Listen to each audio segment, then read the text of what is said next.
Why, hello everyone, and welcome to the official Action RPG live stream. My name is Aaron, owner and operator of the YouTube channel Action RPG, and I am happy to report it is podcast day. Podcast day, one of my favorite days. Actually, Sunday is normally my favorite day, so it's podcast day and Sunday, and I guess that's really it. Good morning, hello. I am not fully prepared for the podcast yet. I've got all the scenes set up. I did my best to adjust the cameras and the audio levels. I'm going through questions. That'll be fine. What's the worst that could happen? Good morning, everyone. I've also got breakfast that I haven't eaten. And don't say I'm already spoiled. It's just some eggs and toast.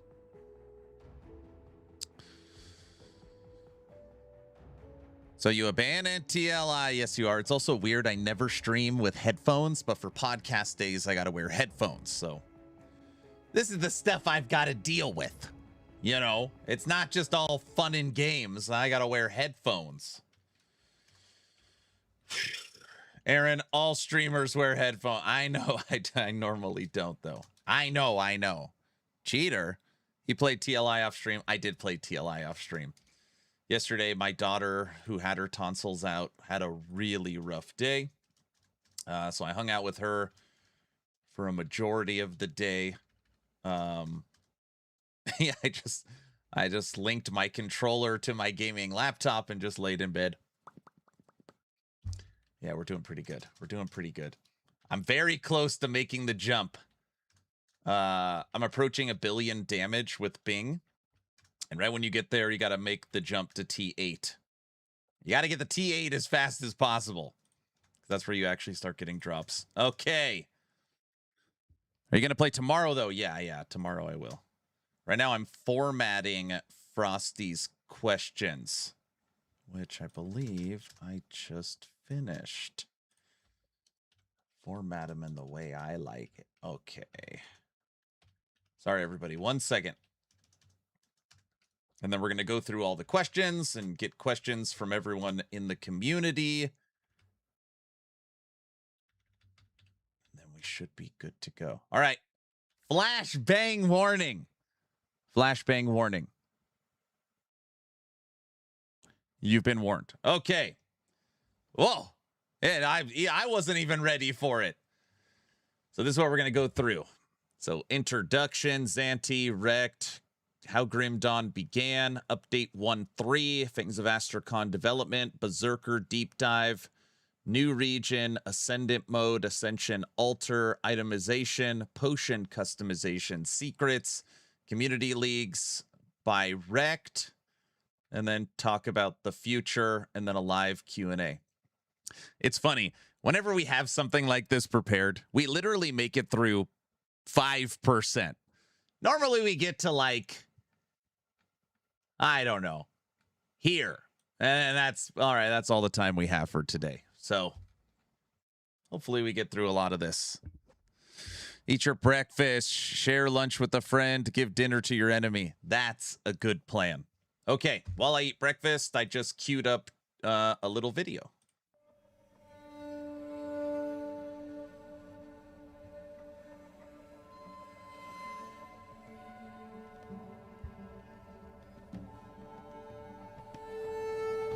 Oh my gosh, this video is audio only. I'm dying.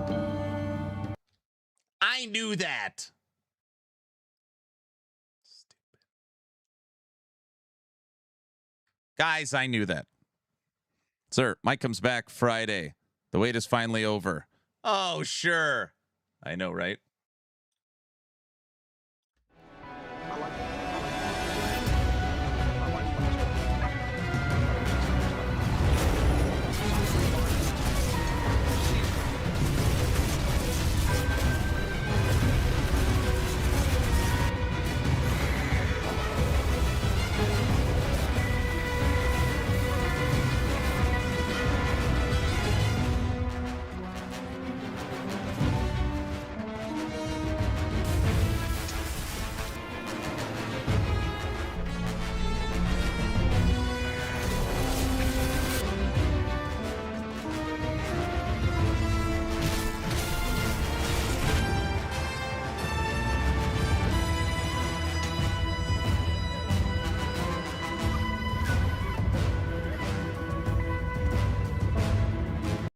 Are we ready for this? I don't know if we're ready for this. Good morning, Luce. Good morning.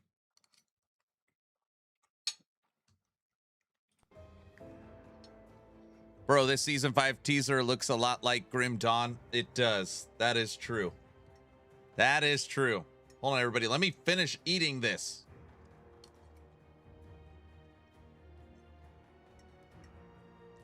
There better be a season 5 podcast. I hope so.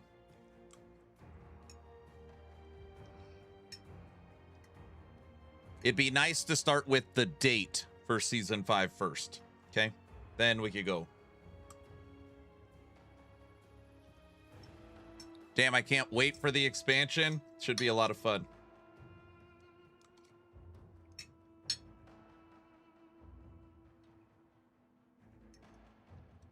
Dude, podcast starts in 90 minutes. By the way, if it's all screwed up, it's my fault. Zantai's like, should we do a quick dry run? He said that this morning. I was like, no, it's probably fine. I'm sure it's fine.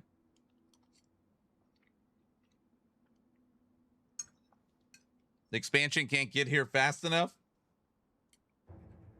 No. It needs to be pushed back farther. I don't want to do a Dawn-a-thon. I don't think I actually have to do anything. You know, I've been thinking about it. I don't know. Good morning, everyone. Just eating my breakfast. 1 second.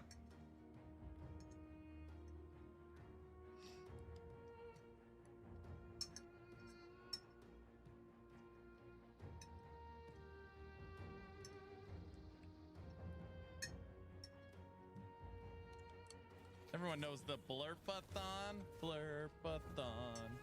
What's for breakfast? Fresh sourdough, light butter with 3 eggs over medium. A little bit of salsa on top.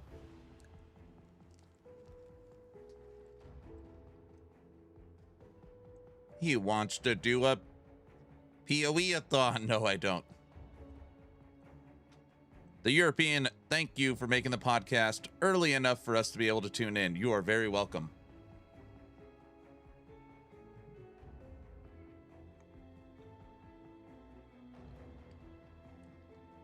Dude, fresh sourdough is so good. Mm-hmm. Mm-hmm.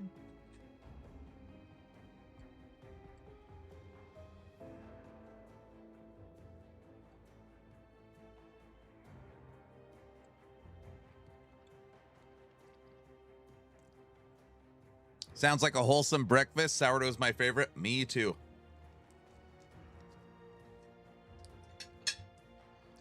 All right. I'm sorry, everyone. I know we just started. I need a minute. I need to get water.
Wifey should sell her sourdough starter. She gives her sourdough starter to all her friends. The funny thing is none of them ever actually do anything with it.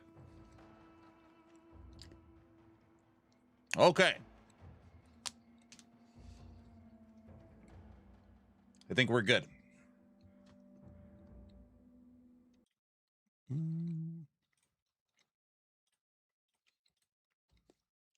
Okay. Checklist. Questions for the podcast. Got them. Now none of you can see. Water. Got it. Coffee. Got it. Scenes and cameras set up. Done.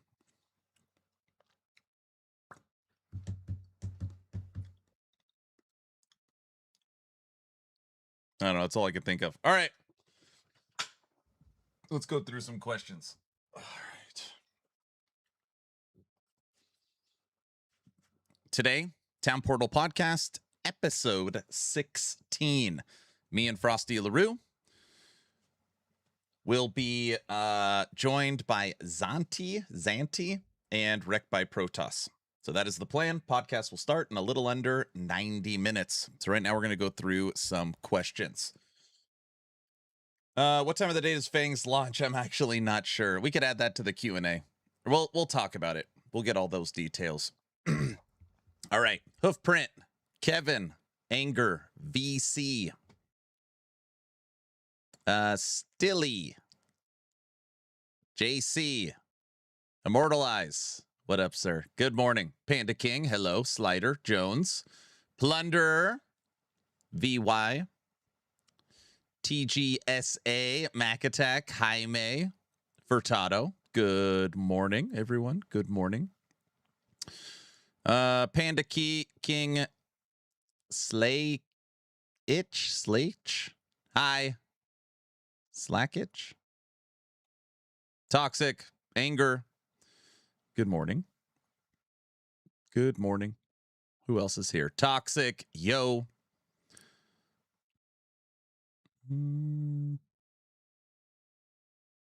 Raps. Volten. Garon. Mr. Orange. Lose. Good morning. Beowulf. What up? Aaron, have you used Grim Dawn tools? So, have you used Grim Dawn tools so you can prepare for the new characters? No, I have not. I have not. We're just going to roll with the punches.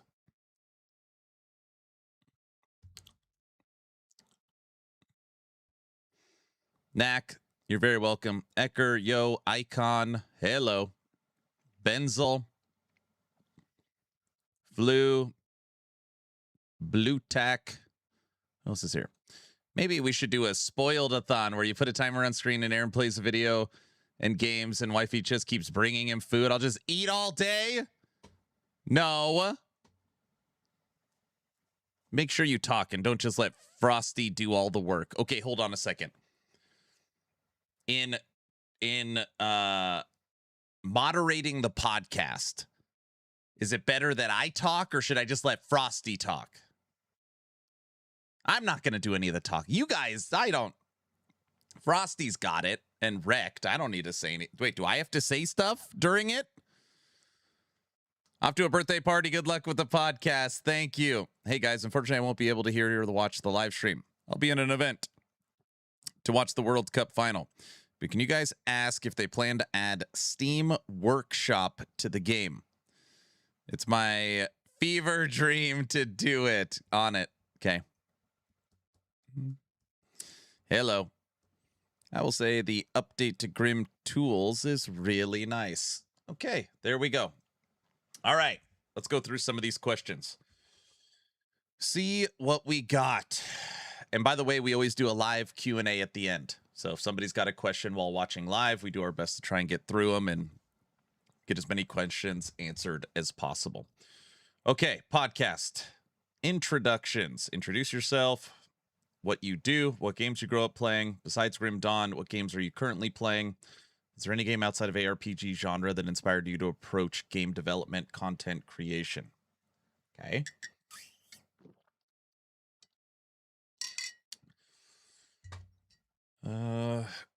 Zantai, how'd you end up joining Crate Entertainment? Was Grim Dawn your first game you worked on? Was it always a plan to make expansions for Grim Dawn, or was originally going to be a one and done? Now that Fangs of Astracon has been announced as the final expansion for Grim Dawn, what are you and the team working on next? There's an RTS and a survival. How does it feel working on a new project and genre of game? Wrecked by Protoss. How did Grim Dawn become your main game? BP Frosty. We got another Frosty. Thanks for the Prime sub. What was the moment you realized you wanted to dedicate your channel to Grim Dawn? Oh man, is someone gonna ask me that question in the future for Last Epoch? Don't answer that question. What has changed the most about your content since you first started making Grim Dawn videos? Okay. What made Grim Dawn unique? Yeah, I'm the other Frosty. What made Grim Dawn unique compared to Diablo and Titan Quest? Grim Dawn is the successor to Titan Quest. Looking back after 10 years, what design decision are you most proud of? If you could go back to when you first making Grim Dawn with today's experience, what would you change? Odin, what's up? Good morning. We're going through questions for the podcast. 1-3. We want this to be like meat and potatoes of the podcast. For returning players, what are the biggest highlights for update 1.3? WASD controls, new UI environments, inventory and stash improvements, search and quality of life improvements, controller support, performance improvements, any notable buffs, nerfs, or skills or devotion skill trees. Follow-up. Which feature took more work than players probably realize? Which feature has become your favorite after using it for months? Okay. We've got potion rework system. I guess you're right. Potions. How do they work? White Tiger, good morning. Wait, WASD controls confirmed for the update? Yes. Yes. Thanks, Astracon development. This is your largest expansion. Was there anything that had to be cut? Biggest hurdle? Which feature changed the most during development? Has community feedback directly changed anything in Fangs? Has there ever been a community suggestion where the team thought, why didn't we think of that? Okay. Berserker deep dive. Why was the Berserker chosen as the 10th mastery? This is going to be awesome. I hope so. I hope so. Podcasts are always nerve-wracking. Was the Berserker chosen as the 10th mastery? They could always add Aaron as an NPC boss in Grim Dawn. Oh, geez. What was oh. Were there any other mastery concepts that almost made it? Werewolf or Were-Raven? Which one do you personally prefer? Top 2 or 3 Berserker mastery combinations. Berserker and Necro, obviously. Will the Berserker's Leap have enough item-based cooldown reduction support to enable dedicated Leap Slam? Oh, bro. That's a community question. We want Leap Slam in Grim Dawn. Was Leap designed primarily as mobility, or do you expect players to build entire characters around it? A Leap Bird? Zantai is usually pretty interesting when he hosts game discussions. I have high hopes. Berserker Necro doesn't work. It works, not just not with minions. We already know that.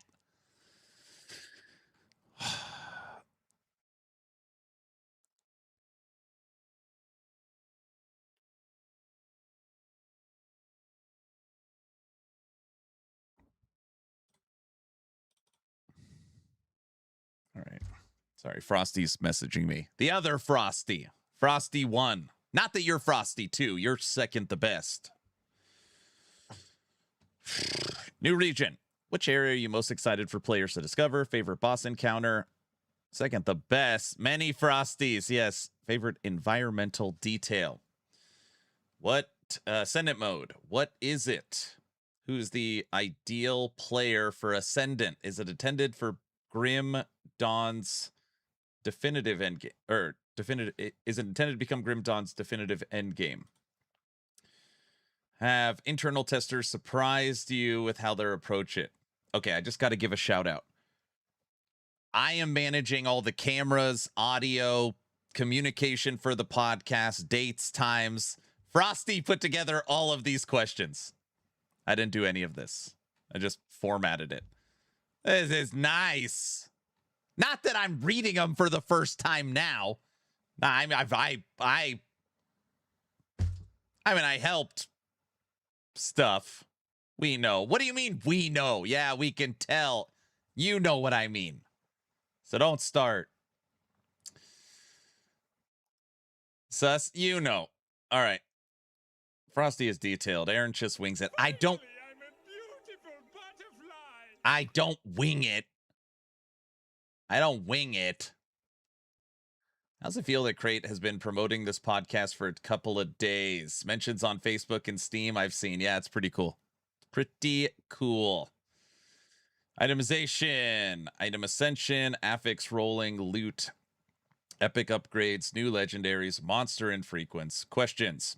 Was there any concern about making item ascension too powerful? How do you balance deterministic crafting while keeping loot exciting? How do you expect players to use the new loot bias system? Potion customization. Where did the idea come from? Can you explain how potion customization works? What are some of your favorite potion modifiers? We aren't going to make it through half of... There's so many... We're not going to get through all of them. I hope we do.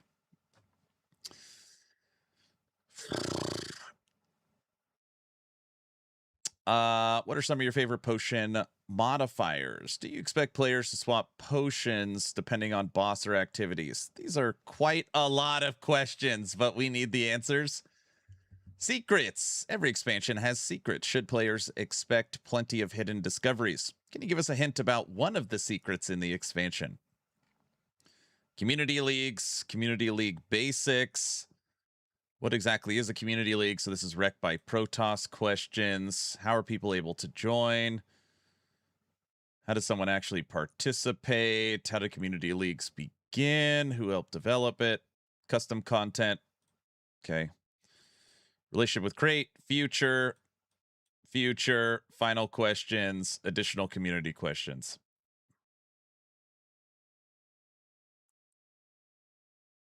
Crate helped a lot with making leagues possible. You could ask about that. Okay. Also, everybody, by the way, at the end of the podcast on this channel, I'm giving away a Fangs of Astracon expansion key. So type in ! giveaway if you want a chance to win that. Hopefully they answer the questions efficiently so we have time for most of these. Historically, this will be the 16th podcast. Developers, game developers, CEOs, they normally don't answer the questions very efficiently. They're very passionate about their projects, and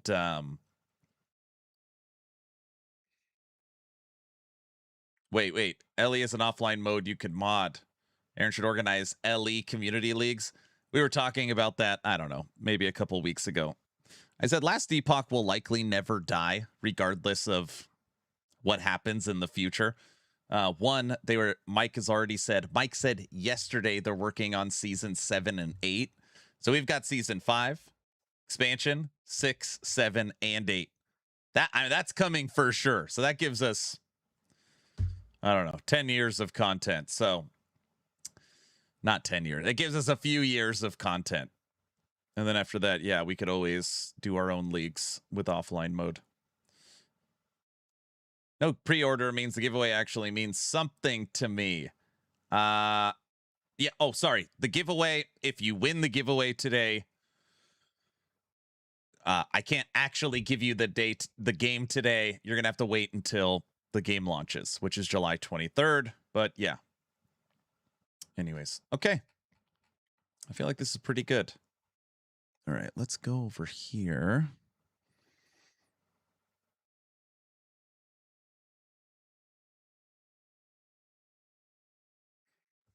Zantai is the production director at Crate. All right, I got to get scene 2 set up. Let's see. So for the podcast, I could show you guys how it's going to work. Let me pull up like a kind of go here. Basically, we'll have intro scene with everyone. And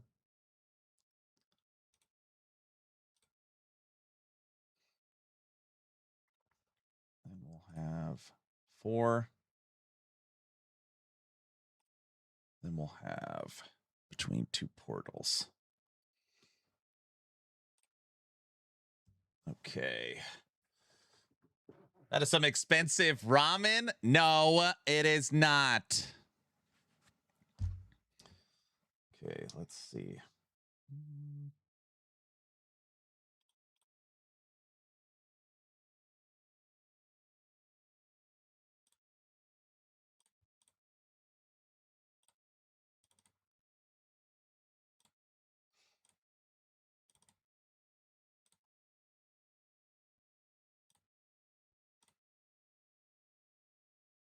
I believe this one.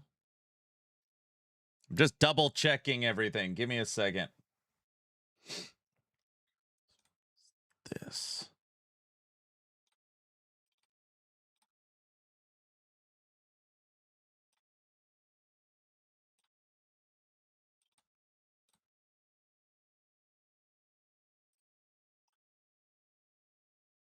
Okay. That's 4. I'll have to adjust their cameras a little bit once everything's good to go.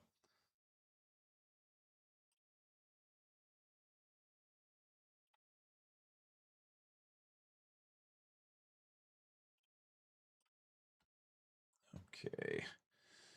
Aaron is skilled managerial stuff, but without support from people like Tech and Frosty, it would fall apart. What? What do you mean? Okay, I know exactly what you mean. Obviously.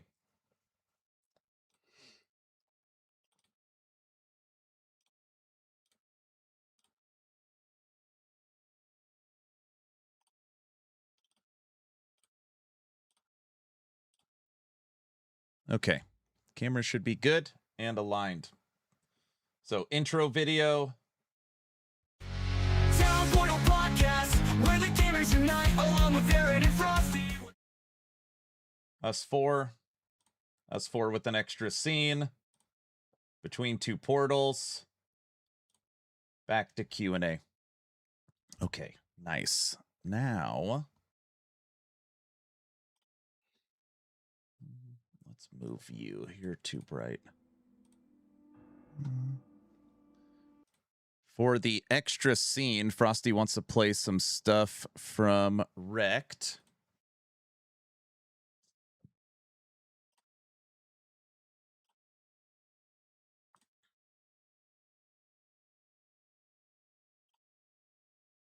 All right, let's see how this would look. So if we let Wrecked in the corner.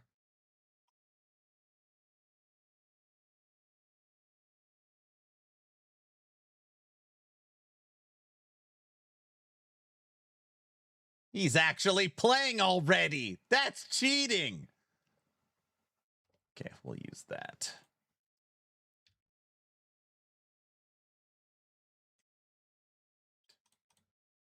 He's not allowed to do that.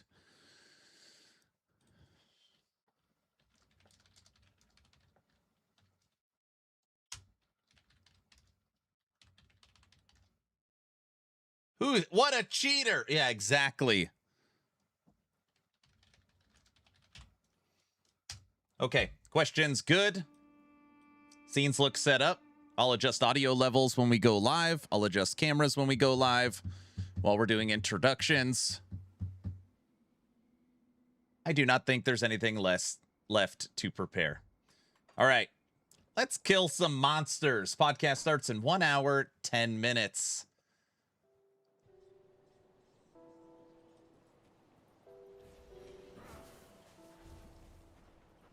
You're not going to clean your face up? What do you mean?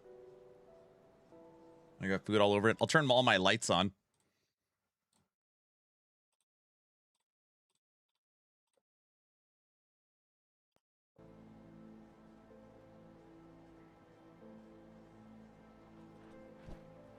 It's too bright.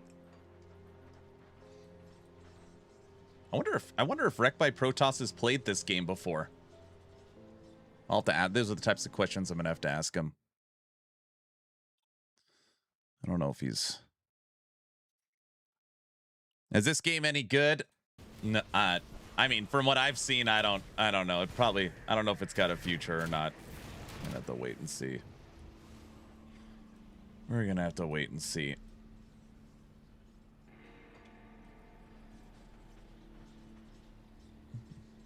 Are the expansions worth it? Yes.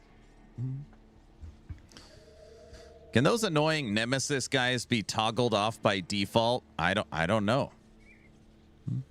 By the way, I did clean up this morning a little bit. Like top and bottom, took a shower. All right, I didn't clean up that much. But I did half shave and shower. So that's a lot for me. That's a lot for me. So.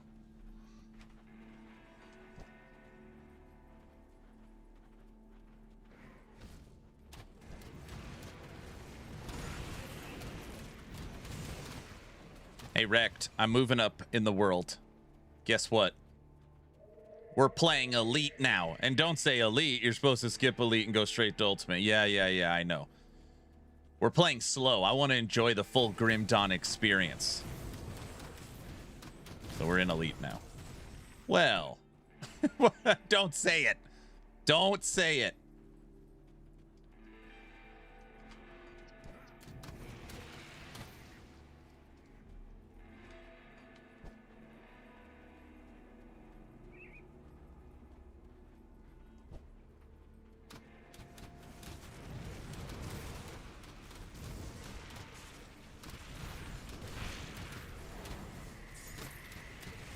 So those are the questions I need to add.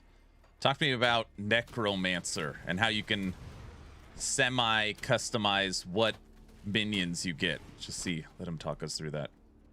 When does the Dawnathon start? It's supposed to start July 23rd, but I don't know. Who has time for that?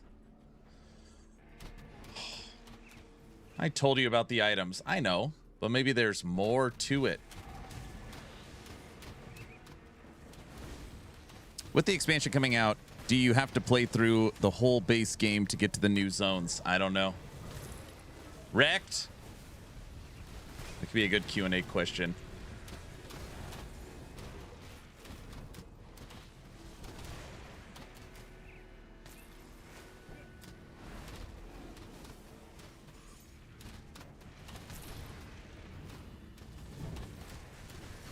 Stay around for the podcast to get your answer.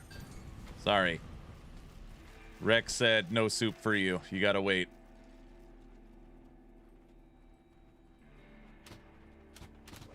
Oh, he's good. My goal is, which I'm not going to be able to achieve, is I was hoping I could play through basically normal veteran, then elite, and then when the expansion drops, we start over on ultimate. So basically a fresh ultimate run. So we're not starting from zero, because I don't want to start from zero again, but a fresh ultimate run. But I suck, so I don't know how the hell that's gonna work.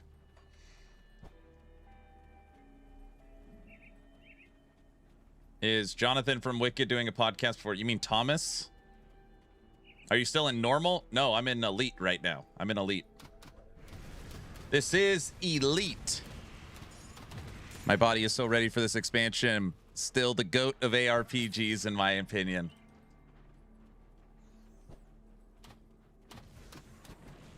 I have not confirmed with Thomas that we're doing a podcast, but he's done 3.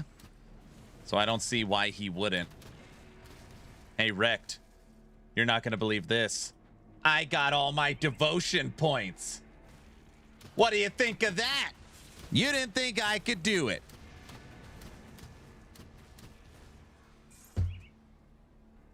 See? You're like, Aaron, I can do that within the first 5 minutes. Yeah, I know.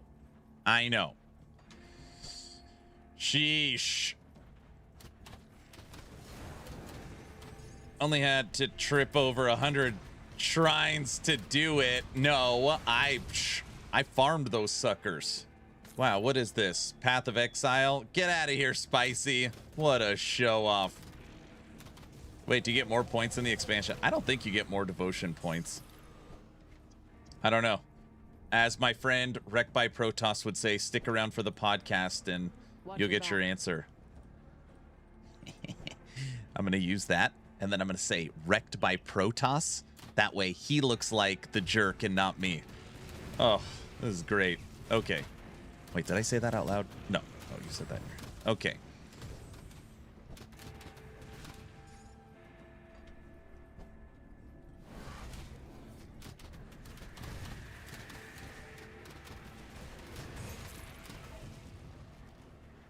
Wrecked is not a jerk. What? I didn't say anything. The only game that has me stoked as this expansion is the Dark West. I put out my Dark West video yesterday. Definitely got some traction. The devs reached out and were like, thank you so much. It's like, yeah, no worries. Thanks for letting me play. Hey, Chad, a new meme post. Furtado, I'm balancing the podcast, 4 cameras, 4 mics, trying to pretend like I know what I'm doing. I don't have time for Last Epoch memes, okay? And don't say there's always time for Last Epoch memes. There's not today.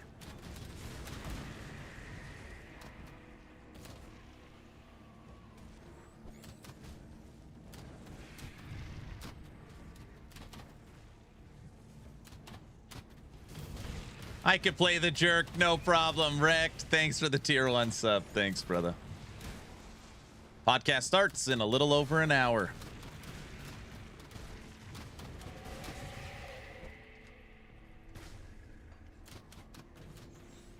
Wrecked is perfectly blunt. Hey, we need blunt people. That's good. That is good. All right, at the 30-minute warning, someone remind me I'll post on socials. Podcast starting soon. Last Epoch's the best. I really like Last Epoch. We are patiently waiting for news on its future. Hey, okay, we're not... Blurps off? I didn't turn blurps off. Oh, good call. Good job. Good job.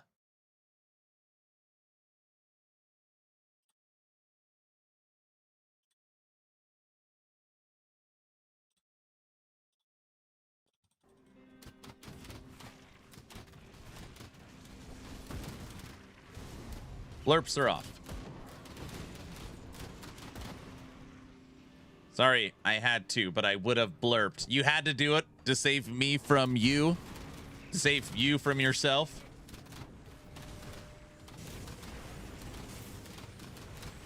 I can't remember if it was Wrecked by Protoss that says he doesn't like minions. I think it was... I don't remember. Now I'm putting words in his mouth. Somebody was like, I want to do the killing. I don't want my minions to do it for me. Now, I don't like minions either. I just use them because the community asks me to try them. That's why I don't even... And really, this isn't a passive build because I got to keep them alive and I got to direct them. If anything, it's harder than a regular build because there's so much... When you're the leader of an army, that's a lot of pressure to put on yourself. So they are minions. Oh, brother. You guys know what I mean.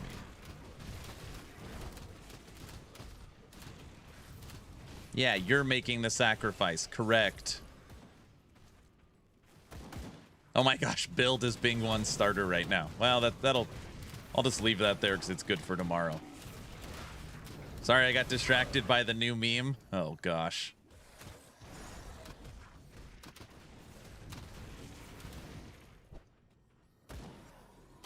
Do your minions have worker rights? No, this is an absolute monarchy. So we're not... Yeah, no. This is a...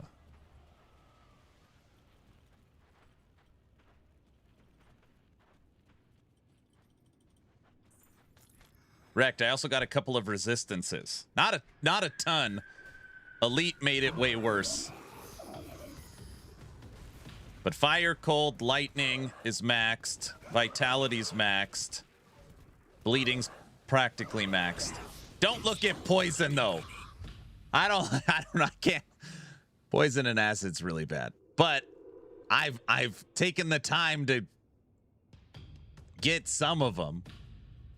All right, not a lot of them. Stop talking. It is time for Polka. Polka? New player to Grim Dawn, so lurking right now. All right, Marshy. What do we got? Wrecked, thanks for the sub. Furtado, thanks for the 5 subs. Here at Action RPG, as we patiently wait 1 hour for the Town Portal podcast, episode 16. As long as the hype train is rolling, the polka will roll with it.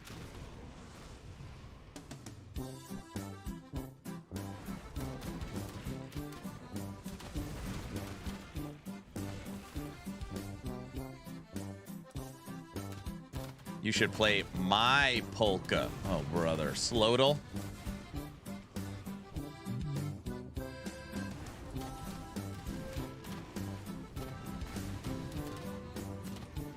Spox, don't put that emote in there. There might be new people here that might see it. Don't.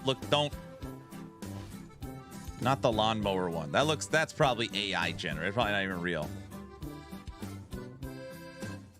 Didn't you hear it in Discord yesterday? No.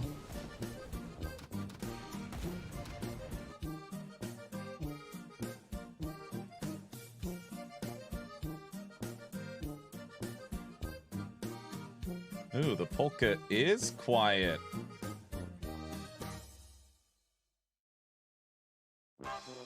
It's coming in quieter through my headphones.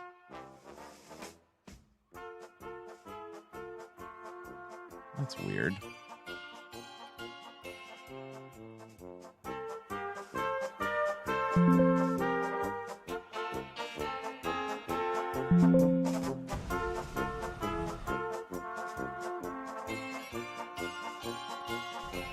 Oh my gosh.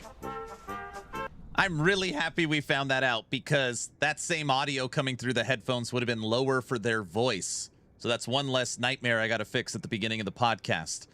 Thank you, Polka!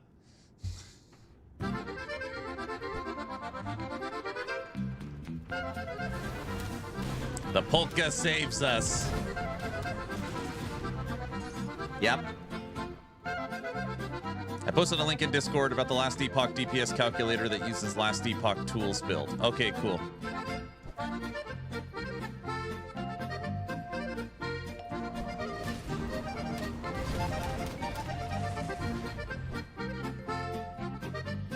Hey, Wrecked, if this is my current pace, like you see how quickly or slowly I'm killing things,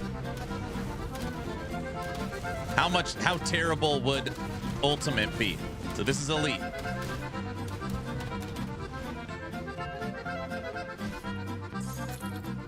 Minions are staying alive.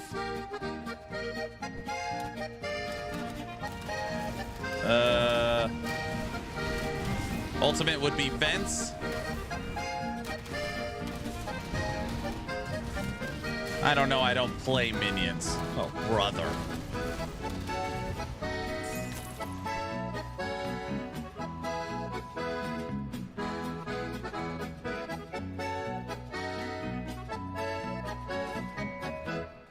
Polka fits the Grim Dawn world so well, does it? It sounds like in-game audio.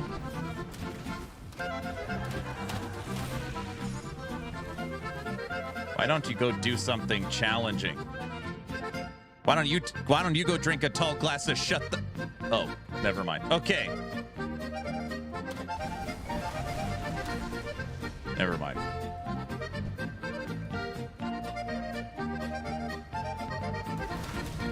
Wow. Wow. I didn't say it. You monster. What? Why don't you go watch the season 5 trailer? I can't. I don't want to stare at these lights for an hour. Turn them on later. Hey, Sai, you just can't say something and then bring up the last Epoch trailer when I don't like what you said. That's not allowed.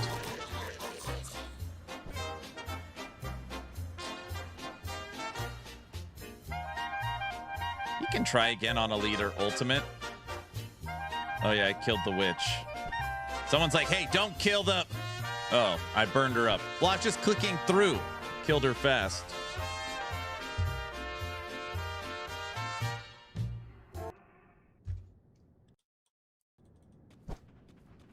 Yeah, we killed the witch. Should I kill... Rex, should I just keep killing her? Maybe there's good stuff. Maybe there's good augments for Necro by killing the witch. You know? Do what your heart tells you. That's right.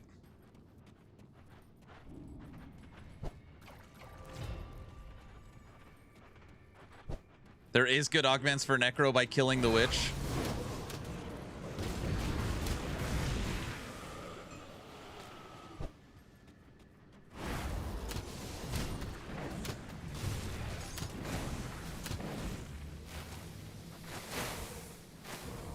I don't like poison. I don't have poison resistance.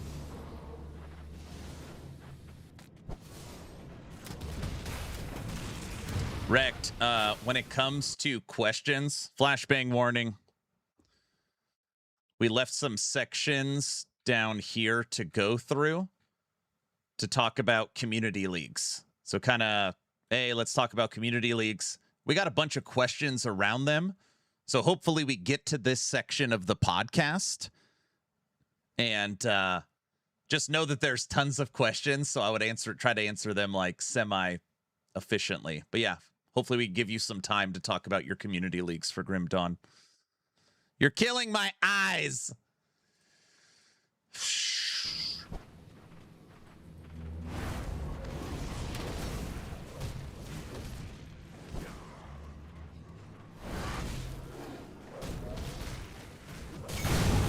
Spiders.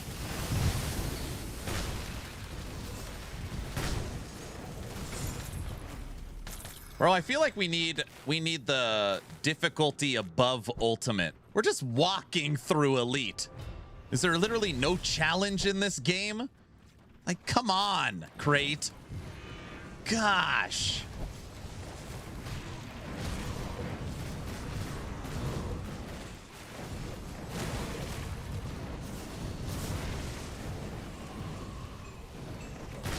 This is an elite gamer. Why won't this guy die? There he goes.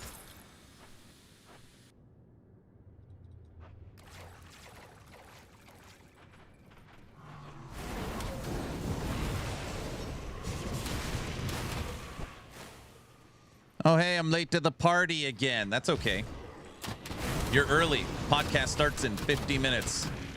Sorry, I'm too casual for this. Oh, brother.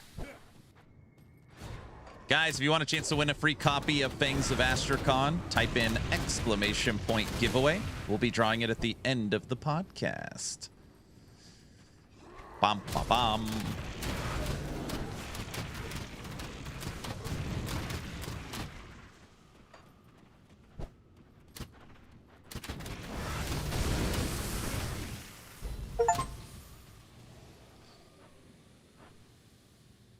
I've killed 50,000 monsters. Yes.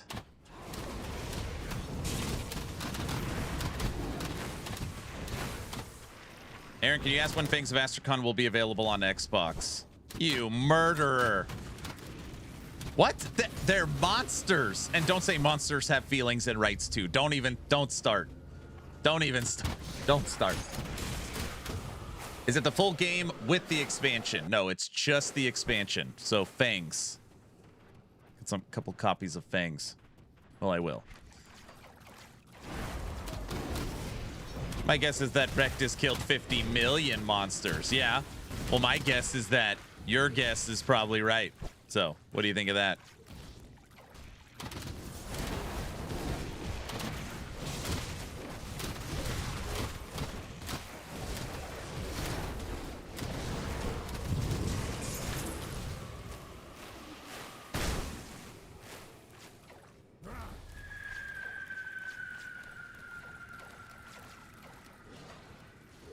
Know what the hell I'm doing in here. Just kind of running. Oh, I probably should have went that way. Aaron, if I watch the stream later, can I see the frosty thing? Frosty thing? What? Will my existing character still be usable? Yes.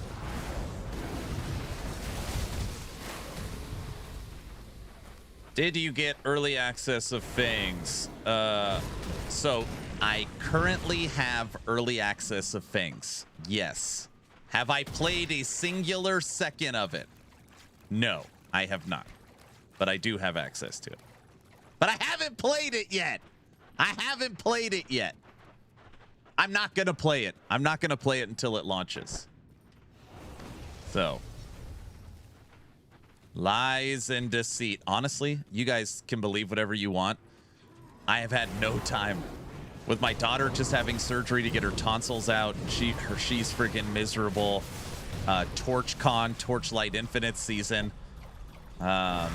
Helping out the Dark West team and getting that video out with the playthrough. I've been too busy. Like, Grim Dawn is this podcast, and then the Dawn-a-thon on July 23rd. Like, that's been the focus. We just love messing with you. Now he's blaming others for not playing it yet. It's sad. Aaron gets early access to every game, but his first love. We don't have to tie everything back to Last Epoch. I mean, truly, Last Epoch tells me nothing. I mean, I legit know nothing. It is mildly hilarious. I have access to TLI stuff, Grim Dawn stuff. I'm getting flown out, fully sponsored for BlizzCon, fully sponsored for Torchlight. Access to Grim Dawn Pod. Yeah, you're right. I get. Why you gotta bring up stupid stuff like that, Ty? Huh? Wait, you said the Dark West. I want to play that game. Yesterday on YouTube, my channel Action RPG, I put out the breakdown of the Dark West. They gave me access to a initial playthrough, and then gave me permission to post a video on it. So yesterday I dropped my Dark West video. His first love is Wolcin. Wolcin, Lords of Mayhem. Oh, cool. Yep.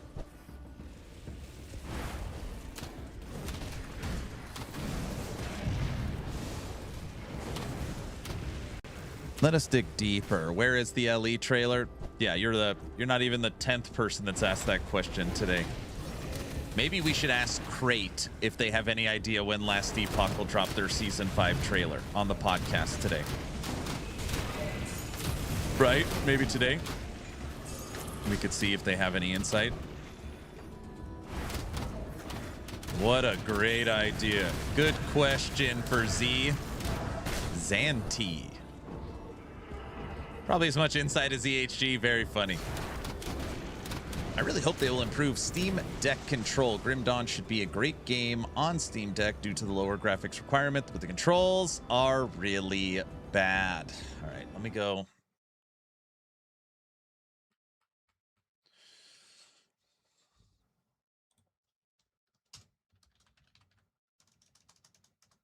Your question on Steam Deck, of course, if we get to it, has been added to the list. Steam Deck optimization.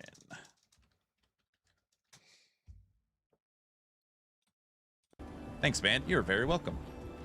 I wonder if Crate plans to expand their dev team for Grim Dawn 2 to become a bigger competitor in the seasonal ARPG space. I was thinking about this a couple of days ago. What approach do they take for Grim Dawn 2? I have no idea. I doubt they go live service. I really do. I see them going more Titan Quest 2. I don't see them going live service. I don't know why anybody would want to play in that live service space. Because right now it's very simple. You are PoE 2 or you suck. Like on the grand scheme of things, that's pretty much how it is. I wouldn't want to touch. I wouldn't go live service. But I don't know. Maybe if there's a company that could pull it off, it's great.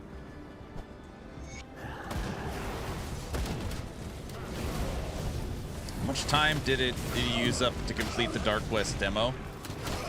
Maybe about an hour. Like really taking my time and learning everything.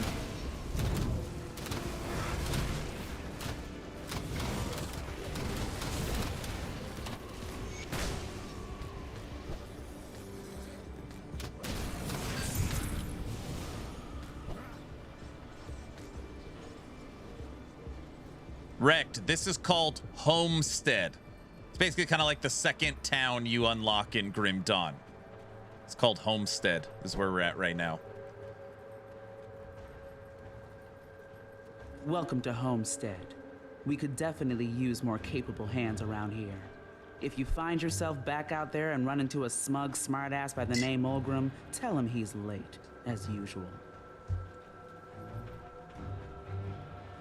If Wrecked doesn't know. I'm just letting him know in case he doesn't. I'm trying to be a good friend. What? These are... I'm doing this playthrough way different. Last time I did full map clear, and I was clearing all the quests as I went. These are... Now I got like 1,000 quests. I got to go burn up that witch again. Come see what's left of my wares. Look at all this crap. See you around. Don't burn her? What do you mean?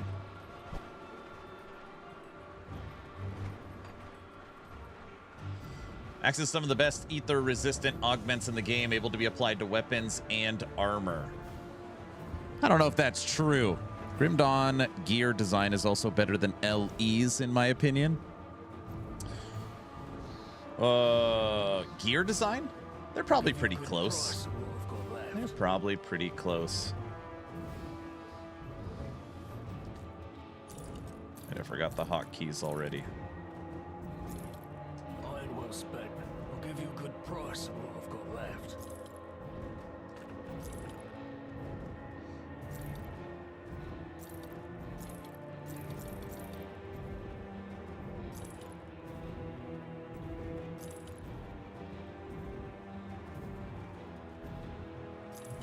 Summon Guardian. Well, I wonder if I'd like the Guardian.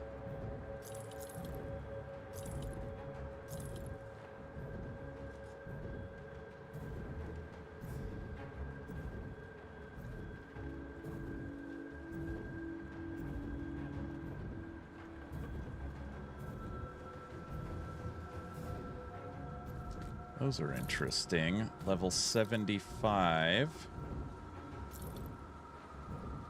Wrecked. I've been really trying to take time to learn the itemization stuff, which I probably understand 5%, but like really reading each item and know what it truly means.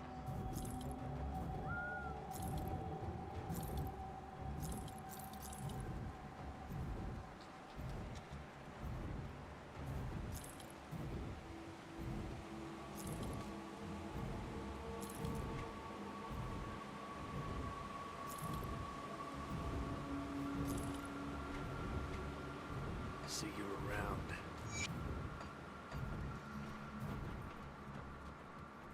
I'll give you a good price on what I've got. I'll left. give you a good price.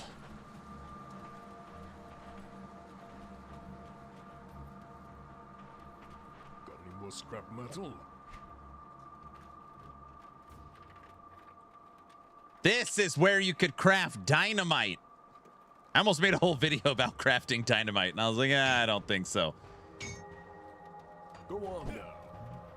There are some people like, you can't craft dynamite. And there were people like, of course you could craft dynamite. And I was like, can you craft dynamite or not? They go, yeah, but he's like hard to find. You got to go to this guy in Homestead. Left of my wares. Oh, you can craft dynamite.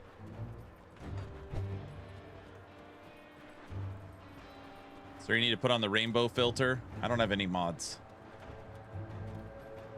I don't need the rainbow filter to tell me what to do. All right? I don't even think Rec uses that thing. All right, good. It's easier to read. I know, I've seen it.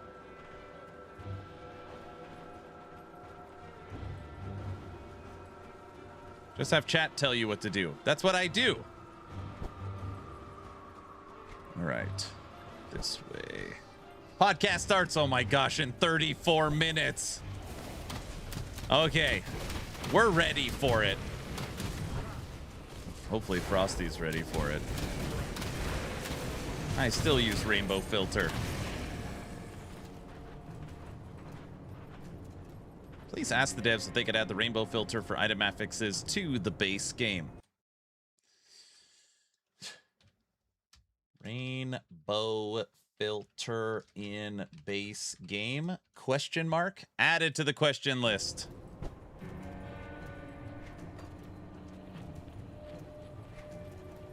Wait, where am I going? I'm gonna go this way.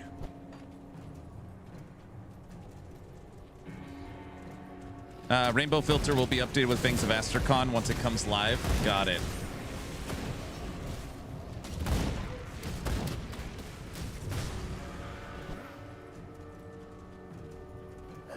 Ask the devs if you'll get lost in 1.3. Well, with the Dawn-a-thon, I'll have plenty of time to find my way.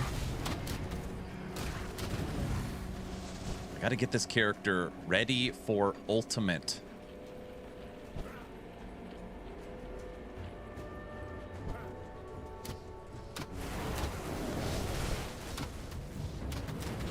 What's considered the most broken Grim Dawn class? I don't know. I honestly couldn't answer that question.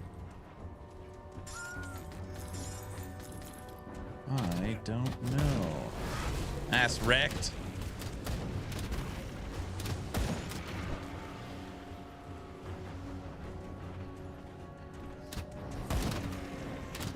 I have a question for you, beautiful streamer. Why, thank you. Will you add Grim Dawn to a branch on your website? Fun. People are going to think I paid you to ask that question. We threw up some Fangs banners on the left and right of the website.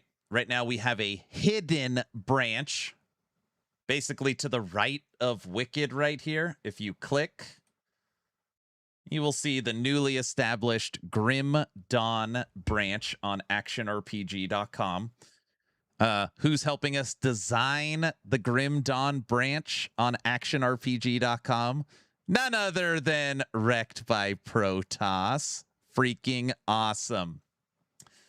Yeah, the way we're designing the system is pretty cool. So if you click on one, it flips it. So click Soldier, click Oathkeeper, dual class selection, view builds. It'll pull up the build based upon the two you select in either order. And then when you actually click, beautiful, when you actually click on the build, you'll have the skills, you'll have all the items, you'll have the ultimate gear. Down here, the components and augments. We designed this really cool flip system. So you can go in and see the top ascended affixes, the components, the top augments for it, skill trees, and then the devotions you want. All with the best quality images we could possibly make. Yeah, Grim Dawn section. The goals, we're trying to get 5 to 8 builds up by the 23rd. I don't know if that's possible, but yeah. This is just stupid that the items move to different spots when you go standard and ultimate. Like, that's gonna be changing. But yeah, we made the decision we're gonna make a Grim Dawn section. Even Maxroll doesn't have one. Well, we will have one. So, yeah. Sign me up if you want a hand in doing some builds. Immortalize. If you guys don't know Immortalize, he is the Spiritborn Mobalytics creator. You want to do some Grim Dawn builds? Rect is the Yoda of Grim Dawn. I know. But yeah. Yeah, we're cooking up some Grim Dawn stuff. So let's do it. Hey, Immortalize, you have my word. If you have a build worthy, I'm going to say worthy. That means he's really going to try hard. Worthy to be posted, I will post it and I will add you to the team section. You got this, dude. You got this. There. Now the challenge is set. Sure thing. Sounds good. Question for all the Grim Dawn veterans. Is there a build close to the C4 dog of Diablo 3 in Grim Dawn? Asking for a friend. Rect, I don't even... You got to answer that already. You got to answer that one. Yeah, Myers, we're working on it. Tech's fine for Tato. Don't worry about him.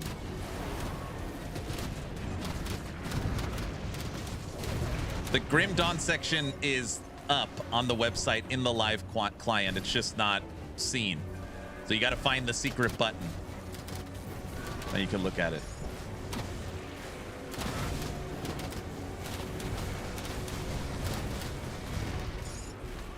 You got to find it quick.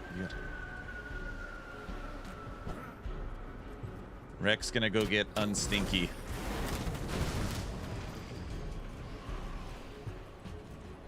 I prefer to think of him as the Darth Vader of Grim Dawn. Rex, the Darth Vader of Grim Dawn? Anakin. How about Anakin?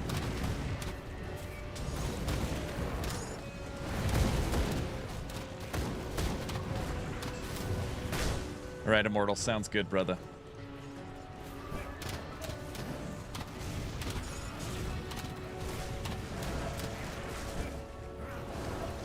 Gosh, when you make a minion build, it's almost like a walking simulator. Not that that's what I'm doing. I'm directing them and, you know, we are actively playing. Kind of. Oh, brother. What? You know what I mean.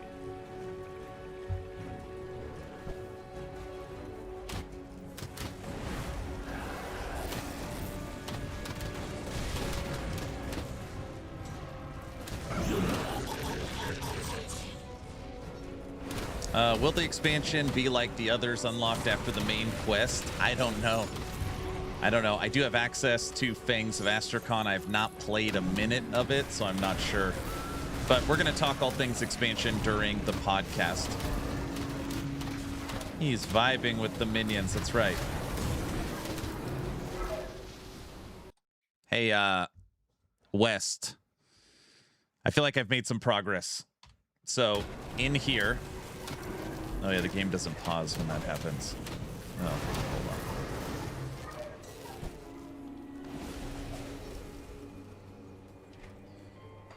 I've got all of my devotions, 55. I've literally respec'd the devotions, I don't know, 100 times. My respec cost is already through the roof, but I got my devotions the way I want. All 55 points done. I am now currently almost level 75. And we should get the next gear upgrade at level 75. And we've moved from normal veteran to elite. So now we're cruising through the game in elite. I'm hoping by the time we get to Fangs of Astracon on July 23rd, I can basically start Fangs with a fresh playthrough of Ultimate. I don't know if that's possible, but yeah, that's my plan. Hopefully it works. Dude, Fangs is out in 4 days. So much excite. 4 days. Wait a second. Does that mean I'm supposed to be starting an event in 4 days?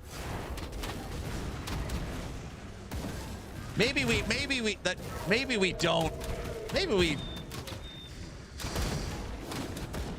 Can I find the build you were playing right now somewhere? No, not right now. It wouldn't be ready for a build guide anyways. Right now I'm still really learning the game.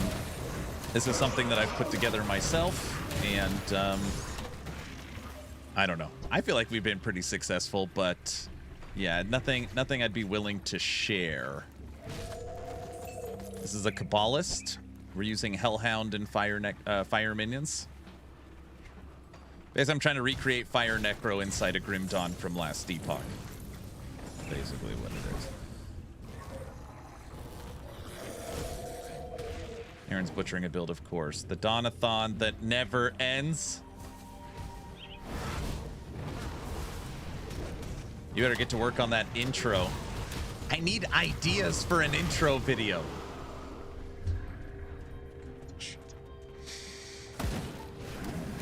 Oh, you still can't purchase the expansion. Weird. They don't do pre-orders. They don't believe in pre-orders, so yeah, you're gonna have to wait for the 23rd to get it.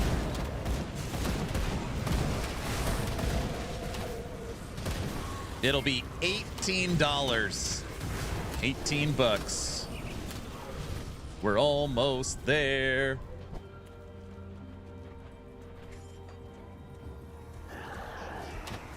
Yeah, you're gonna get double the memes. That'll make me more grumpy. It's an insanely good price, it is. We almost died because I'm just running around not looking.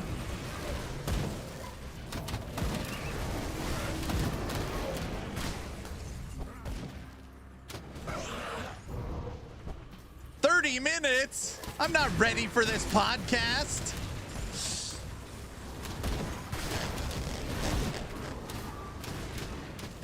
I'm gonna let Frosty do all the talking.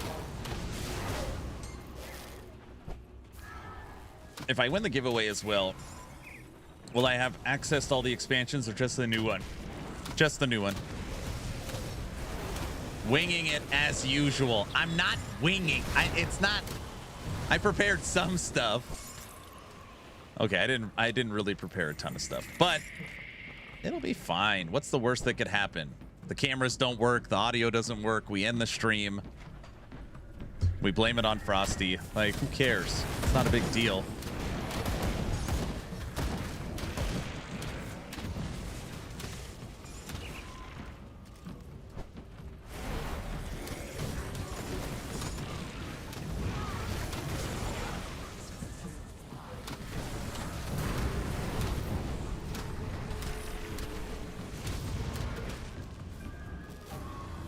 Aaron played so much TLI yesterday, he forgot about the podcast. I'm almost at 1 billion damage at the training dummy. I've almost flipped also all my gear to T1.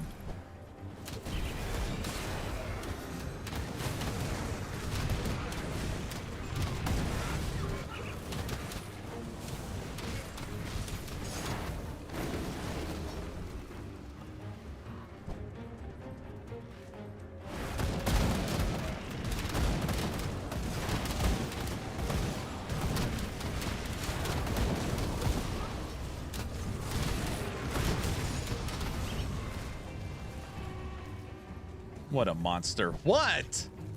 I actually wish I did it on stream, West, because you would have laughed. Basically what I did is I went to the shop and snagged an item that has 2 T1 affixes on it, the 2 I want. And then I crafted the rest, and I just kept hitting tier 1 and tier 2s. So I actually did craft every single item, with the exception of snagging the base from the shop.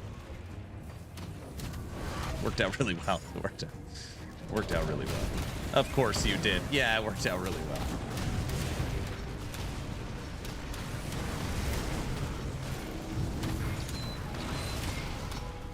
"26 minutes. You guys didn't remind me. I gotta throw up the social posts.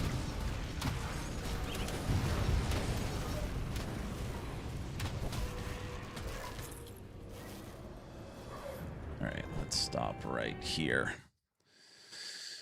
Okay. What the hell is this?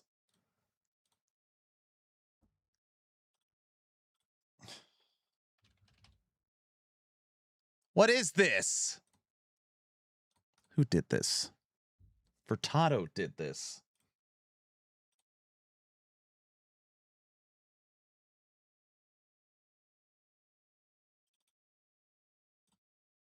There's so much text on it.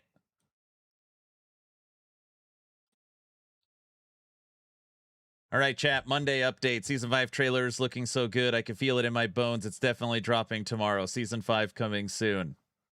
14 days without a teaser. Okay, so it wasn't today. No big deal. The devs are just polishing. Trust me, the trailer's 100% dropping tomorrow. Look, I know I said tomorrow twice, but my secret source, the toaster, says the stars align exactly for tomorrow. Tomorrow isn't. It's happening. It doesn't matter anymore. Yesterday's tomorrow is today, but today's tomorrow is tomorrow. So we're all just waiting for tomorrow. Who needs a trailer?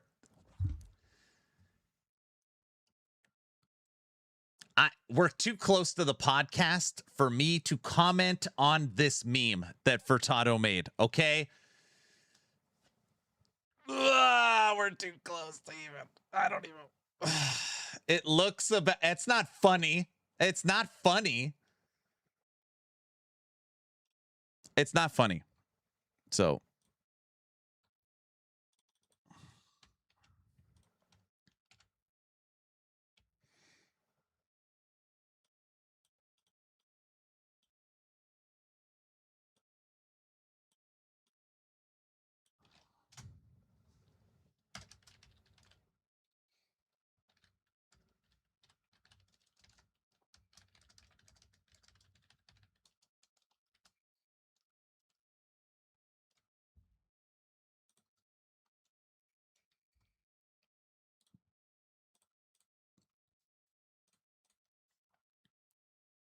That meme's not funny. It's mean.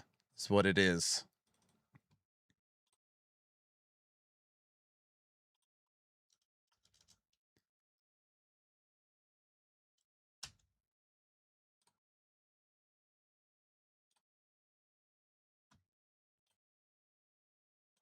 One second. Posting on socials. Podcast starts in 25 minutes.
Okay, those are good.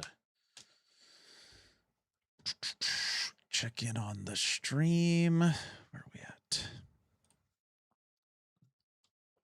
20-minute warning. Okay. I'm very curious how many ARPG streamers will be doing Grim Dawn this weekend instead of PoE 1. I would guess none.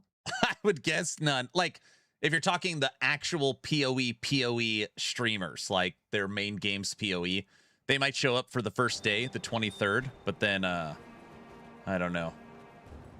Ecker, what up? Come see what's left. I've heard a lot of Grim Dawn's not live service. It'll always be there. I am going to play PoE 1's League, and then we'll jump to Grim Dawn later on. I've heard a lot of that.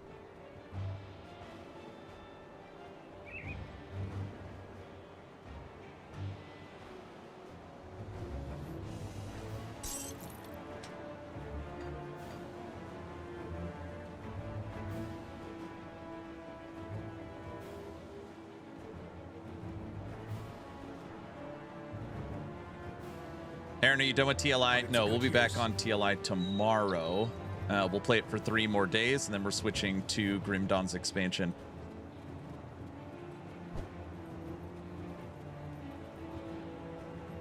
Okay, hey, Rect, do you need me to turn on the Discord audio now? Rect?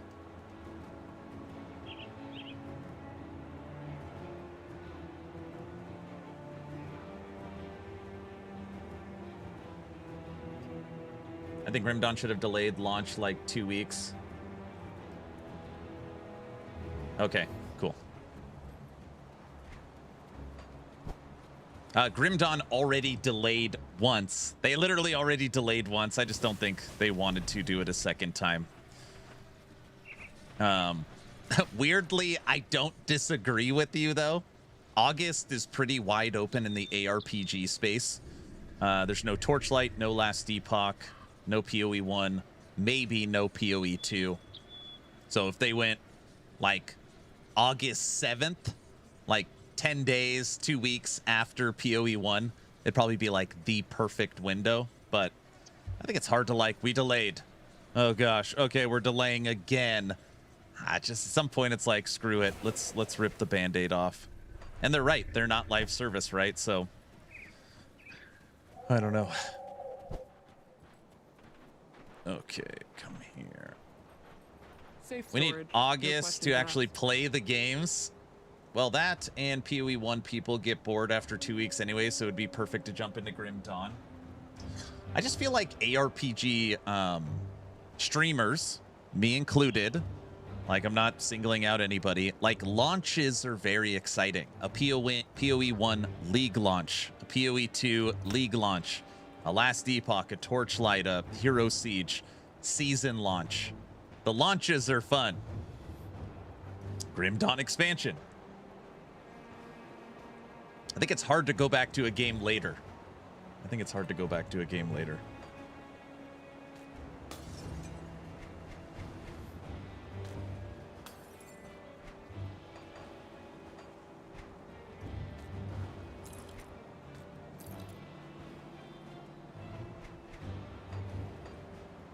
It's safe with me. Promise. Yeah, updates on ARPGs are always exciting. Okay. 17-minute warning. Everyone, I'm gonna go freshen up. My turn. I'm gonna wash my face really quick. Just few minutes. I'll be gone for a few minutes.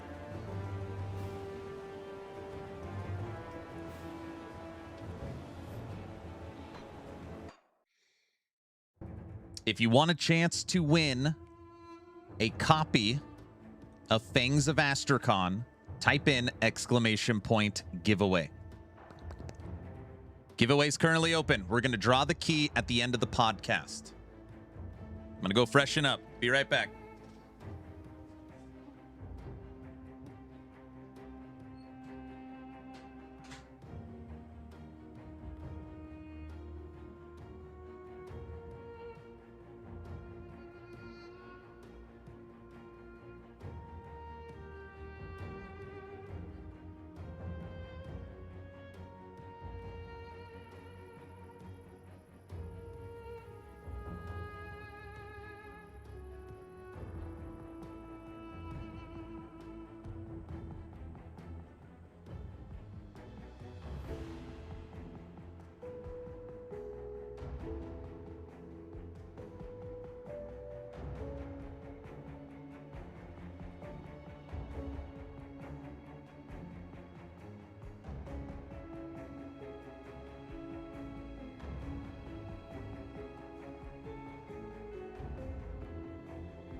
How do I get to the hidden website? Okay, the hidden website, it's hidden because it's not done. Right now, we only have one build up. We're still going through the design aspects. But if you are on actionrpg.com, on the top up here to the right of No Rest for the Wicked, there's a hidden button.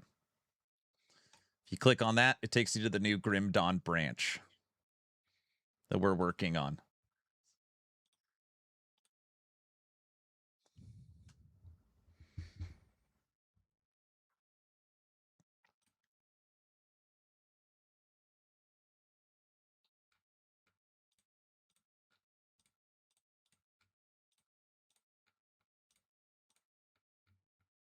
Yeah, it's pretty neat. Okay.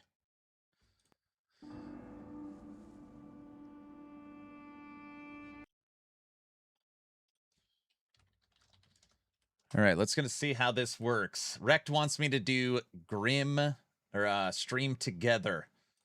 So I'm gonna invite him to this and see how it works. I've never done this before. No.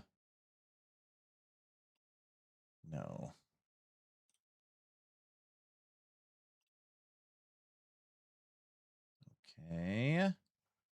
Invite a guest. Rect by Protoss.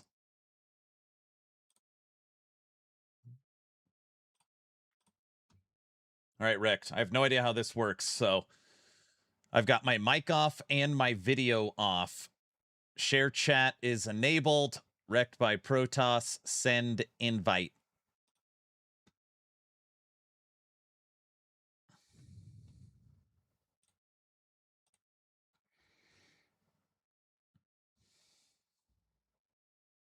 Who the hell? Look at who's this guy? I didn't invite him. Okay, I invited him. It worked? I don't know. I have no idea. He's here, so I guess that's good. I don't know.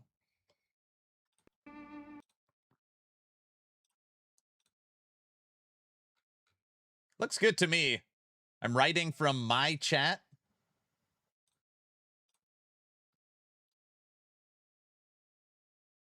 Oh my gosh, Frosty is live too. Hold on, wait, I gotta include Frosty. I didn't forget about Frosty. Don't start. Where the hell's Frosty? Stream together. Uh-oh, wait.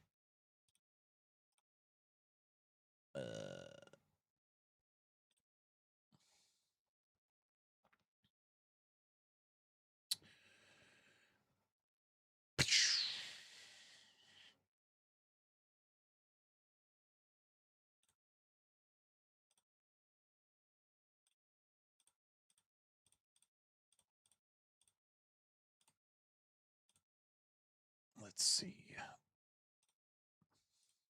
Oh yeah, it's totally working. How the hell do I invite Frosty now?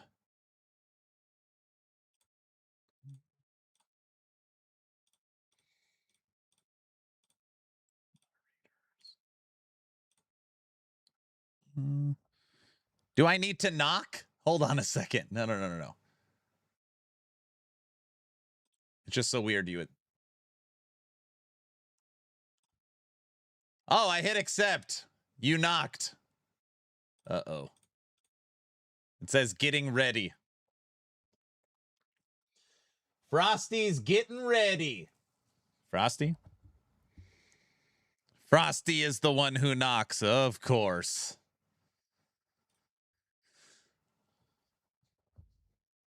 He's getting clips ready. This is gonna be crazy. Frosty's in.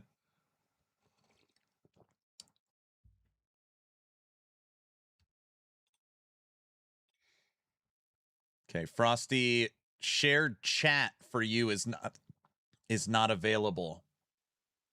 Oh my gosh, I love that I could just kick him out. Look, I have the power to remove them whenever I want. Excellent. Wait, what did I say? Okay. Oh, brother. You know what I meant. Yeah.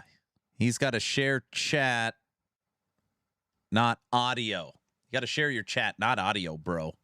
What a power trip. No, I'm just joking. I'm just joking. I wouldn't do that to Frosty. 4 more days. Let me in already. Let me in. Streaming's hard. Exactly. There's no jokes allowed on the internet. Okay. Frosty, I hope it worked. Did it work?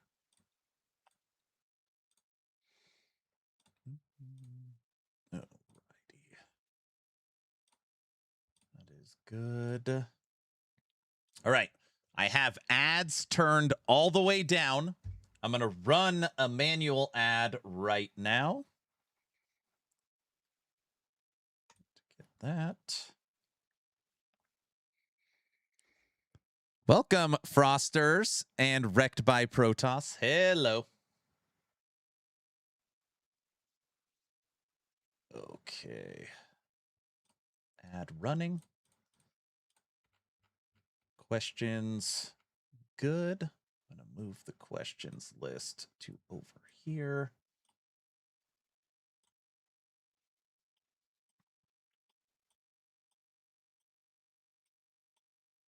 Frosty, I went in and reformatted all your questions.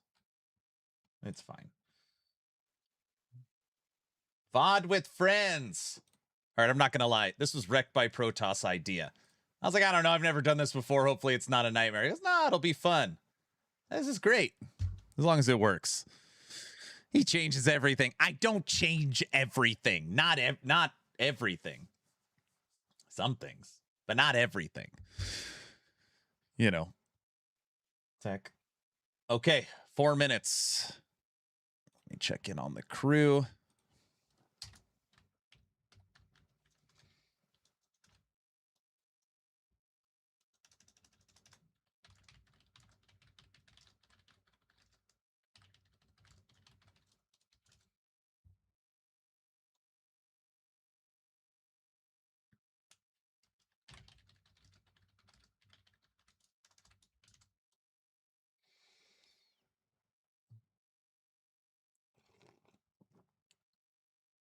I'm muting everybody because no spoilers, please. No worries. Why am I even here? Because you want to support. Duh. Everybody knows that. Head into the pool with the kids. See you soon. All right. Also, everybody, I said it before. At the end of the podcast, I'm going to be drawing a free copy of Fangs. If you want a chance to win that, type in !! giveaway. Yes.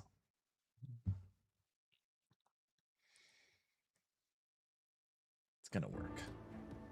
It's going to work.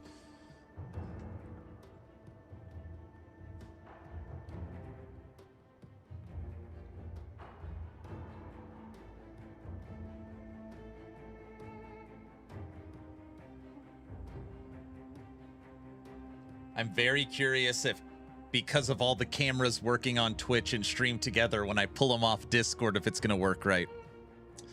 We're going to see.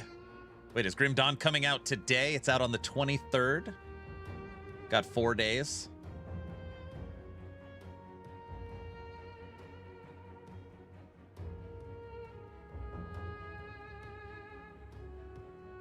I only have 4 days. That's right, Tech. 2 builds a day. You're not allowed to breathe. Actually, you're only allowed to breathe. That's it.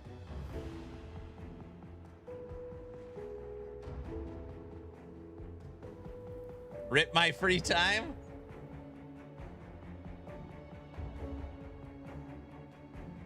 I can't wait. 23rd's gonna be legendary.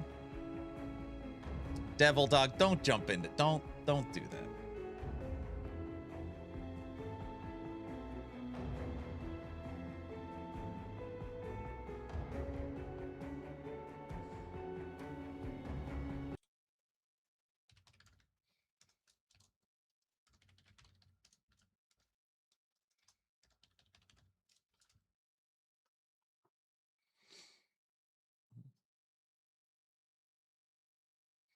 Are we getting a teaser video for the new Grim Dawn stuff? Well, it's already been teased. So during the like share a screen, we've got Wrecked by Protoss gameplay of Fang's area. So kind of. You'll see some of the stuff that's already teased.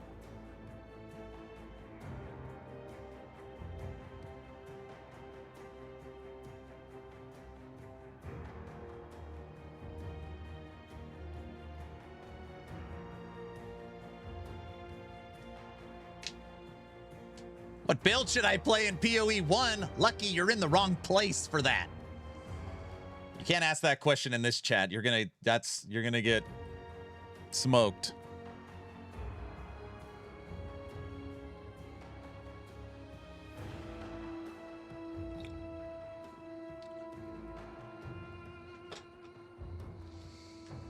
RF Chieftain, obviously. Here we go.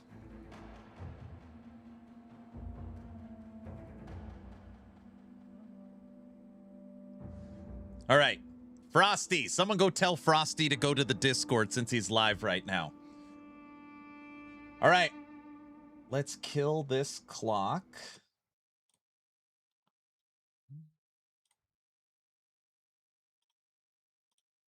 All right, that is gone. And Frosty is here. All right, everybody. Fingers crossed this works perfectly. I'm going to go grab Frosty, Wrecked, and Zantai for the official Grim Dawn podcast to prepare for Fangs of Astercon. We got this. I'll be right back. I'm going radio silent, okay? Radio silent starts right meow.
Town Portal Podcast, where the gamers unite, along with Aaron and Frosty. We're taking flight, tune in, level up, turn the quest. In the world of action, we're the best. Welcome to the Town Portal Podcast. And they are. Look at that. Hello, Whoa, everyone. look at that. And welcome to the Nice. official Town Portal Podcast, episode 16. My name is Aaron, owner and operator of the YouTube channel Action RPG. And today we're going to be talking about all things Grim Dawn, all things Crate Entertainment, all things Fangs of Astercon, which is releasing on July 23rd. Hopefully we got a good show for you today. Frosty, I'm going to check all the audio levels. Why don't you go ahead and do your intro, sir? I'm going to, because I'm also checking my audio levels and I'm stalling real quick. Hold on. It's totally fine.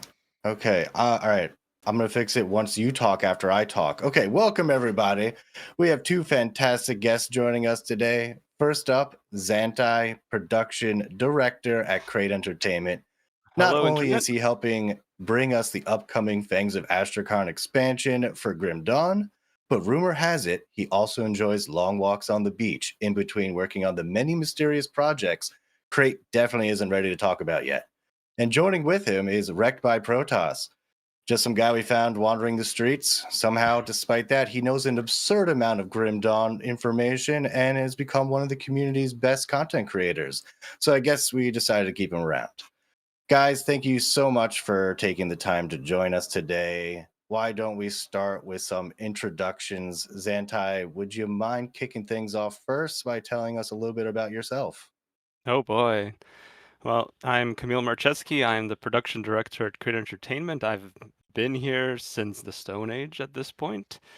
This is honestly like most of my industry experience has been with Crate, and I've been sticking around because I love working here and I've been enjoying what I've been doing. So I'm looking forward to 10 more years at least. We'll see what happens after that. Maybe we'll like At make least Grim Dawn 10. 2 At and go least. off to space. We'll ascend to our next era. Very cool. Rect, why don't you tell us a little bit about yourself, sir? Intro. So I'm Wrecked by Protoss. I am currently one of the developers for the Grim Dawn community leagues. We are hopefully getting out a season 8 at some point after Fangs of Astrakhan. Will kind of depend on how quickly we can, figure out some difficulties that we have right now with it. And otherwise, I've been playing the game since late 2016. I've always been a big fan of the game and love playing and streaming it and creating guides for it. Thank you so much for letting me be here. No, awesome. Thank you guys so much for coming on today. Normally, these podcasts are about 90 minutes. When we start getting close to that mark, if we have more to cover, we'll kind of chat and see how it's going to go. So, nevertheless, we're going to jump right into it on questions. Zantai, we'd love to know how you joined Crate Entertainment. So, tell us just a little bit about your journey joining the studio. So the quick TLDR, because I'm obviously not going to get into my life story. Of course. I was actually supposed to be a materials engineer of all things. That's actually where I got a degree in. But I kept working on mods in the background. Like even while the machines were running, like collecting data, I was just like tinkering away at a mod I was working on for StarCraft 2 that ended up becoming pretty big. And so when it came time to apply for jobs, I applied for engineering jobs and I applied for game design jobs, being like, throwing my fate to the wind and seeing what happens. And so happened that one of the first job offers I got was from a company that no longer exists called 38 Studios, run by Kurt Schilling. Some people might know about that. And I ended up working there for about a year as a content designer. And unfortunately, the company ran out of funds, went kaput, and everyone started having to look for work very quickly. I see. And it so happened that one of my cube mates at 38, Morgan Brown, used to work on Titan Quest and knew Arthur Bruno, the founder of Crit Entertainment. And that was right around when the Kickstarter was happening for Grim Dawn. So I literally backed the Kickstarter, thinking like, oh, this game looks cool. I might want to play it someday, and contributing to my first paycheck in the process. There you go. But yeah, so Morgan was like, oh, like, this guy I know is looking for people to hire, like, and use like ARPGs, like maybe I could get you guys in contact, and the rest is history. 10 years later, right? Yeah. 14 years later now. Nice. Yeah, I've been around. Frosty? Sorry, I'm having an audio problem here. I just need a second. Ask one more question. Sorry about this. No, you're talking about on your stream. You're coming through clear. Yeah. Here. Yeah, this is the first time we're doing this combined thing. I think no one's hearing literally anything on if they're looking at mine. So if you don't hear anything on mine, switch over to Wrecked by Protoss or Aaron's. They got their stuff together. Okay. Zantai, my first question is, when you first joined Crate, was Grim Dawn the first game you worked on? So At Credit was the first game I worked on, yeah. So before that, like I said, I was working at 38 Studios, which was supposed to be an MMO that never came out. But yeah, Grim Dawn was the first game I was hired on for Crate. The whole idea was that we're going to ship it in like 6 months to a year, which was, going to be a much, much smaller game than we actually ended up releasing. But yeah, I was supposed to, work on quests, work on like making levels. Ended up kind of sticking my tentacles into everything, and I was like, oh, Arthur, I could work on items a bit, I could work on class skills a bit, and just kind of eventually did a little bit of everything. But since like right around then, like Diablo 3 was coming out, like Torchlight 2 had come out, Path of Exile was in development, and we're like, I'm not sure we can release a game this small anymore and really like make any impact at all. So we just kind of like, let's see if we can like kind of stretch out these funds. And like this is when Steam Greenlight started, and which eventually turned into early access. So like that was like these lifelines kept kind of popping in front of us, like putting rails in front of our train, just like almost like fated to be like we always got this additional lifeline to just keep going a little longer, keep going a little longer, and like early access happened, and that was an inflow of people jumping in on the game. And since we were so small and so lean, like it didn't take a lot of funds for us to keep going, but that is literally what allowed us to be like, okay, like let's add one more act, let's add another class, let's add more items. And so Grim Dawn, by the time it shipped, was, I don't know, like 4 times larger than we originally envisioned it was going to be. How did the community receive Grim Dawn once it launched? Was it better than expected? Did it explode? How did everyone react when it first launched? So when we first hit 1.0, like our goal, our like dreams of success was going to be 250,000 copies sold. And given that we're in the 5 millions of the base game alone now, I think that's a little bit higher than we anticipated. Yeah. But initially, like reception was pretty good. Like we were in the upper 80s, I think 88% review on Steam. So most people liked it. We're pretty happy, and like word of mouth kept spreading. And like over that first year, I would say, like when sales like instead of like tapering off, like remained pretty steady and even like increased. So Grim Dawn has had an incredibly long tail in terms of like revenue for us, where like some games you expect like like taper off and like eventually you have to do like 90% discounts to even like see a bump in sales. But Grim Dawn has been a very steady long tail that lasted years beyond the 1.0 release.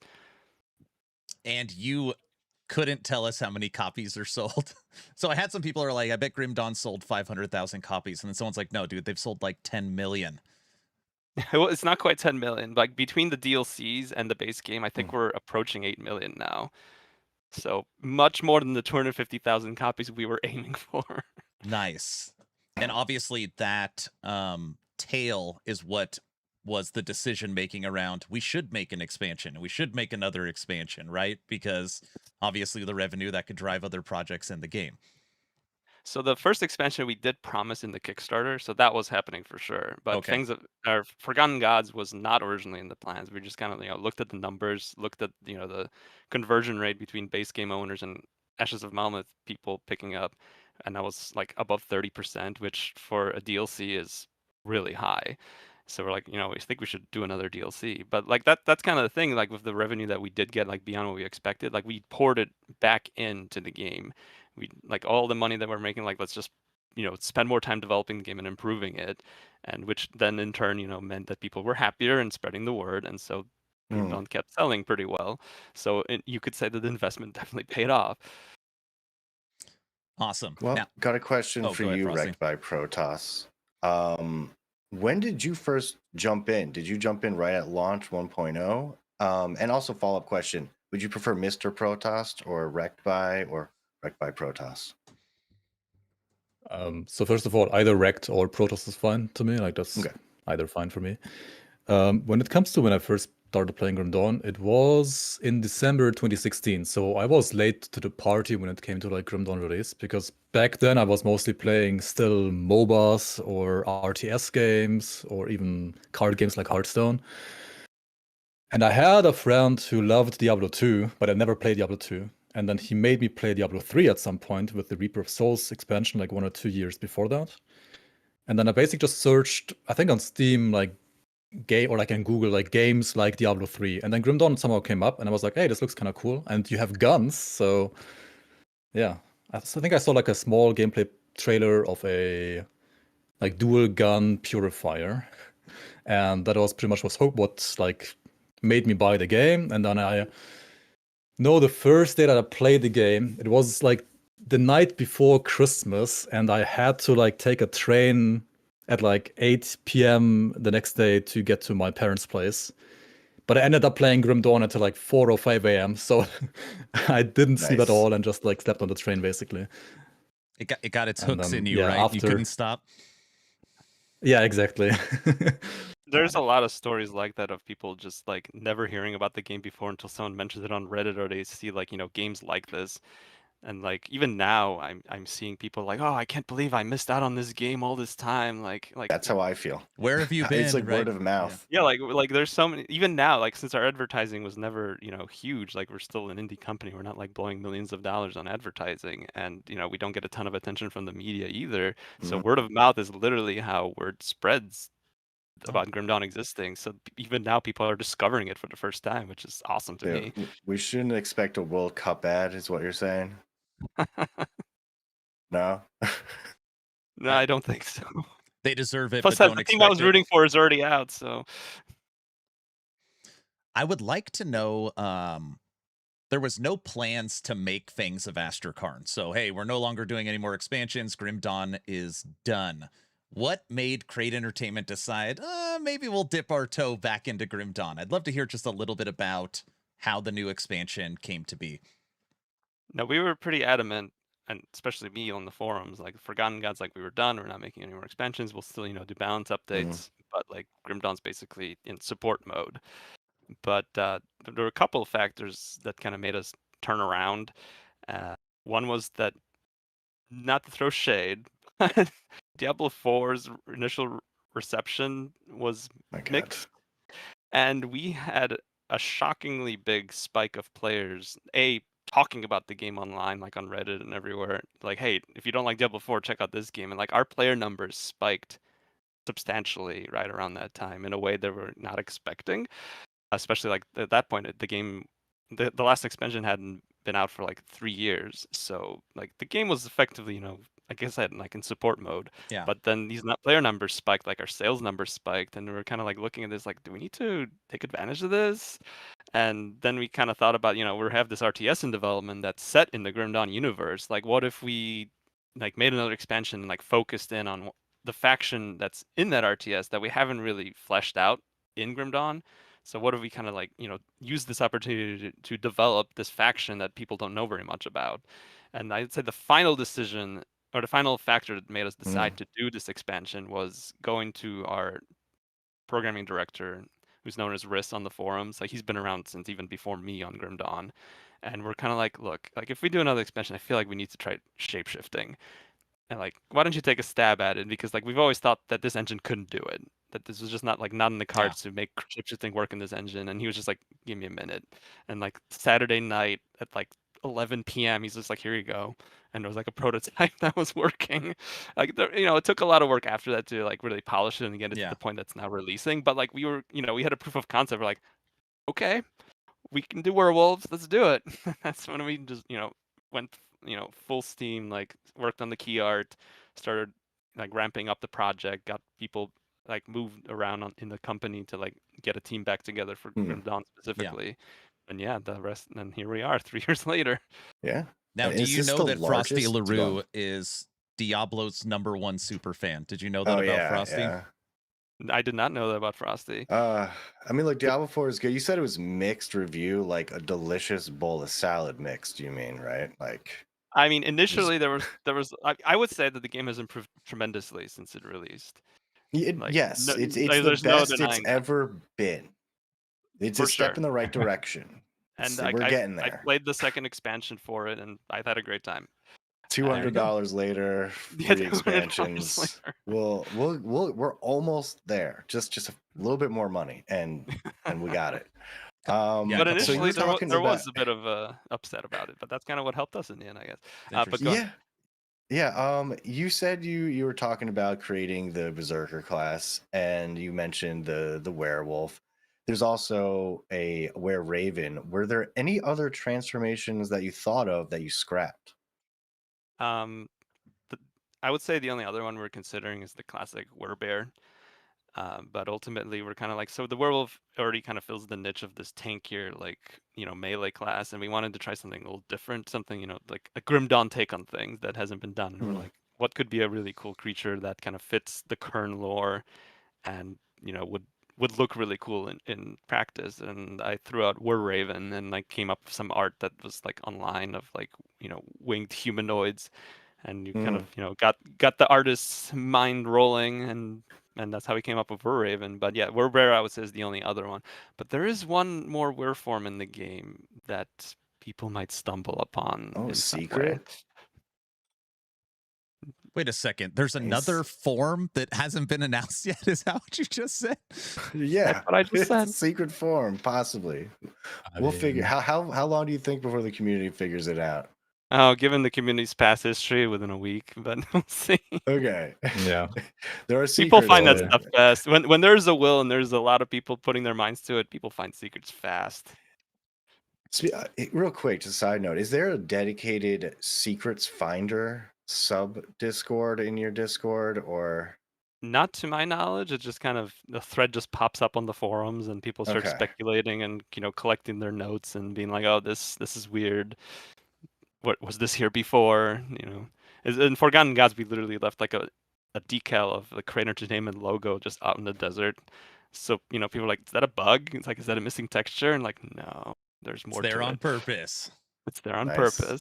So how does it go from Grim Dawn's done, it's in support mode, like we dropped the last expansion, Forgotten Gods, to okay, proof of concept, to 3 years later? Is that just scope creep? Yeah. I know you guys obviously had to delay multiple times to get to this point, but was it just, hey, this is going to be the last expansion, we just want to knock it out of the park? I'd love to hear that 3-year journey a little bit. There was definitely a bit of scope creep where we kind of didn't pump the brakes early enough, I would say, then perhaps we should have. But there, like you said, though, there was this energy, this feeling like this is for sure the last expansion. Like there's a 100% chance it's the last expansion. And we're like, Sure. let's do this thing that we've always wanted to do. Like do this, like let's get this in there. Like let's flesh out this world. And we got the level designers like building levels, and they got pretty big. And we had two options at that point. Like, should we just scrap some stuff and make the world smaller, to fit the original scope, or like, but then like we have these pretty levels, why don't we just use them? And so we just kept developing the content necessary to kind of fill it in, so it doesn't feel like it's just stretched out just for the sake of being big. And yeah, that took 3 years. Let's say you sell 10 million copies. You wouldn't come just. Is there even a little hope that there's another expansion, or no, this is it? No, this is going to be it for actually getting into technical reasons. There's like a hard limit on how big the world can get in this engine. We've already actually like kind of pushed it twice over development of like the private expansions, and now. Okay, that makes sense. And like if we go any higher, I feel like modders wouldn't like Rect is working on the community league. Like there actually wouldn't be room left in the world for them to add anything, because we would hit this hard limit where the game would literally We'd have to make it crash. even bigger again. Yeah, like that's one technical reason. The other one that's kind of been bothering me, even in Forgotten Gods, is that our item tooltips are getting out of control. And to add any more, like I feel like we can't do the longest ones I've ever seen. Yeah, like you have to like scroll and scroll, like 2 pages later, like okay, here's the tooltip for one item. Aaron just doesn't even read them. He just is like, whatever, this looks good. It looks like a bonus. Yeah, what are the pet stats on it? Wait, what did I say? Never mind. Like if we add another expansion, like we have to do another class. I feel like that's just expected, and like it's such a selling feature that would have to happen. And like adding another class is, 10 more combinations that would happen on top of everything that's already in there. We would have to add it onto existing items. We would have to make a ton of new items to support all these combinations. Yeah. It's an exponential problem. Yeah, and also, isn't there like a limit to how many characters Steam will allow you to even create? So if you make a new master, you can't have literally one of every combo at that point. Yeah, at that point it's literally impossible, because it's a Steam Cloud is pretty generous, all things considered. Like they give you a lot of space per game, but they do have a file limit. And Grim Dawn's save files, the way they were formatted, like there's multiple save like files per character that exist, and either we would have to like rework that to consolidate into one file, or we just have to be like, sorry, the limit's 50 characters because if you make any more, they will become corrupted, and that's why that limit's stuck this whole time. Not because like we're just really hard about 50 character limit. Like we don't care. Like go to local save and you can have 1,000 characters. Though I don't recommend that. I think just loading your data at that point would take a while. Well, there you guys go. Officially on the Town Portal podcast. If the game sells 100 million copies, this is still the last expansion. But don't worry, later in the podcast, we've got lots of questions around the future and Grim Dawn 2. So I hope Zantai's ready for that. So, nevertheless, Fair. All the questions, every single question will be answered. Every single one. I will not. Everyone. Oh, okay, he's done. he's like, I'm out of here. So, while developing the expansion, did you take any community feedback and implement it from the community forums or even the community leagues that were being created? Did you take any inspiration from any of that that's in the expansion now? Yeah, I would say there's a few things that I can think of right at the top of my head. For one, like we actually did a call with Rect and the rest of the community league guys before we announced the expansion, and we just kind of, poked around a little bit and like, hey, so like what features would you guys say were the most important in your community that you feel like would be great to have in Grim Dawn? And so we kind of talked about affix rerolling. We talked about like the ambush chests. And if you looked at the feature list for, the Ascendant mode, both of those things happen to be official now. So that's like two things that we straight up borrowed from the community league, because again, those are like some of the most popular things that people really liked in there. The other one that's actually not Fangs of Astrakhan specific, but patch 1.3 is a stash overhaul that we just did, where we added stash tabs dedicated to materials and components, and we added a way to just instantly transfer them from anywhere in the world, like right into your stash. So that was kind of a quality of life feature that I feel like has been on the community's been asking for. Wait, like, that hey, is we need so more nice. Oh, that is going to be such you a can great transfer change. anywhere in the world? Yeah, just this button in your is inventory. Is that currently in the 1.3 patch? Because I didn't know about this. Yeah, like there's a button, like dedicated button right over your inventory in 1.3. So that's gonna go live on Thursday. You just click a button. Like there's a confirmation text that you can actually disable if you really don't care. Like click, everything just gets hoovered up, frees up space. You can keep going. Oh, that's so nice. Wow. That is a nice quality of life. Was there anything that needed to be cut? And I know it's kind of a weird question, like something that didn't make it in, where it was like, oh, we were trying for this, but that's going to have to go to Grim Dawn 2. Was there anything like that as you were developing? There's something that's been cut every single time we worked on an expansion. That's reworking the bounty system. The bounty system is something I scrapped together in the Grim Dawn, development that was made out of toothpicks and duct tape, like using basically the dialogue system, and I hate it. I wish I could rework it, but every time we were coming up with features for the expansion, we have to limit the scope at a certain point, and I'm like, I feel like these things are gonna have more impact than reworking the bounty system. So even though I hate it, and it's my greatest shame in Grim Dawn, I can just keep leaving it for the next one and for the next one, and finally in Fangs of Astrakhan, we still cut the bounty system rework. So that's just gonna sit that way forever. It's just gonna be that way forever. The 20 million copy goal, just update just the bounty system. There you go. Okay. Oh, if we sell 20 million copies, I will drag a programmer back in to rework the bounty system. How about that? All right. That's saved. That's on the VOD. All right, now we got to find 20 million. Easy. No problem. No problem. Other than, I know you said you're thinking Berserker was like almost right away. Was there any other masteries you considered other than the Berserker? There were two that we were thinking about. One was an alchemist kind of class, make like concoctions, like throwing explosive potions and stuff. And the other one was actually like a reformed Cthon cultist. And we're also thinking about doing that as like a transform class, where he would transform into different chthonic creatures.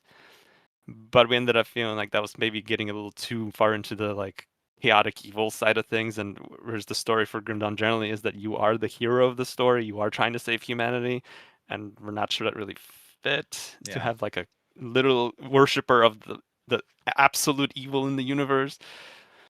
So we ended up going with Berserker instead, and Berserker fit the Kern theme much better than those other two did. Okay. Rect, you've played Werewolf and Were-Raven, is that correct?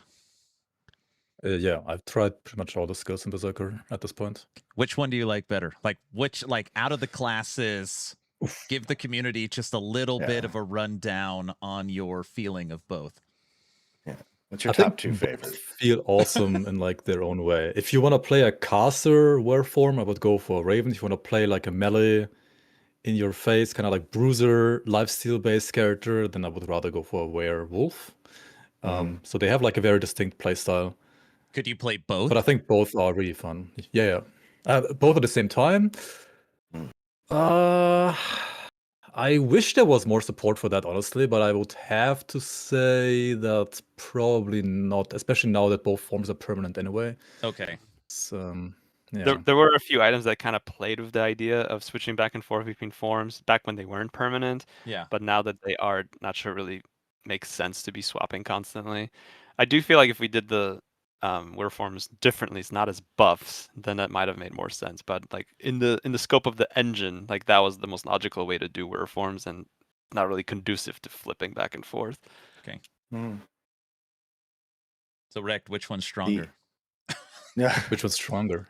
Oh, here we go to the spoiler territory.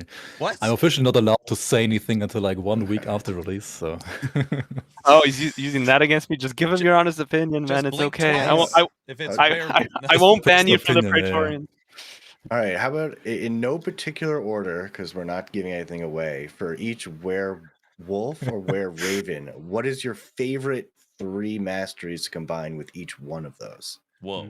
Okay. I mean, there are some rather obvious ones that I guess I can tell you guys here, and the viewers also like seen me play on stream. So, I mean, if you want to play a werewolf, right, there are 2 that I could say are pretty nice. Like a Nightblade, of course, works really well for, you know, the untransformed were-raven, like the Pierce code. I mean, not the were-raven, werewolf rather, sorry. And the Chaos Werewolf will work really well, of course, with an occultist, right? Because I mean that one has lots of chaos damage and chaos resistance reduction, so it will work really well for that. For the Were-Raven, I would say the most fun that I had was either a Shaman or a Arcanist, or actually even an Inquisitor, because there are some items that, you know, convert the were forms also to other elemental types. And there's one that I showed on stream as well, which converts the Raven to lightning. And then because it has conversion to its code and pierce damage, you can also use other skills from, for example, Inquisitor, which will be also converted by that global conversion that you get to the Raven. So I was, for example, trying out something like a Lightning Rune of Agorad Were-Raven build, which I'm not so sure if it has like the best endgame support, but it was really fun to try it out and, you know, like play with these like global conversions. That was fun to me. Why is it word on the street is there's no necromancer support for Berserker? I mean, there is necromancer support for Berserker, just not really for pets, I would have to say, to disappoint you, Aaron. Like maybe it's the secret 3rd transformation that's go with the necromancer. That's what it is. That's got to be it.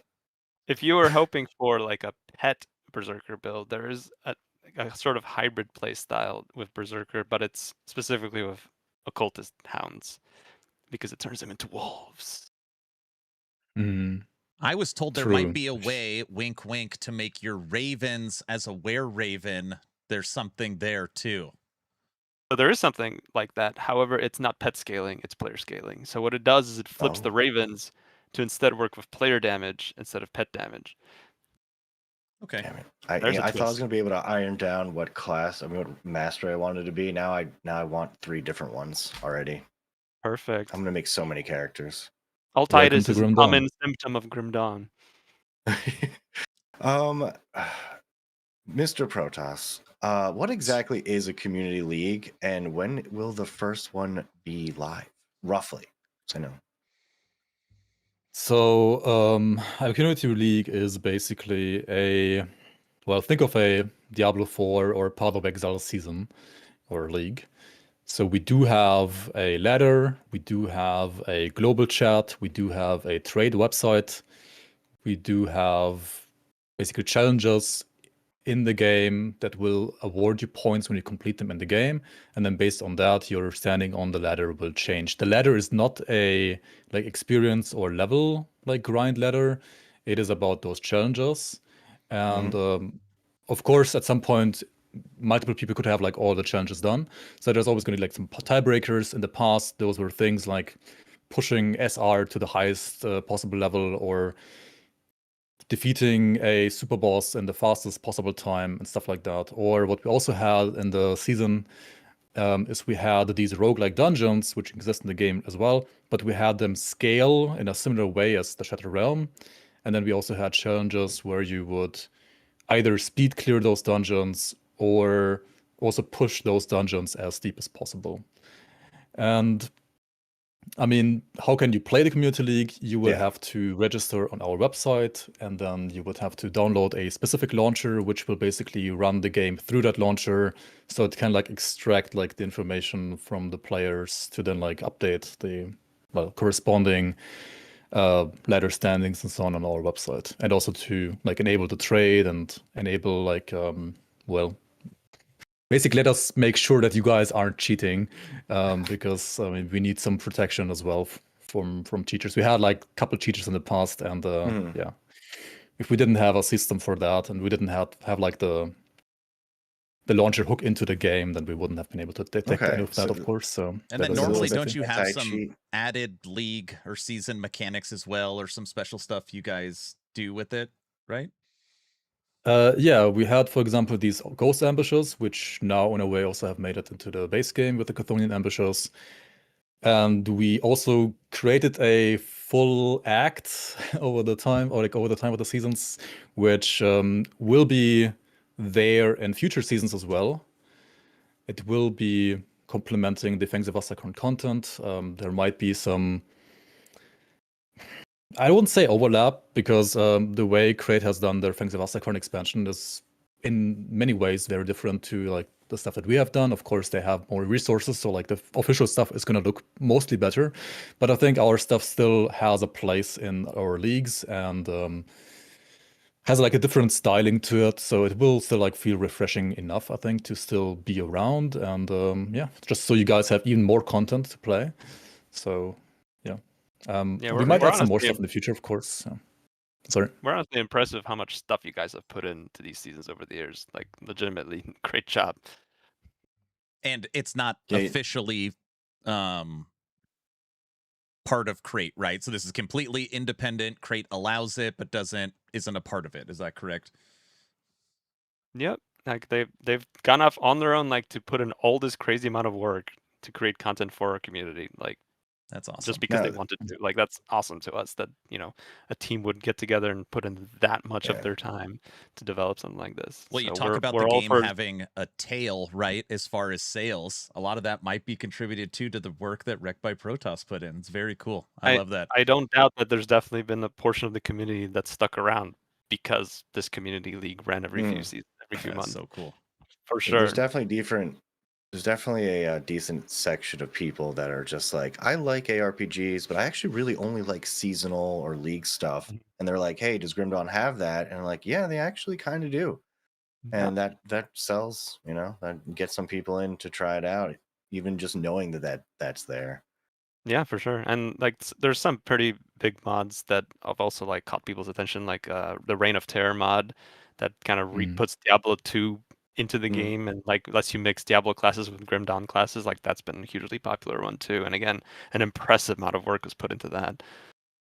Wrecked, I'm gonna need your team to make a Last Epoch season 2, just so you know. It's got offline, so we'll put together a team and you know what, never mind. Okay. Yeah, you mean like if EHG is not releasing season 5, we'll have to do it for them. Exactly. Bingo. Ooh. Oh, that's rough. Damn. It's in Grim Dawn first before it launches. Is there any type of mods you don't allow for the game? The only thing we wouldn't allow is something that circumvents, you know, paying for the content that was made. Like, there have been a couple attempts at like making Crucible work outside of the Crucible DLC, which, you know, you have to draw a line somewhere, and that's kind of it. Or like trying to reuse the Loyalist pack, like item art as like drops in various like content. Like, again, like that's kind of where we draw the line. Like, if something that people have to, you know, put their money in to get, and you're trying to circumvent that, like, we can't really allow that. Other than that, though, like, have fun with the tools. Like, these tools that people are using were the same tools that we used to make the game. Like, there isn't like some additional hidden tool that developers have that we're not letting people like have their hands on. Like, these are the tools the game was made with. So the opportunities and the possibilities here are pretty wild, especially with some of the new tech that's in Fangs of Astrakarn, like super moddable. Like the Ascension altar, that's like one of the the key features of the expansion that hooks into the scripting system for Grim Dawn in a way that modders like Rect could take in directions we haven't even thought of. Nice. So, speaking of features for the expansion, one of my favorite features is the Ascendant mode, because there who doesn't want way more endgame. What exactly is the Ascendant mode? So Ascendant mode is kind of the next pillar of our end game, like you were saying. Like what our goal was to take all that campaign content that has been made over 14 years of Grim Dawn development and make it relevant again. Because like people get to ultimate difficulty, they beat the campaign, and then like either you play Crucible, or you jump into the Shattered Realm, or you hunt like totems and stuff, and but at a certain point, like the campaign content just becomes way too easy, and it doesn't drop enough loot to kind of warrant doing it versus the Shattered Realm or the Crucible. And that kind of really limits people in terms of like, well, how to have fun with the game. Like we're basically saying like you either have to do this horde mode, or you have to do this like rift mode that kind like Diablo 3 initially did like forever ago. And so like, well, but people like playing the campaign. They like running bosses and exploring. Like, what if we brought that back as an end game mode? And that's what Ascendant ultimately is. Like, it raises the difficulty bar significantly, but it also makes loot much more lucrative everywhere in the campaign. And the altar that I mentioned earlier that like ties into modding, like you can use the altar to modify your session to make certain mechanics more lucrative and common. So if you're really into hunting monster totems, you can increase the chance of these empowered, like beefed up monster totems that drop more loot and have special bosses popping out of them spawning. If you really like fighting nemesis bosses, you can make them spawn way more often.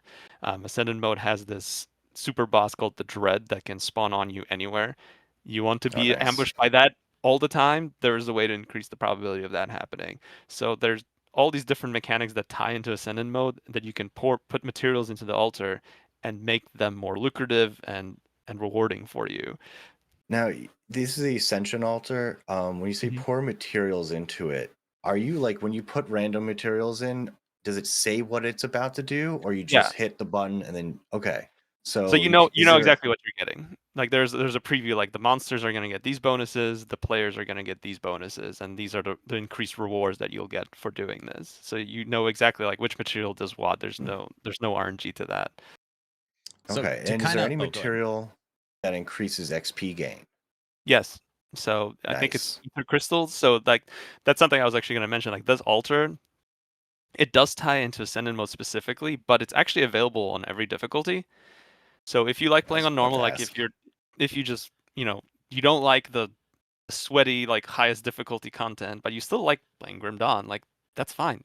Enjoy the game the way you like playing it, and you can use the altar to enable mechanics from Ascendant mode to appear on the difficulty you're playing, and then make them So more likely to spawn. you would need one person in Ascension mode to activate the altar, and then that Nope. affects your alts.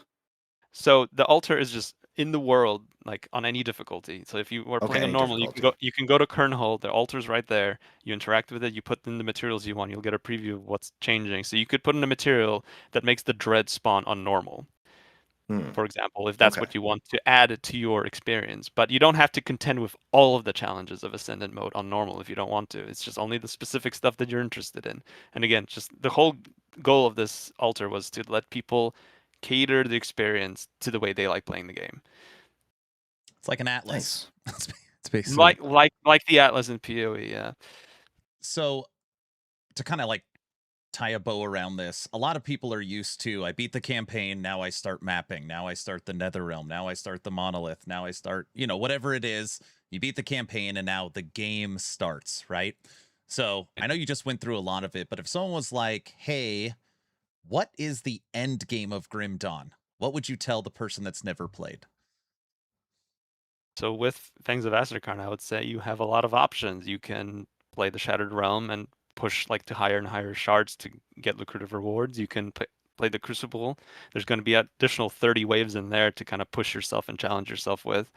And now it's going to be the campaign. You can, all that same content that you played during the campaign is now going to be relevant again. So Okay. if you like bossing, you can go through all the different dungeons in the world and kill specific boss to like get their loot and get even more like other rewards as well. There's the whole like item ascension system now that there's a whole other layer of like powering up your gear.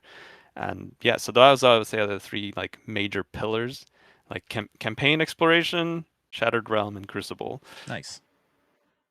You mentioned item And I mean, you ascension also have system. Sorry. You gone, Rect? And you also have the super bosses, right? I mean, they are kind of a one-time, Super but boss. I would Super. say they are So- still Wait, super a relevant part of bosses. endgame because you need to gear pretty well for them, right? So super It's bosses, a I would one-time consider. kill? You can fight them as many times as you want, with the exception of one vanilla boss. I would consider them more of like a proof of build than like a endgame farming goal. Like every one of them does have like a unique item that doesn't drop anywhere else in the game that kind of shows like I've done this. And for some builds that is best in slot, but for the most part it's more of like an achievement. Like I beat this super boss on the highest difficulty, and like my build is powerful enough to do that. And there are 3 new super bosses in Fangs of Astracharn. So Oh, nice. like how many other nights? So it's two in Forgotten Gods, 3 in Ashes of Malmeth, and 2 in the base game. So we've got all sorts of super bosses for you to find and tackle. Hey, Frosty, since we're talking Fangs right now, do you want to switch to scene 2 where we could have Wrecked up playing a little bit of gameplay? Do it. All right. Town Portal Podcast, scene 2. Wrecked, you are now on Look the at screen that. twice, just so you know. So Yeah, you're gonna be playing while we talk. yeah, you're gonna be playing muted. I want to quickly go over the Ascension items that you talked about. These are items I believe are only in Ascended difficulty, correct? So that's actually one of the things we ended up changing over development. And when we initially announced the system like a year ago, the way it worked is that Ascended items dropped only in Ascended mode, and they only applied to common quality items. And the goal there was to make common items more interesting and exciting again. But as we kind of played with it and we let playtesters, including Rex, check it out, it just wasn't really landing the way we hoped. And so that was one of the systems that we like went back to the drawing board and were like, let's try it differently. And so we scrapped that version of it and came up with instead having a rune keeper next to that altar who you can give your items to, and along with like powerful crafting materials, including ones that primarily drop in Ascendant mode, you can ascend any item in the game, including common items. So common items have more powerful affixes you can roll. So that that like original, spirit of the system is still there. Common items will be more interesting through this system. But then any item, including legendaries, monster infrequents, can be ascended to get these cool new modifiers on them to like spice things up and give you a power boost so you can tackle all that challenging new stuff. So what would And you one thing recommend? we're- Oh, go ahead. Sorry. No, I was just gonna say one thing we're kind of playing around with potentially doing. I'm not sure if we'll make release or maybe post release, is actually having a chance to drop ascended items in ascendant mode, like straight up like an item just ascends by default. And then that'll save you some materials potentially if you get a really good one. Nice. What I was going to say think is, that would so what do you be- recommend sorry. loot filter wise? Now I need to look at all the normal items that drop. No, so that was actually one of the things that sucked about the original implementation, is that you had to re-enable magic items again because you might get like a good base item to then that then ascends. But since we did away with that aspect of it, you don't have to re-enable common items anymore. I see. Okay. Nice. The new Ascension affixes. What are some of your favorite affixes that you might want to roll onto your gear? For So both of you. Oh, I mean, the most fun ones are ultimately going to be, I would say, the class ones, because they're going to be specific to whichever character you're playing, and that's going to be, modifiers for specific skills you might be using. I think the one that people are having the most fun with is probably the ones that increase the chance of triggering a weapon pool skill, because that really lets you customize your basic attack or like basic attack builds to be exactly the way you want them to be. Like before, it was kind of like, okay, I got to get like this one, and then I still have this gap that I need to fill somehow. So you start like fishing for gear that maybe grants you another weapon pool skill, and then like maybe it's not as powerful as like, or maybe not the right damage type, but it's still slightly better than the basic attack. But now with these ascendant modifiers, you can increase the chance of the ones you actually want in your build to trigger. And I think that's the one a lot of people are like. I've already seen it like in the Grim Dawn community Discord. Like that's the one people are like, the gears are turning already in there. Is it a random what you get? Sorry, Rect.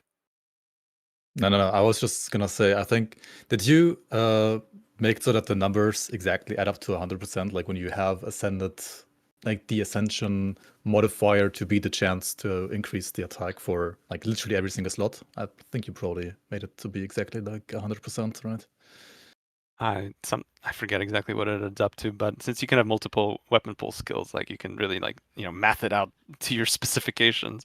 Yeah. Look at this I think- beautiful on-screen berserker skill tree. Look at this. Oh yeah. Yeah, Very that was nice. that was part of the UI overhaul that we're doing for 1.3. Like the UI looks nice and fresh now. Yeah, you could definitely tell. my It looks God. clean, sharp. Looks really, really good. I like it. Yeah, no, we were talking a lot about the expansion. Any favorite features that people should look forward to in the 1.3, which is out for everyone who has the game, correct? Not even the expansion. If you just have the game, you get 1.3. Yep, so 1.3 is our big quality of life patch and / pre-patch for the expansion. So the big things I would call out for people, the stash overhaul that we kind of touched on earlier, the UI refresh, like the main menu scales with your resolution now. There's just such a simple concept that did not exist in this engine. Like when this engine was made, it was for Titan Quest. Like the highest resolution people had might have been 1080p, and that was like the the premium screen. Yeah, you're balling.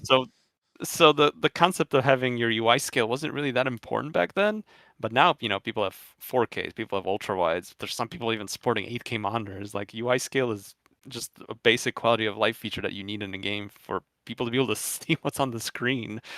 And yet our menu did not scale, but now it does. Such a small thing in the grand scheme, but it's gonna be big for a lot of people, I'm sure. And the other one is WSD controls. Which was not in the game before. And it is not like run and gun gameplay. It is meant as an accessibility features, but like that's kind of the conversation that started with Path of Exile 2, I would say. Like so many people are like, well, Path of Exile has WSD now. Like when is Grim Dawn getting it? Of course. And like we can't do like run and gun like PoE 2 is because like that would completely change the balance of the game. But a lot of people that started coming into the conversation were like it actually hurts my hand to play with a mouse. Like controller is also like pretty difficult for me. Like if we had WSD, I'd actually be able to enjoy this game again. And I was kind of like, wow, that I never really even thought that would be an accessibility feature. And so we were like, yeah, let's do it. So we have WSD controls that work similarly to how a controller works. Nice. So you can't run and gun at the same time, but you can move in one direction and shoot behind you, for example, like stutter step to shoot. Yeah, what's saying is you can't Yeah. strafe, right? You can't run backwards and shoot forward Right. with dual stick, right? Okay. Right, you can't do that at the same time. Like your character will pause to shoot. Yeah. The 1.3 patch, I believe, also is going to bring some adjustments to balance for some masteries and devotions. Is there anything that's being buffed that you want to highlight?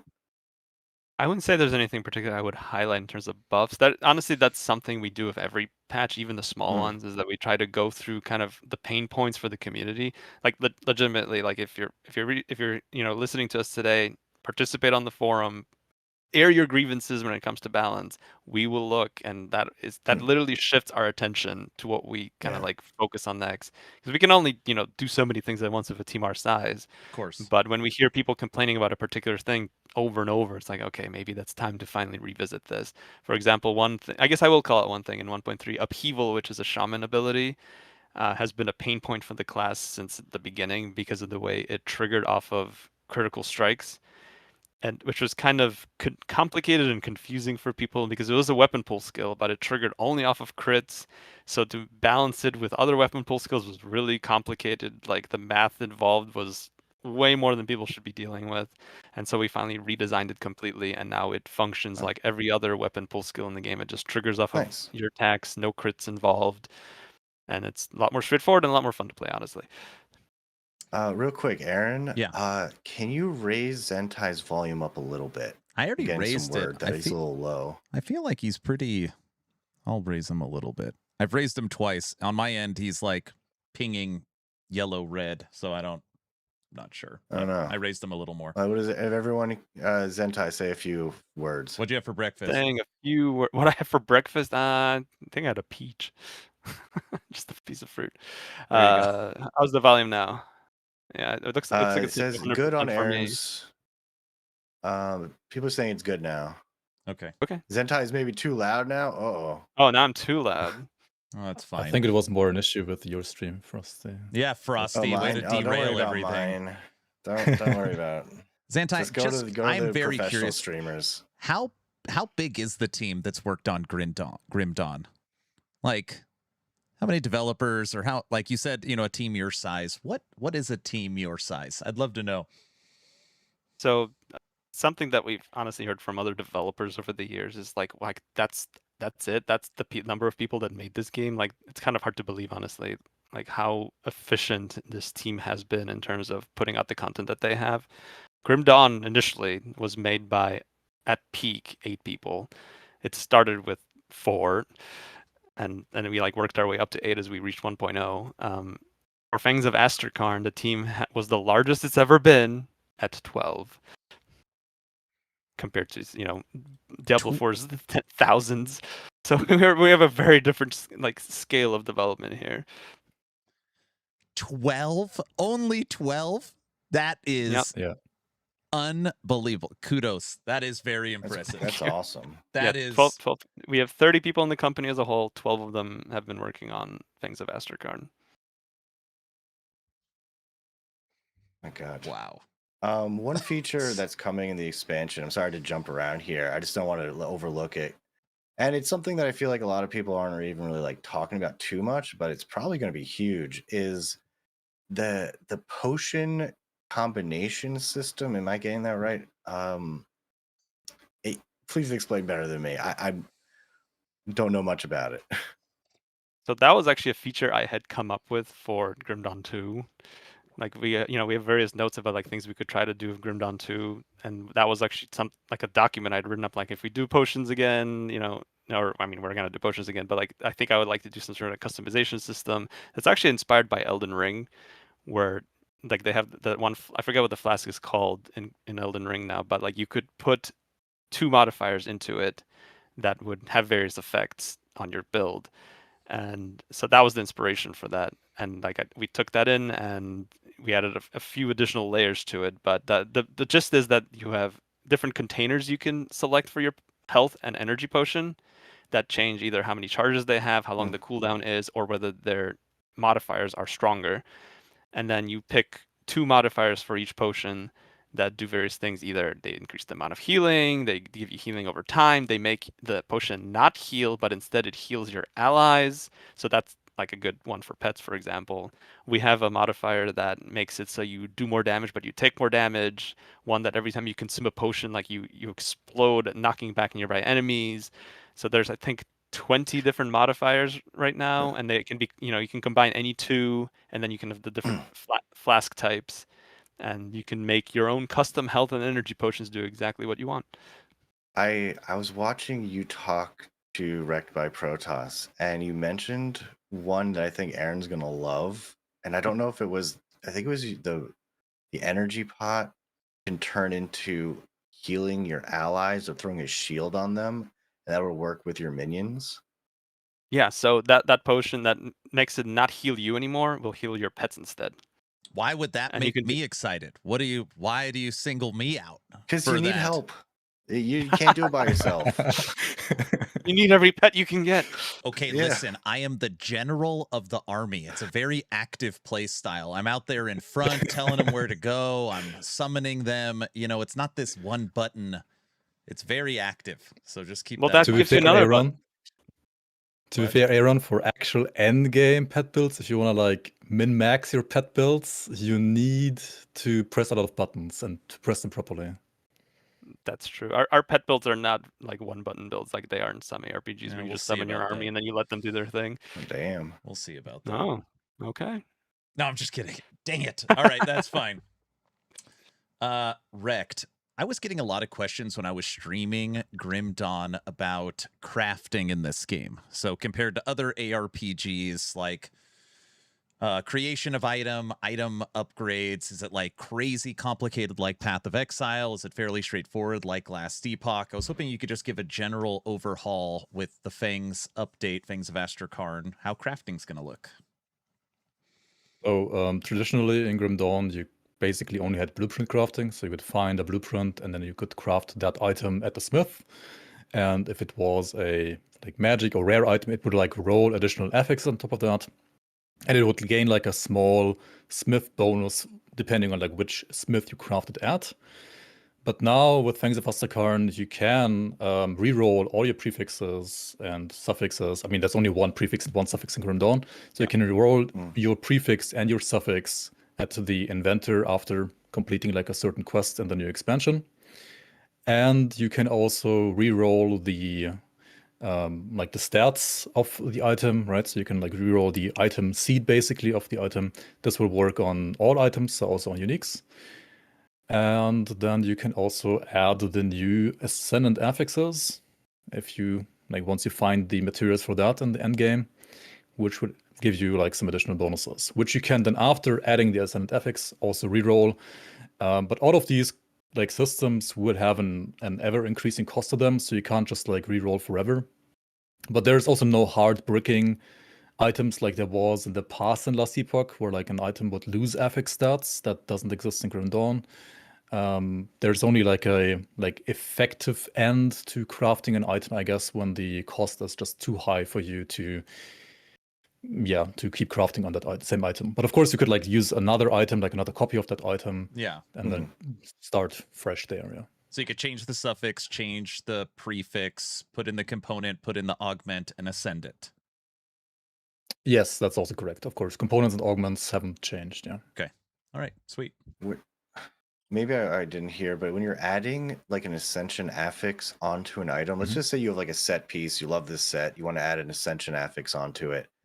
Does it add a random one, or can you choose the one? It's random. So you will be able to basically get it from 3 pools, right? There's one generic pool, which everybody, like every class can get. And the other 2 pools will depend on your mastery. So if you're crafting, or like if you are ascending an item as a necromancer shaman, then you can get either an ascended affix from the shaman affixes, from the necromancer affixes, or one of the generic ones. Okay. Cool. Is there any new legendaries in the game that people should be excited for? Should be excited for. I will hope they're excited for a lot of them. Yeah. So okay, legendaries. What is your favorite? One of my favorites. I mean, I mentioned it earlier. That one that was pretty fun to make was the Eldrune set, which converts your ravens to be player scaling. And we actually had the artist come in and give them like a spectral look. So there are these ghostly ravens that are following you around and shooting bolts at enemies. So that one was fun.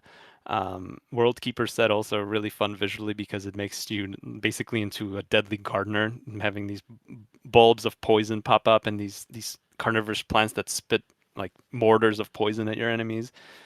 Nice. Those are I think the ones that kind of stand out in my memory. Is like, oh yeah, those are fun. And there's of course the the Zantai set. You're not allowed to do that. No, that's cool. I like that. Is there a wrecked set? Maybe in the community league, I don't know. Okay. Yeah, Wreck can throw his own set in. So far, I've refrained from making items for myself. Well, there isn't a wrecked set. There's a wrecked by Protoss gladiator in a certain arena in what people call Act 2 that people have been complaining about ever since I put him in. So the short backstory of this is that one of the things these guys did before they did the community league was they had PvP competitions that were community run, and they would announce who the winner was, and Rec beat his own tournament And what he didn't know is that I looked at that tournament's results and like found the character he won with and turned that build into a boss in the game with the same abilities and put him inside of this arena in like this outlaw camp. And since it's a PvP build, it has a lot of crowd control, it has a lot of like debilitating effects that I kind of replicated in the enemy. And so people get wrecked by him all the time because they're not prepared for this enemy that acts like another player and stun locks you and like slows you down. That is a very cool Easter egg. I love that. And I've refused to nerf him. It's like Good. No, don't nerf him. No, you want skip this it. stuff. You can go around him, so I have no remorse. I remember the gosh. angry Reddit posts on day one, but I remember you apologizing on my behalf, and I'm like, don't apologize. Yeah. yeah. So I'm like, sorry for killing you in game. Yeah, go on, Aaron. speaking of like secrets, and to be clear, we're not asking for you to spoil any secrets, but it seems like this is something that is getting more and more popular in isometric action RPGs. Maybe it's always been popular, but not really leaned into. How many secrets? Maybe that's asking too much. How much did Crate lean into secrets and discovery in Fangs of Astrakarn? Like special things that you might come across. So secrets have been part of Grim Dawn since the beginning. Like rewarding exploration has been a big pillar of ours. So the game is littered with secret locations that have like unique chests in them that just drop additional loot if you find them. And Fangs of Astrakarn has something like over 50 of those, I think. And there is some additional secrets I will tell you that have never been in the game before that you will have to find for yourself. Okay. All right, we'll be looking for it. Secrets. I just literally discovered you can change the camera angle and see hidden items. So oh yeah, you don't need to rotate the camera, but rotating the camera does make it easier to find certain secrets in the game for sure. It is interesting watching Rect play here. He is always moving his camera. Always moving. I never move my camera because I get lost and I I'll honestly screw it don't up either. all the time. Do you use a controller, Rect, or mouse keyboard? No, I do use the default settings. So like I hold down my mouse wheel every time you see the camera move on stream. I'm holding down my mouse wheel with my usually like middle finger and like ring finger and adjust it like all the time because I do prefer enemies to be like in the upper part of the screen because you have a little bit more like field of view there, right? Yeah. And also for shadow striking or blitzing around, it is nice to jump into like the corners of the screen as well. But yeah, it's also fun to watch. I personally, I would get lost because I'm just like, where's north? Where was I heading? That's I'm going exactly backwards. Right. To be fair, I've had mixed feedback on this. Like some people like it because they can see like what you can make with it, like what you can do with it. But other people just get dizzy watching me, and I know that I do lose some viewers just because I'm like rotating too much sometimes, and they like watch my stream for a couple minutes, and then once I'm rotating, they're like, oh, I'm out. I feel sick. I'm out of here. Yeah. Oh yeah, they might have like vertigo. I was gonna say vitiligo or something. What has been the response from the community on the UI change and moving towards the health globes? So some people see the health globes and we're like, what did you do? Why did you make this a Diablo clone? Like, you guys should be original. But it's like, we didn't get rid of the health bars. Like, that's still an option in the game. I mentioned this in Rex stream that we did a couple weeks ago, but the reason we actually added health globes is because our art director always wanted them in the game. Like he's been at the company as long as I have. Like he started like a couple weeks after me, and like that was one of the things that he's like, I love orbs. I love like the readability of them, and he wanted to have them in Grim Dawn, but like we had our own design, like, and we stuck to it. But then we were doing this UI overhaul. We're like, if there's ever a time to do orbs, this would be it. And so we added a new option in the menu that you can switch between classic and an orb UI, and so now our director has the orbs that he always wanted. The community reaction, I think, like I said, some people were like very upset, like, why are we putting orbs in? Like, you took away my health bars. Like, but we didn't. You're fine. And some people are very happy that orbs are an option now because they always prefer orbs in action RPGs. Like, there's just something about them that people like, and more options means more people play the way they want. Nice. Okay, Frosty, are you going to use orbs? Yeah, I'm going to use orbs. It's like enjoy the circularness of it. Okay, what time does Fangs of Astrakarn officially launch? Officially, it'll be July 23rd at 10 a.m. Eastern time. So there's no like different global releases. It's just going to be 10 a.m. Eastern, worldwide. So unfortunately, for some people, that does I think mean that it'll actually be the 24th. Oh, I see. Okay. I've been getting lots of questions around time of release. I don't know if Crate's put anything out there. Maybe they have, and people haven't seen it. But yeah, I've gotten that question The information is out there. I don't think it's been pinned in a way that's very easy to find for most people. So I totally understand that question keeps coming up. Okay. Like maybe I should probably make some official post and be like, this question's been coming up. Like this is how much it's going to cost. That question a lot as well. And I don't think I've seen it either. So, I mean, you might have it out there, but I don't know where it is as well, honestly.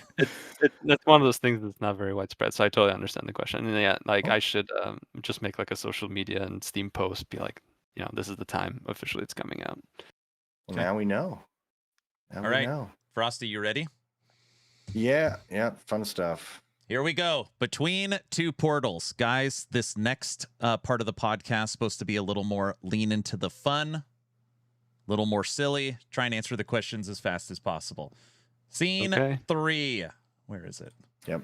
All right. Unless it's about Grim Dawn 2, then super slow, very detailed. Take my time. Of course. Okay. All right. Rect and Zantai, what would you rate D4 on a scale of 1 to 10, 10 being the best currently?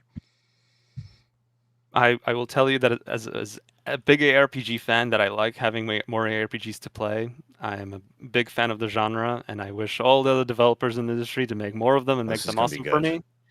So I will not give you a score for Diablo 4 because I feel like it would be unbehoof of me to do so. I'm not giving a number. I've played Diablo 4 and I've had my fun with it. I've played Titan Quest 2, Path of Exile, Last Epic, and I'm having a lot of fun with ARPGs right now because there's so many great options. Not a number large enough. Understood. Okay. I mean, apart from like the D4 bad memes and the D4 out of 10 memes, I can tell you one thing. I played Diablo 4 on all like the beta versions that you could play before the game release, right? I played the streamer beta, I played the public beta, and after all of that, I decided to not buy the game, and I still to this game have not bought the game. I get it. It is the most pure Diablo 4 you can ever play. Like you just can't play it after that because it's you can't take it out of the wrapping. And they just made it worse after that. There you go. Okay. Got it. What is one feature each of you wish could be in Fangs of Astrakarn that you just didn't make it in? Reworking the bounty system. a better crafting system. Those are kind of the two big things. The current crafting system doesn't remember like lower end recipes that are needed. So for example, if you need to make a piece of armor that requires a component, like you need to first make the component and then the armor. Like it'd be really great if you could just make the armor and it makes the component for you because you have the materials. So that would be a big one for me if we could ever come back and do that. Okay. Rick? Yeah, same. Like the chain crafting basically that you just mentioned would be big. Bounty rework would be big. And then also I personally would have loved to see a better loot filter. But yeah, I know it's hard to do, and you have done some minimal changes at least to like accompany the FOA changes.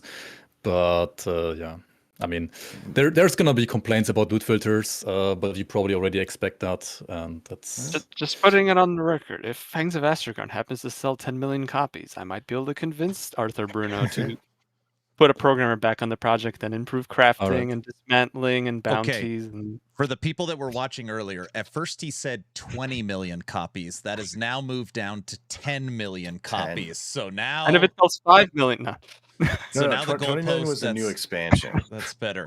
Okay, I'm rewording my question. If Last Epoch, Diablo 4, and PoE all had a league season on the same day, which one would you play first? Well, I mean, I'm not like huge seasonal guy in terms of like coming back to games like over and over, like month after month. So not saying that I have a problem with seasons personally, but it's not like something I bounce back into like repeatedly. I think if I had to pick, if you put me on the spot and make me pick one, I guess I'd pick PoE 2 because that's kind of the one I'd be most interested in right this moment. Okay. But I've played all of those games and had my fun with them in the past. Okay. Rec? Yeah, in the past, I would have said Last Epoch, like during like season 1, 2, 3-ish launch. And you still say that, right? Oh, it would definitely be like a toss-up between Last Epoch or PoE 2 for me. Like, Okay. it Sweet. depends what Last Epoch would have in store. But it's a little rough for the game right now, I would have to say. This is a double question here. What was one of your favorite games to play while growing up? And what current games have you played in the past, or game have you played in the past year or so that isn't an ARPG that you really enjoyed? Okay. So growing up, the two games that really stand out in my memory are StarCraft and Nice. Star Wars Dark Forces 2. Or Star Wars Jedi Knight Dark Forces 2, whatever it was. Like that for me back then was just like the Star Wars fantasy embodied in a video game, and I like played it over and over and over as a kid. For me, like growing up on computer games, it would also probably be like StarCraft Brood War, like the OG Nice. StarCraft, and then later on StarCraft 2. And then also, yeah, honestly, I played like lots of RTS, so like Age of Empires, the Stronghold series. I played Dawn of War 1 competitively for a bit. I played also like more niche RTS, like Cossacks. It's like a Ukrainian game. And I played some Warcraft 3 and Dota then later, but I didn't really like play it as much until like later League of Legends coming out. I played like lots of League like since basic day one. And then also another genre that I also always played a lot, or like always enjoyed playing a lot, was basically the old SimCity games, like SimCity 2000. I think I played a lot as a game, like as a kid, and also like transport simulators. Like I played a lot of Transport Tycoon, like back in the day. I had like a super old like Toshiba laptop from my dad with Windows 95, and then the only game that like would work on that was like Transport Tycoon. So Did you play any Red Alert? Red Alert? I have not played Red Alert myself. I played it a little bit, like a friend lended me his disc at some point, so I played it a bit, but not as much as the other RTS actually. Okay. Yeah, for recent games for me, the two that aren't ARPGs that I've recently played and had a lot of fun with were Satisfactory. I finally jumped into that and played it all the way like to the end mode that they have, and Rogue Trader, Warhammer 40k Rogue Trader. Those are my two recent big games. Okay. Any plan for Steam Deck optimization? So Patch 1.3 actually sort of in a way does that, because that part of that UI change, since UI actually scales to your resolution now instead of being fixed somewhat, especially in the menus, it'll actually be much more comfortable to play on the Steam Deck than it used to be. Like we actually had this warning that would pop up if you tried playing on the Steam Deck, like this is an unsupported resolution, like you should probably not play like this, but people kind of work their way around it. Now natively, all the controller UI elements will rescale to the Steam Deck resolution without having to do any additional tinkering. So it should be much better now. Okay. Oh, that's my kid. Nice. Double question. One, Wrecked by Protoss. Did you get that name for when you were playing Brood War? And Zantai, what games are you going to be working on next? So yeah, I mean, for those of you that have played StarCraft, my name should be rather obvious. I mean, Protoss is very often considered to be the no-brain race compared to the other two to play, like much easier to play than the other two. And yeah, I got wrecked by them quite a lot. so it's not that you wrecked people as Protoss. You got wrecked by Protoss. Yeah, I got wrecked by Protoss. Yeah, I played Protoss. I played Protoss. Everybody plays Protoss. Carrier has I'm a arrived. Zerg player. Bro. Excuse me. Oh yeah, Zerg all Carrier the way. man. You probably do Ling Rush. Come on, everybody knows that. Back in like when StarCraft 2 was fresh, like I did a lot of ring rushes just like in the placement matches, and some people were not ready for that at all. I always felt like out of all my friends, the best players were always Terran. Always. Like, I don't know.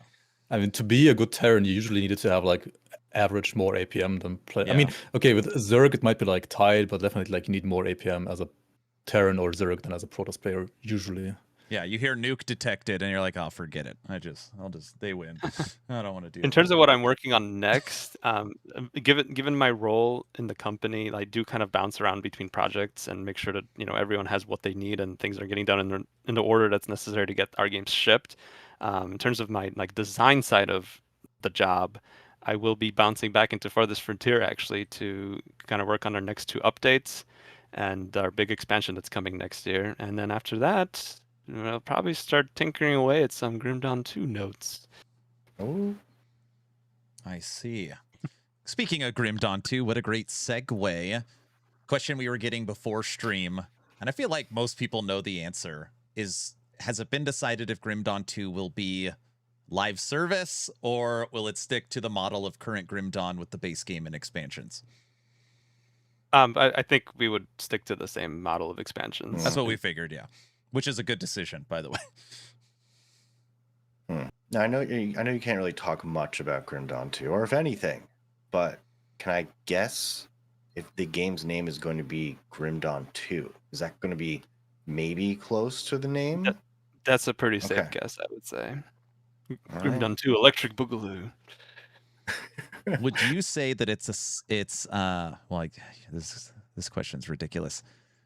How many years do you think the community would have to wait to have a Grim Dawn early access playable? I've heard some say 10 years, 5, 8. Obviously not hold you to it. If you just had to throw out my feeling, what do you think? If I had to throw a number out right now, I would say 5 to 6 years for early access. That's actually not terrible. That's not... Yeah. But then, we're talking, several years in early access to actually finish the game, which is what will probably happen. Okay. 2030 something. We'll just say 5 years. We'll just hold them to 5 Definitely next decade. Somebody post that on Reddit. Definitely not in the 20s, for sure. All right. Favorite fast food to eat each year? These days, I would probably say Five Guys. Nice. Burger all the way. For me, probably just some Italian pizza to go, or German, or German/Turkish doner kebab. Kebab or pizza. Nice. Yeah. I probably should have asked it earlier. Loot filter question. There's no way for Grim Dawn to put the rainbow filter into the base game. I know you probably heard this question 1 of 1,000 times. So part of the reason why it's not an official feature is that I actually really don't like how the rainbow filter looks. No, sorry. To have someone that pops into the game for the first time and just see this rainbow of colors in their tooltip, I feel like it's kind of look off to people, especially in a game called Grim Dawn, and you see a million colors in your tooltip. I don't know, it just doesn't aesthetically match to me. The only way we would make something like rainbow filter official is if we had a whole retinue of customization settings where you can set the colors you want, and that would be a whole feature that would take a lot of time to implement. Yeah, we need 10 million sales for that, basically. 10 million sales, guys, or 30 million sales. You already said 10. We already clipped it. That was for the other features. If you want rainbow filter, it has to be 30. We'll clip you out of context. Someone throw it on Reddit. The rainbow filter is more expensive than bounty rework. It's way more expensive because I have to swallow my pride and have it added. Okay. Now, I assume this is possible, but a modder can create their updated loot filter, not just rainbow filter, but loot filter adding different options and such. Is that something possible, or not with modding, unfortunately? So the way the loot filter works, it would require someone to actually get into the code and change the way the UI works, and that's kind of goes beyond the scope of what the tools can do. Okay. All my questions are just. I think I'm done, Frosty. I don't know. How many more do you have? I mean, let's switch. Let's go to the community questions. Okay. Let's ask some chat questions. This is always the craziest part of the podcast. Rect, Zantai, thank you guys so much. We are going to be moving to community Q&A. Now, what we say is we do our best to try and ask as many questions from the community as humanly possible. Obviously, we only get to 5% because there's normally so many questions. And Rect, feel free to try and help just pull questions as well as me and Frosty are. So we're going to be officially moving to the Q&A. Also, just quick little announcement at the end of the podcast on my stream, we're going to be giving away a couple keys for Fangs of Asterkarn. So if you want a chance to win some of the or a couple copies of the expansion, type in !giveaway. All right, ready? Q&A. Back to the first All scene. right. Yep. I actually have a real quick one here. Frosty LaRue wants to know, sorry, didn't ask this in the last frame. When is the RTS coming out? Oh, the RTS. So I expect you'll be hearing a lot more about it next year. In terms of when early access starts, kind of up in the air still. Like we are, doing internal playtests here, but like a lot of the art still has to get made, and like the campaign still has to be worked on. So I would say next year we'll probably start sharing a lot more news about it. But when early access begins, either late next year or maybe the year after that, I would say at the earliest, if I had to guess right now. And it'll be a competitive RTS. So yeah, there's definitely going to be a PvP mode. Like however, there's also going to be a story-based campaign. Okay. We're kind of looking at StarCraft 2 as like a good model for how that was done, like having, a base game that's a story and then an expansion and maybe another expansion after that that keeps the story going and wraps it up. Like that might be kind of how we end up doing it, like maybe from different perspectives of the races that are going to be in the game. But PvP mode is definitely going to be something that we'll be putting time into as well, since like that's really important to Arthur because he's a huge like StarCraft 2 guy and Age of Empires before that. Okay. I'm already seeing tons of questions on can they put in a Paragon system and stuff like that? Just keep in mind this expansion is the last expansion for Grim Dawn. Once this expansion launches, they do have plans for a couple of dungeons, if that correct? Yeah, 2 roguelike dungeons. And obviously bug fixing, balance, all the normal stuff you see in it. But as far as like major changes to the game, just keep in mind that this will basically complete Grim Dawn. Right? Okay. Yeah, I have one question, or like one technical question. Would it be possible, or is it generally possible, to add like audio logs to lore notes? Like say when you click on a lore note, that you also would have like the audio, or like somebody like read it out to you. I think there was a mod like that as well at some point. That's actually that's a great idea. So that doesn't exist in the game. Like we would need to build a system to hook that up, and then at that point, like you start asking the question, like, do we do it in all the possible languages? So that would be a lot of VO recording at this point and the tech required to do it. So I'm going to say that's probably not going to happen for Grim Dawn at this point. Okay. And I'm not sure modders could really do it either, but maybe they'll surprise me. There was somebody who did like basically a third-party tool that would basically like detect text on the screen and like basically put it into an AI model in real time and like have it talk read it out loud to you, I think. That's fun. The earlier question about Paragon though is I fundamentally am against those kind of systems. Okay. Like there's my personal opinion is that I hate systems like that. So as long as I have a say in the matter, there will not be a Paragon system in Grim Dawn 2, or anything beyond that. Because in my opinion, a character should be able to be finished. Yeah. You should be able to I want say, to get to my 30th alt. On to my 30th alt. I've done all that is possible on this character. There's no further progression. And Paragon system kind of goes against that because you just keep going. At least the one in Diablo 3. Like Diablo 4's Paragon system is very different. Okay. Seeing a question from YouTube. Will Grim Dawn ever be crossplay? My wife and I are down to one PC and one Xbox. Unfortunately, no. Okay. Like that's just out of scope. Can you buy cosmetic wings in Grim Dawn? So you don't actually need to buy cosmetic wings because we've added armor with wings into this expansion. However, it's free. However, that is free if you buy the expansion. But however, free. There is going to be, by popular demand, Loyalist Pack 4 coming probably in September. And that one does feature wings on 2 of the armor sets. Oh, great. Nice. Aaron, are you excited? I hate Aaron's wings. excited. I hate wings. In ARPGs, I've always felt like wings are... it drives me crazy. So they always make me put... It's good. So no War Raven for you, huh? Right. So I always tell people, because it's like wings in ARPGs, I don't know how this became so popular. It makes sense to me if you put on the cosmetic for wings and then your character floats. But the fact that they're just still running with these huge wings, I don't know, I've just been like, how the hell did this get so popular? Anyways. I'm thinking Tyrael. Tyrael flies, though. and like attacks Yeah, but he with also his walks wings. around with them. You had to. I have Like, we're not one gonna more get into it. This isn't the question time to as get well, into this. if you guys Yeah. don't mind. So you mentioned the two like post-release updates for the 2 dungeons, right? Do we already have like a time frame when you will release like the first one, when you do plan to release the second good one, one. like a rough timeline? So a rough timeline is Dungeon 1 by the end of the year, and Dungeon 2 probably spring, summer next year. That is the rough timeline. I'm not saying for sure that's how it's going to end up, but that's kind of what we're picturing internally. Okay. A question very important that doesn't come from me. Word on the street is you might be able to tailor the skeletons that you raise so that they're not just random. Is that true? There are items that rig the RNG in your favor, let's just say. Oh, nice. Excellent. Perfect. God. Oh. Yeah, I don't envy you guys filtering through the chat because every time I've had to do it for stream, I'm just like, oh my god, there's so many questions. Oh, can you pre-order the expansion?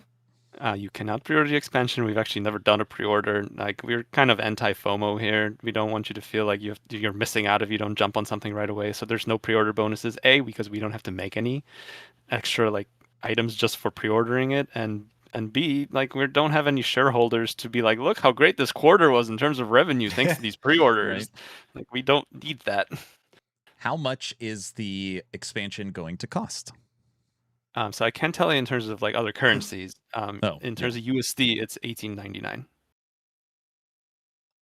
I feel And like we've been having talks about this almost like, I know this is going to sound crazy, you guys are not charging enough for a 3-year expansion. It sounds crazy that Grim Dawn, considered one of the best ARPGs ever, is putting out an expansion for $18.99. I mean, it's awesome. It's literally, it's very, very cool. Some people are very shocked by that price and be like, oh, I thought it was going to be $30 at least. Like, Yeah. I mean, honestly, if you think that we're being, we're undercutting ourselves, tell your friends, have them pick up a copy too. Pick up Loyalist Pack 4 that comes out like a month after, roughly. And I think you'll get a bunch more people buying that. If you want to thank us for pricing Fangs of Astracharn so fairly or overly fairly, I don't know, put it however you want. Like, pick up Loyalist Spec 4, let your friends know, spread the word. That's honestly been the biggest thing for us over the 10 years of Grim Dawn, is people spreading the word on Reddit, on YouTube, and everywhere else that gets more people on board. Frosty, we gotta hit the 10 million goal after all, right? Frosty, yeah, we don't get to 40 million copies sold, we're never gonna have Rainbow Filter. Yeah. Frosty, what's the Fangs expansion cost to the D4 horse? How many expansions can you get to the? Yeah, I was actually thinking, like, there's the Diablo 4 is a very affordable horse armor for $65. Is this gonna like the pack that you're selling for cosmetics? That's gonna be like what, $100? I think all our Loyalist packs are priced at $9. $9? Those come with 4 to 5 armor sets each. Rookie numbers. Holy moly. Yeah, that's, come on. All right. What other questions? All right. Community question time. You got one, Greg? Yeah. The Grim Dawn 2, is the engine almost done? That's someone asking that question. So the Grim Dawn 2 engine is the same one that's being used for the RTS that's currently in development. So I wouldn't say it's done, because that's like an ongoing thing that we're going to keep, improving and developing and hopefully doing many of our future projects on. But the RTS will be the first game that comes out on the Crate engine, and then Grim Dawn 2 would be the next one, I would guess. Is Farthest Frontier not it is running on that? actively in use. So the RTS is running on the Crate engine, like they were playing a game on that engine, like as we speak. But Farthest Frontier is not on that engine. Farthest Frontier is built on Unity, Got for it. better or worse, and mostly worse. We've had a lot of problems with Unity. I'm not going to beat around the bush.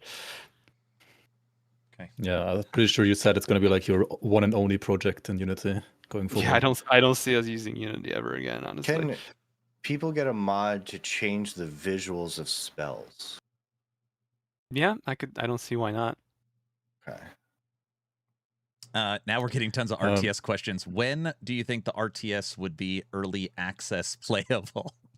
Is this like... So that came up a few minutes ago. That was, I said, like by the end of the year, maybe early year, like 2028, I would guess. Okay. All right.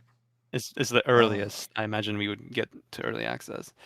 One like design question about caps. Like you have lots of caps in Grim Dawn, like movement speed cap, attack speed cap, casting speed cap, which you are kind of like being a little bit more lenient with now with Things of Astakarn coming out. Are you guys happy with your decision of like having caps in the game in the first place? Do you think it makes like the gearing more interesting or less interesting? I think overall the caps have been good because it allows us to spread more bonuses across gear in a way that someone can kind of have more options in terms of how they reach the cap. Whereas if there was no cap, we would have to be very careful about like, well, how much attack speed can you stack up if you put it on every gear slot, for example. Bingo. Yep. But since we know what the absolute Mm. limit is, we're like, well, now we can put some in a devotion system. We can put some on gear that doesn't normally have attack speed, because we know that at the end of the day, no matter how many of those items you put together, it's still going to be a known value that you top out at. Yeah, when things Will don't have the- caps, that's normally how you get crazy broken stuff, is people find out how to stack modifiers until it's People stack modifiers in a way either you didn't anticipate Correct. or Yep. or you underestimated how powerful it would get, and then you have to do some balancing or nerfs, and people don't like those. Will the 1.3 patch or the expansion change anything about the base game, like bosses, new areas, or items? So other than balance changes, old items aren't really changing for 1.3. Fangs of Astrakarn will add Berserker bonuses to old items. There's going to be new kinds of modifiers that will get retroactively applied to old items. For example, that chance of weapon pool skills triggering, that's going to get seeded across old items that had weapon skill modifiers before. So you might check like old items that didn't previously have those kind of bonuses, and now they will with Fangs of Astrakarn. In terms of content, not in 1.3. So there's going to be stuff in Fangs of Astrakarn that does kind of trickle back into older content, but in the patch, no. I'm seeing questions around any graphics overhauls. So is there any, I know you guys talked about sprucing up the UIs. Is there anything that someone would notice that plays a lot of Grim Dawn when they download the expansion? So you'll definitely notice a higher fidelity in the new content, but retroactively going back to the old stuff is such a monumental task at this point that we would pretty much have to do like a remaster that, is like a paid product, because there's just so many assets it would take to retroactively bring the whole game to the Fangs of Astrakarn quality level. So there isn't like a big visual up. Oh, we got a kiddo. Uh-oh. Okay, nope. Yeah. Little That Frosty. didn't work. Not She wanted happy. it up, and then she didn't want it up. She's like, get out of here. Get me out of here. The other thing for not like doing like a big visual overhaul though is like it kind of keeps the requirements, the system requirements the same. So people that have been enjoying the game 10 years ago can hop in whatever system they got and still get the same, performance. Unless we made it like a remaster or had like all these additional video options. So like it gets quickly very complicated. I just had a great idea. 10 million copies of the expansion sells. That immediately greenlights a Grim Dawn remaster. Grim Dawn Reforged. Honestly, Grim Dawn. Yeah, that's what I was thinking. Reforged. See? Reforged. On the new. Yep. If I'm being brutally that honest, Grim Dawn even if it sells 10 million copies, 20 million copies, I think I would rather pour those resources into getting Grim Dawn 2 out to you faster. No, you just Then- hire Wreck by Protoss. He'll do the whole damn Yes. thing Oh, he'll for you, and then it's just like a one-man army in the That's it. background. He's got it from here, guys. Don't even pay him. Yeah, They're there for you go. free. Don't even... Did you see how much he made for free? What do we even need to pay him for? Yeah. Bingo. I just need some food, some water, a place to live. There you go. Maybe a fan when it gets hot. Yeah, there true. is Or an AC at a big- least. A big fan of Grim Dawn wants to know, that's what he says. Please allow us to permanently unpin quests. Having to manually uncheck quests every single session gets annoying. Yeah, I could see if we do any more quality of life stuff post release, that would be one that makes sense. That's something that Yeah, comes couldn't up. you just save when you pin or unpin the questions on the left side right in your journal, couldn't you just like make that save to your character file and like load every time when you like Well, that's the close thing. a We would session need to update the save data to be able to handle that. Okay. Because it does, like right now Mm. there's no like save hook that you could be like, stored this info Yeah, here. yeah. So the save format would Makes change. sense. We would need to get the tech into like have that save and load system for that. All right. Is I got it 2 more possible? questions, Yeah. but yeah, you go ahead. Is it possible to add skill, devotion, and gear loadouts? I mean, anything is possible with enough time and effort.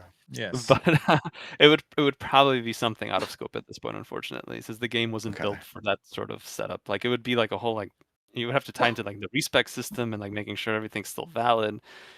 Yeah, it would be very complicated, like way more complicated than you would think, like to do something like that, especially in a game like this. And not to have it like since we didn't like plan for it, like it's to do it retroactively like gets crazy. Go ahead, Rick. So Yeah, go on. Sorry. So one question would be, since Fangs of Asgard is the final expansion officially marks the end of Grim Dawn's content cycle, apart from the like post-release updates, of course, wouldn't it be fitting to introduce a definitive endgame gauntlet with a clear start, finish line, and alternate boss, unlike an endless nature of Crucible or SR? That's not really true. Crucible is ending as well. We quote-unquote lack a final target that represents a true completion of the game.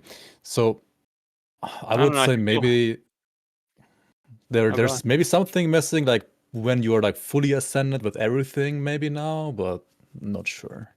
I don't know. I'd say there's a thing you could fight fully ascended that might give you a challenge. Wow, I wonder what they're alluding to. So there is a final boss that people basically haven't seen or heard about for Fangs. I mean, I honestly don't know what you're talking about. All right, perfect. Excellent. Frosty, you got to kill it, whatever it is. All right, I want to see you day one. I got it. Yeah, I got this. Okay, perfect. And find all the secrets.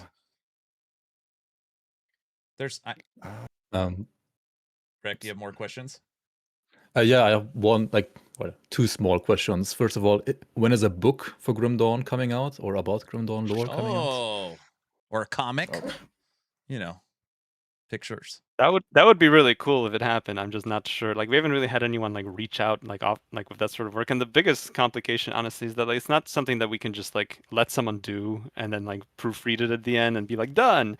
Like we would have to be involved pretty intimately in terms of like giving direction, like like in terms of the lore, like backstory that would have to fit, the world so it's canon. And that turns into a lot more work than it sounds like at first, unfortunately. Like a lot of it's just like we don't have enough time for all these things. There's just too much going on. Yeah, that's true. Yeah. But you will have like some other like merch, I think, that people will be able to buy at some point in the future. So that we are going to work with Makeship again to do like another product that like a campaign that they run.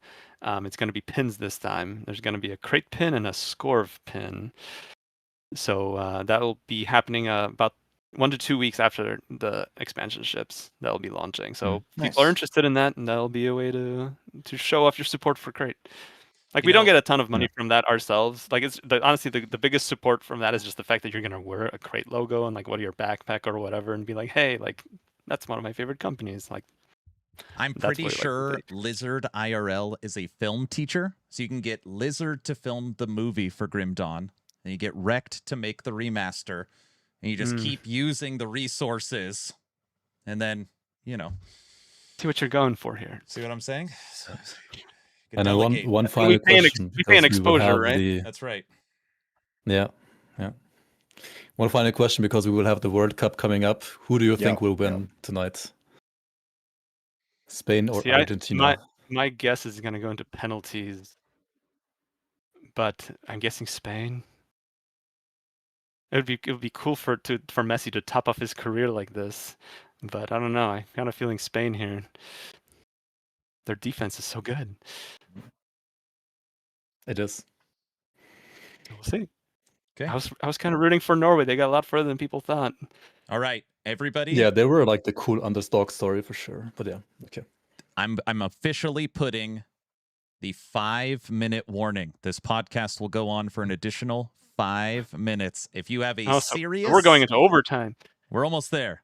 If you have any serious question, put it in now. I see there's a lot of non-serious questions. There's now a 3-minute warning has been updated to a 3-minute warning. 3-minute warning. Anything out there? Overtime. Yeah, we're actually pretty good on time. I think I didn't answer the question about the community league release earlier. I've seen people ask that again. So we don't have a date for the next community season yet, and that will a little bit depend on like whether or not we will be able to smoothly extract and merge our content with the crate map. you We know what? do unfortunately right now have some issues with that, but hopefully Zantai and we can find a solution at least post-release. I mean, right now he has other things to do, of course, but Yeah, so Yeah. as soon as we get the expansion out, I'm gonna have one of our programmers take a look at like the modding requests that have been coming in over the last like year or two, and some of the recent issues you've reported with the map. So hopefully we get this sorted out pretty quick for you guys. yeah, hopefully we could also like plan around your like dungeon resistance, so we get like maybe one season out like between September to the end of the year, and then your patch with the like dungeon can not ruin the season like timing, let's say it like that, and then maybe like another one after. There's probably going to be a patch before the dungeon patch, though, just so you know. I mean, there's some things we can like hold back basically in our end as well, but yeah, we'll see. Any updates to the faction system? No, nothing big changing there. Like it's kind of done the job we were hoping it would. Like getting those tougher enemies showing up and bigger rewards on the other end has worked out pretty well. Okay. I wouldn't say there's any big change. The one thing that is changing in 1.3 is that we're rebalancing some of the infamy gains for some factions that were taking way too long to max out, and some that were way too easy. Like the Beast faction in particular, people always run into that nemesis really early on because there's just so many beasts in the game that disproportionately you would run into a beast nemesis before any other nemesis. So we slowed that down in 1.3 quite a bit. So it should be a little bit more even. Nice. Okay. Best place for news to ask questions. When to find out the new dungeons coming out. Our official website, the forums, like we're always hanging around in there. So the best way to get my attention and have me respond to one of your questions would be to post in there. Okay, great. And I guess same thing for the community league. Where are people going to find information on that? We have actually our own website and our own Discord server. So the website is called grimdawnleague.com. We have an official website where you can also, right now, if you want to try out the old content from previous seasons, we always put out offline seasons. So the season 7 offline version is out there, and you can download it and check it out if you want to. It will not there is a beta version that we have made for the patch 1.3 as well, which kind of works. It is basically like our beta for the like upcoming season 8, hopefully later this year in September-ish maybe. And then of course we have our own Discord server linked there as well. And other than that, you will always find updates to the Grim Dawn community leagues on my channels as well. Okay. There's so many questions coming in. I said 5 minutes. We're just a couple more. Will the Grim Misadventures continue? The news updates from Craig. So once we're ready to share previews of the content we're working on post-release, there'll be more dev updates. Okay. I'm not sure what the final Grim Misadventure number will be, but there will still be a few more to share. Okay. I know it is very early in development. Has the story, the lore for Grim Dawn 2 been selected? Kind of where you want to take the game? I have a pretty good idea of like chronologically and where in the world it's going to take place, but nothing's like fully locked in or set in stone. All right. Frosty? Look, we got to get to this ball kicking show. Okay. That's fair. All right, everybody. That is going to do it. Town Portal Podcast, episode 16. Frosty, Rex, Zantai, thanks, guys, so much. Well, thanks for having me, guys. This is awesome. Yeah, no problem. Thanks for heading by. And real quick, Zantai, I mean, do you have any messages to the Grim Dawn community before we close up here? Yeah. I mean, I hope that the 3 years that we poured into this expansion is everything everyone was hoping it's going to be. Like the team poured themselves into this project. And like I would say like as hard or even harder to like as we should Grim Dawn. Like this is a love letter to the community. I would say a triumphant final expansion for the game, and I hope it's everything you guys are expecting and more. Awesome. And the Crate Thank you so much team for will be putting out having a when it's dropping post, I'm sure. Like, yeah, I'll even go do that right after this and get that information out there. Okay. Awesome. All right. Well, All right. everybody, that's going to conclude it. Rect, thanks for joining us too and being an awesome support, like helping drive Grim Dawn with your community seasons. I know that's not an easy feat, and the time you put into the game is just, I mean, there's a reason why you're here on this podcast. So I just wanted to say thank you personally. Yeah, thank you as well for having me, both of you, and hopefully also our new branch on your website is gonna, pop off as well. Oh, what an interesting thing to say. I mean, we've got 1 minute. Maybe I should just quickly. Hey, Frosty, this wasn't in there, but he said it. So hold on. Where the hell are we? Okay. See now, Leaks.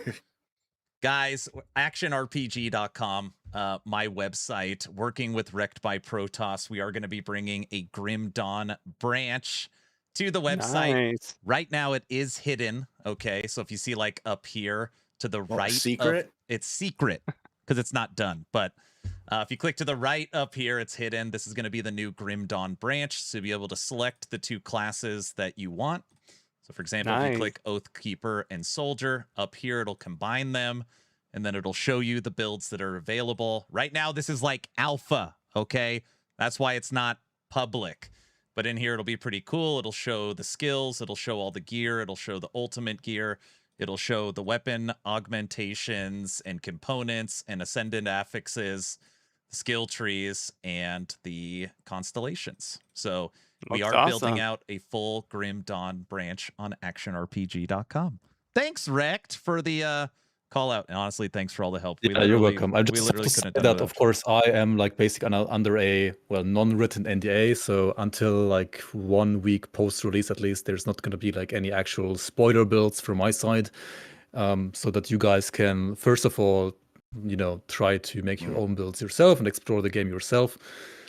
But yeah, I mean, the website still needs a little bit of work, and then I guess after like a couple weeks after release, it will populate with more and more builds coming up, like in the future, yeah. So, yeah, unfortunately, Rect is one of our internal playtesters for the expansion, so I gave him a moratorium. I was like, you guys need to give the community time to at least see these things for yourselves. Of course, yeah. Themselves. Makes sense. Before you give them all the answers. Here, so, the game is solved 24 hours before. There you go. You don't have to do any exploring. I'm going to come out with my build where it's 1 skill point in every skill, and that's it. It's and then you just kind of use everything. Yeah, just use all the skills at once. It's going to be so good. It makes so much sense. That's perfect. All right, guys. And you might that's still going to do like some of my older builds, but not the new ones, right? Anyway, stick around after the podcast. We are going to do the post show, and I'm going to be giving away 2 keys for Fangs of Astrakarn. So if you want a chance to win that, type in ! giveaway. We are done. Thanks, guys. All right, we're out of here. Town Portal Podcast, where the gamers unite, along with Aaron and Frosty. We're taking flight, tune in, level up, turn the quest in the world of action. We're the best. Welcome to the Town Portal Podcast.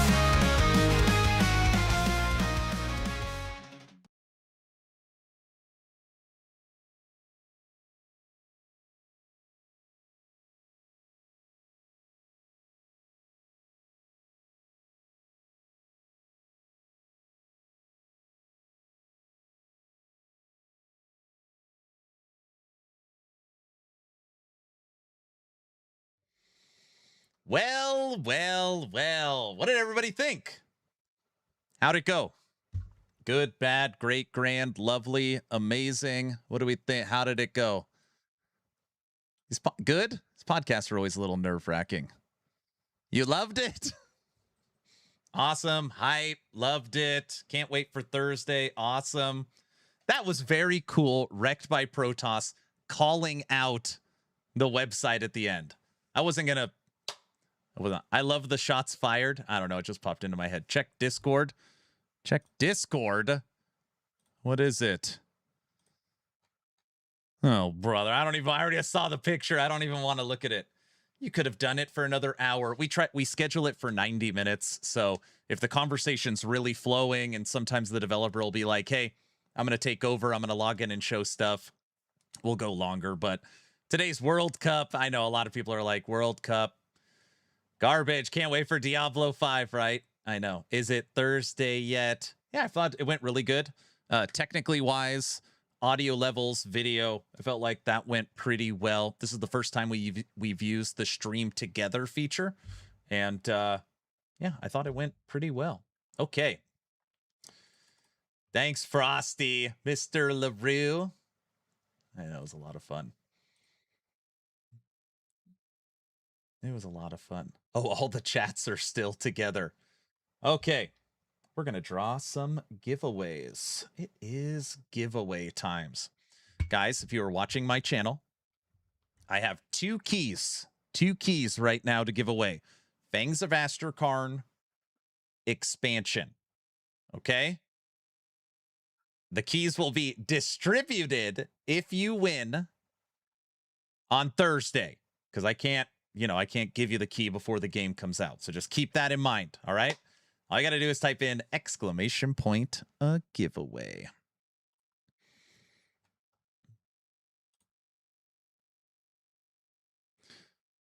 Ba-da-rum-bum-bum. All right, let's see what we got going here. Holy smokes.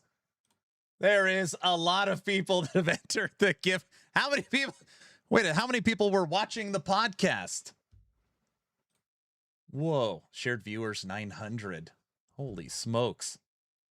That was a big podcast. 800 to 1,000. Me, 900 plus. There might be some Grim Dawn hype out there. Rect is raiding.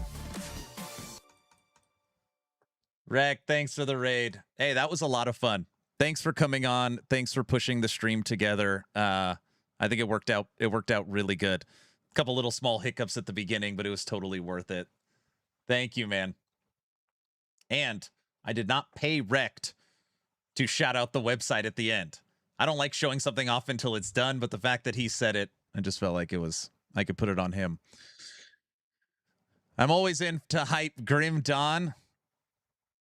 Aaron, I loved when Zantai mentioned last epic. Caught, sure, giveaway. I didn't tell him. I'll fix the gear order on the second tab. Tech, did you see it? The website was shown off during the podcast. Good evening. Hello, everyone. Hello. All right. Giving away 2 keys. 2 keys for Grim Dawn Fangs of Asterkarn.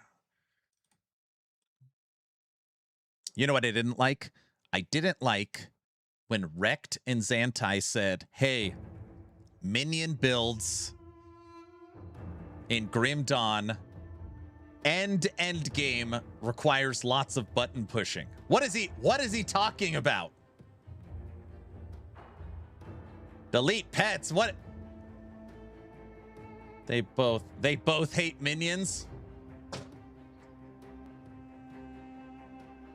You have to recast all the pets yourself. Aaron hates buttons. I don't hate buttons. That's not what it is. Is it? No, it's not. There's no automation. Okay. Well, at least we have a very simple goal. Create a Kabbalist that can handle the hardest content without having to hit 1,000,000 buttons with minions. That's easy. PoE 2 minion is so OP. It's so OP. You're right. Here, what does Aaron hate most? Buttons and reading. That's not true. Okay, I want a refund for the DLC I haven't bought yet. Dude, what? Watch Aaron rage quit. No. I want everybody to think about this for a second. When was the last time a game was dropping an expansion and the community said, you should be charging more? I've heard multiple people say they should bump up the price. You never hear that. Literally never. Right now? Not this decade? What? Yes, they're saying they should charge more. Guild Wars 2 paid actor. Wait, it's not free? Fangs of Asterkarn has been being worked on for over 3 years. They're charging $18 for it. $18. 18 bucks. $18. That's so cheap. They literally said this is a passion project and a thank you to the community for basically the last 14 years. 18. I was expecting 30. It's $18. Still more content than D4 and D3 expansion. I thought it was going to be 30. It's 18 bucks. Yep, for a 3-year. And basically the expansion is close to the same size as the initial game.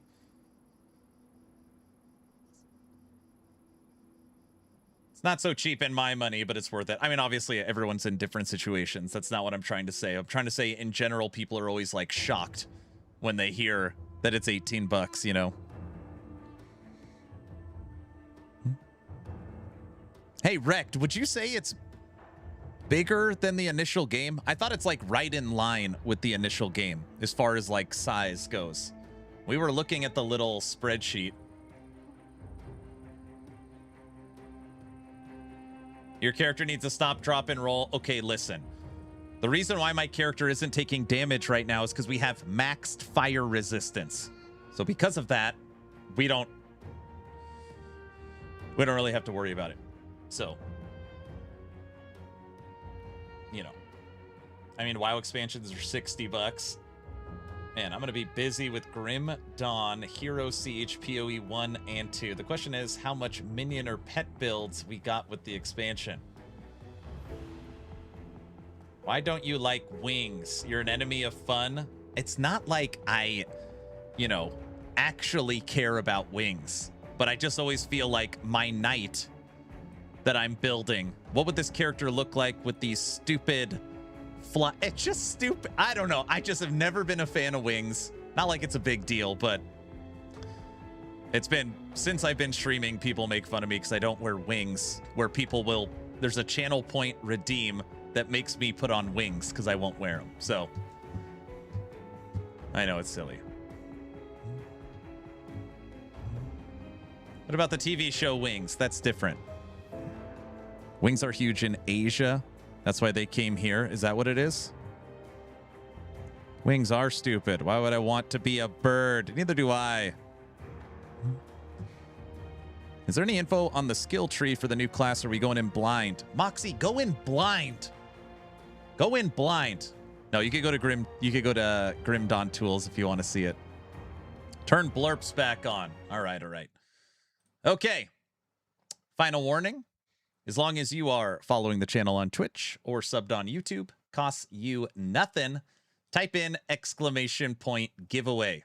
2 keys. We're giving away 2 keys for the Grim Dawn expansion. We're going to do it right meow. If you want a chance to win. I'm a beautiful butterfly. Now Hoofprint's got blurps back on. Let's draw giveaway. So basically what I'm going to do is I'm going to draw 2 names. I'm going to draw 2 names. If the keys aren't claimed, then we'll just keep redrawing them. So I am officially saying you have to be present to win. I normally don't do that. I let people enter and then they could claim it later. For today, you got to be present to win. Filthy casuals. Filthy casuals.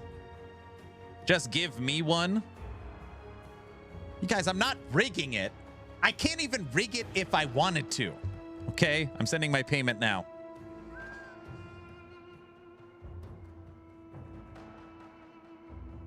It's not rigged.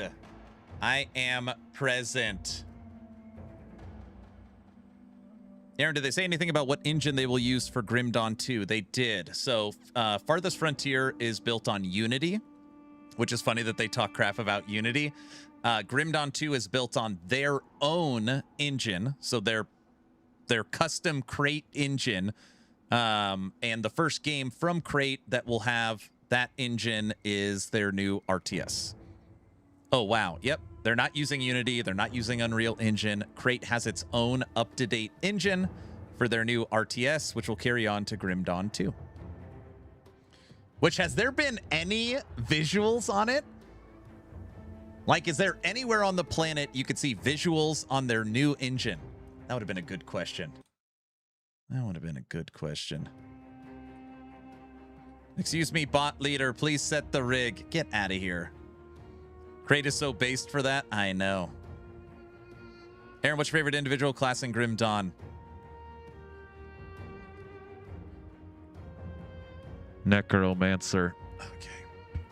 Not that I'm aware of. Nothing I've seen. RTS does not have a name yet.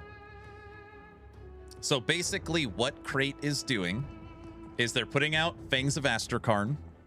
They're continuing to develop Farthest Frontier.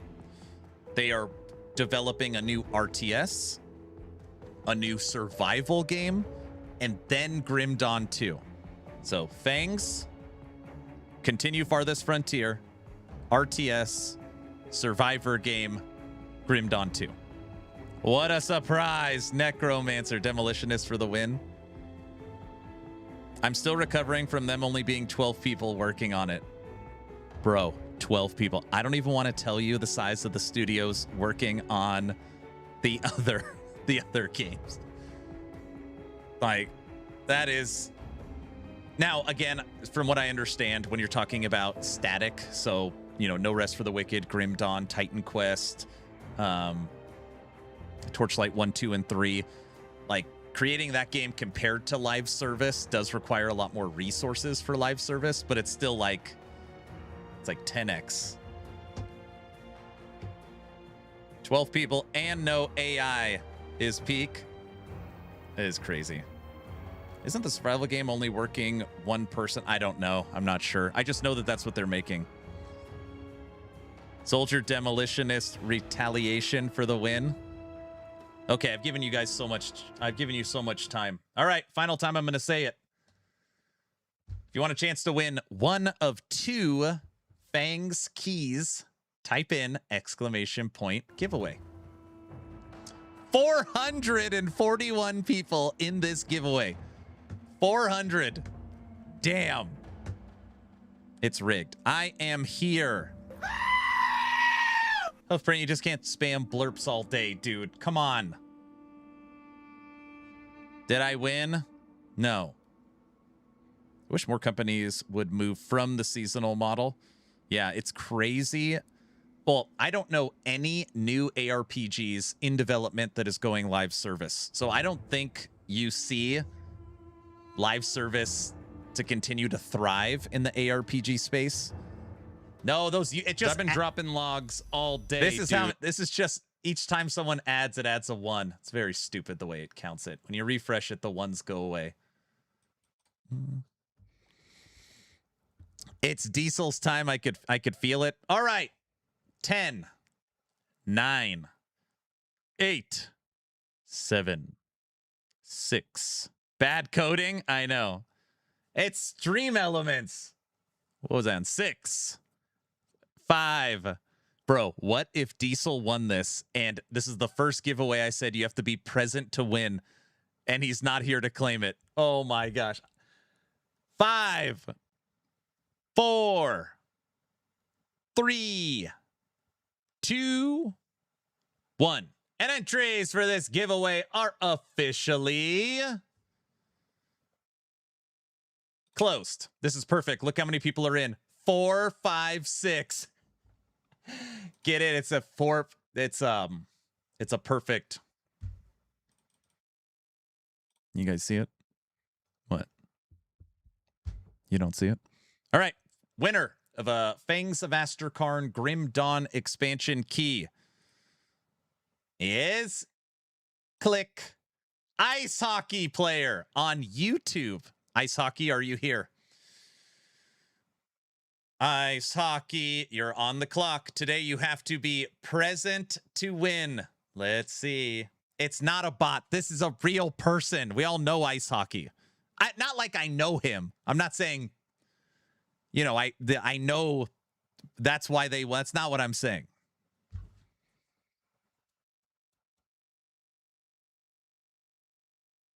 It's not rigged. It's not a bot. He knows him. That's not what I mean.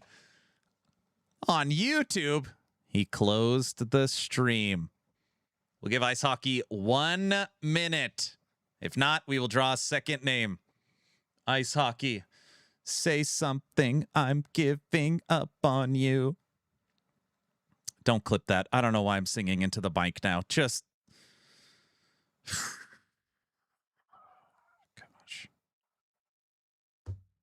Don't blurp that either. Don't clip that. Don't do stupid stuff like that. Oh, dear. Oh, brother, he's lost it. I haven't lost it. I'm fine.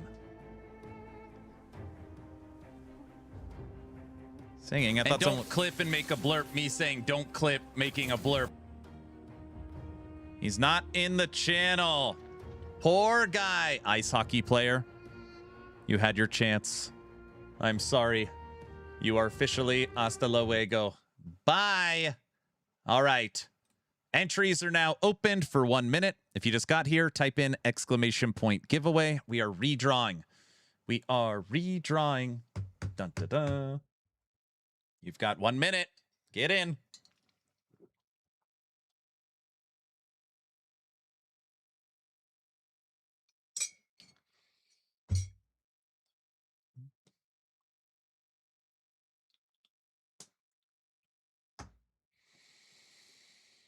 The World Cup is on. I know.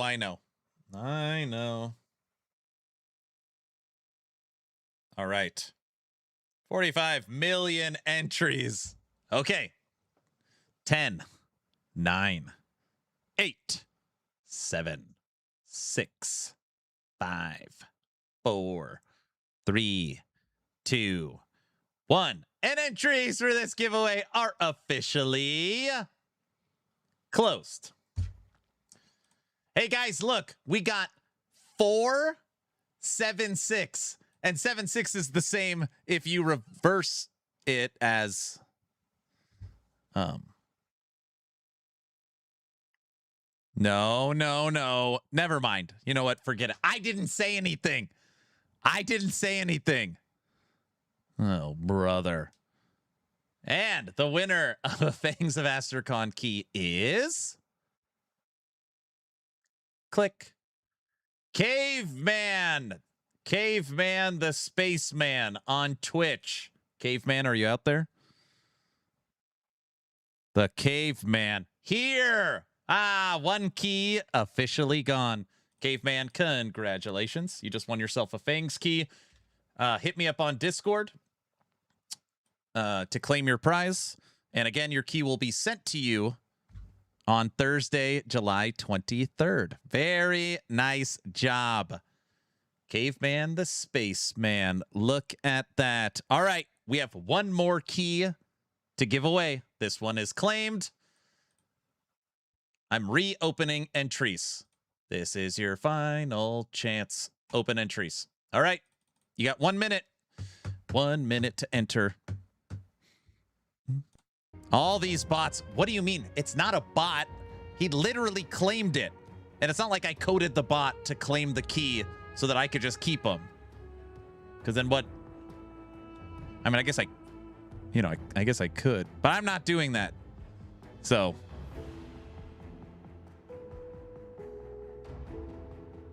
This is the longest giveaway in history because I'm being fair and making it where it's, you got to be present. Aaron, the bot job is complete. That's not funny. Don't say dumb things like that. Now we know the secret. No. All right. 10, 9, 8, 7, 6, 5, 4, 3, 2, 1. And entries for this giveaway are officially closed. Dun, dun, dun. All right. Second key. Here we go. You got to be present to win. The winner is, please be a real person, Deli on YouTube. Another YouTube winner. Deli6458. This Deli's real. Deli, please be here. That's an actual bot. It's not a bot. This person lives and breathes. That's a bot. Deli, are you here? Not a real person. Guys, I should have said at the beginning, bots cannot enter the giveaway and AI cannot enter the giveaway unless you are self-aware AI. Then we want to be your friends. But You got to be a real human. Deli? That's not my name. Re-roll it. What? The YouTube bot's going strong today. He's not in the channel? What about Terminators? Terminators are self-aware, dude. He learned to smile. That's different. Terminators can enter. Aaron, you said my name wrong again. Now I want to be a bot. Are you saying I'm a raging anti-botite? That's a lot of bots on Aaron's channel caught. They're not bots. They're verified. Yeah, they're bona fide. Everybody knows that. Pick another one. This giveaway's never gonna end. All right, Deli, you had your shot. You're out.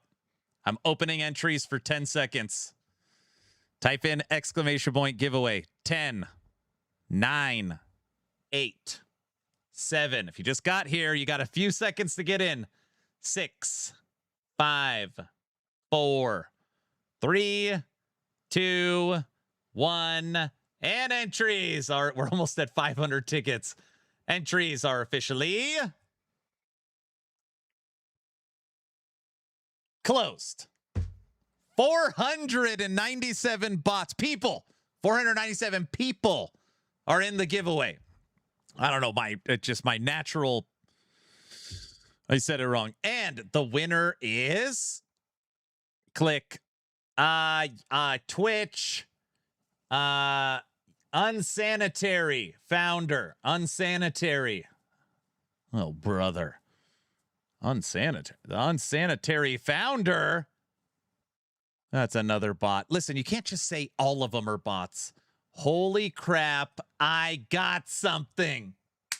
There we go. He won. What? So many bots. Might be having a shower. Unsanitary bot. He's not a bot. This is a real person. Everybody knows that. Everybody knows that. All right. Bite me. Not a trained bot. Hey, unsanitary, can you just say something in chat that a bot would never say?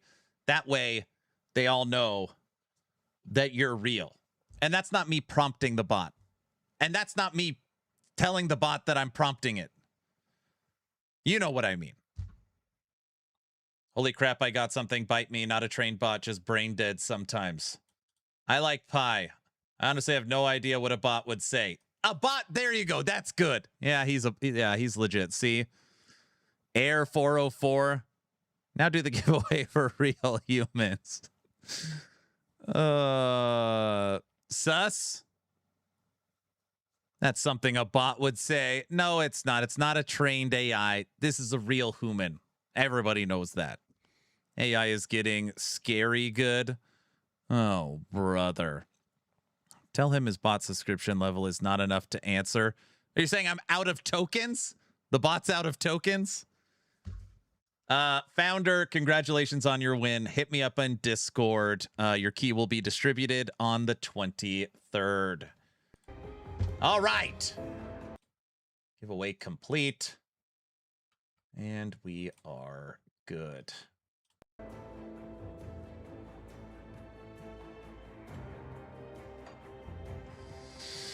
Congratulations. Okay, now that chat has calmed down, I'd like to hear some legit feedback on the podcast. What do you guys think? Good, bad, sad?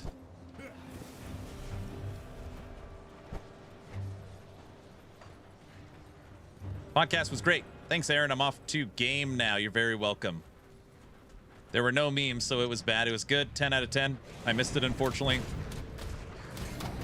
Nobody's talking because all the bots are gone. I have to rewatch the first 2 hours. EHG needs to take some pointers. Podcast. Frosty carried it, obviously. Well, that's... everybody knows that. Like, that's... tell me something I don't know. It was a good one. Very informative. I feel like it focused too much on dev origin stories. Normally when we do the podcast, we try to, like, kind of the intro for them is always, how did you end up here? You know, how did, like, tell me a little bit about your story. and then move into the actual content. But I get that. Maybe it was a little too much. It was really good. Do we have an LE trailer yet? No, it was a fun podcast. Honestly, I feel like Frosty's very meh on these shows. Frosty's meh? Should I fresh start Fangs of Astercon DLC? My goal is to finish Elite and then basically fresh start the campaign in Ultimate and kind of go from there. I don't know if I really want to restart normal again, unless I'm starting another character, obviously. Thanks for organizing the podcast and the giveaways. You're very welcome. Very good, Aaron. I look forward for your Grim Dawn builds. Thank you. The next podcast they have requested to come back on. The team from the Dark West asked if they could get a slot for August. The Dark West team wants to come back on the podcast.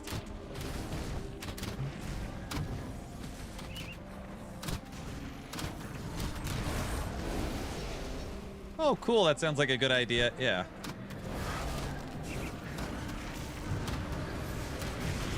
And then I'm sure we'll have 11th hour games for Last Epoch on the podcast as we get closer to season 5.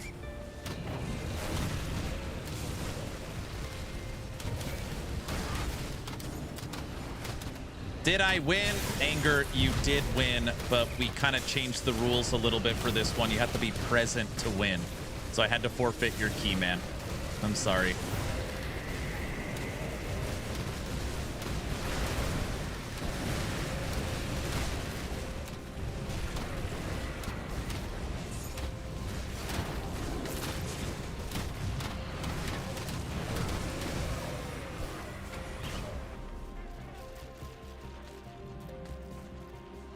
What's Last Epoch? You know what it is. Don't start. You sure about that? Yes.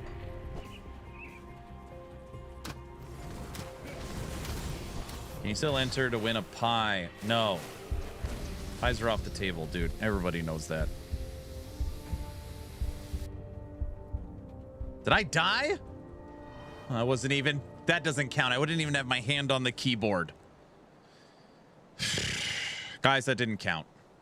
I'm looking at Grim Tools and the new MIs. I'll need 5 to 6 new characters. Did they give an update on the DLC release on Xbox version for Grim Dawn? I honestly have no idea. Like, is Grim Dawn on Xbox and PS5? They said no,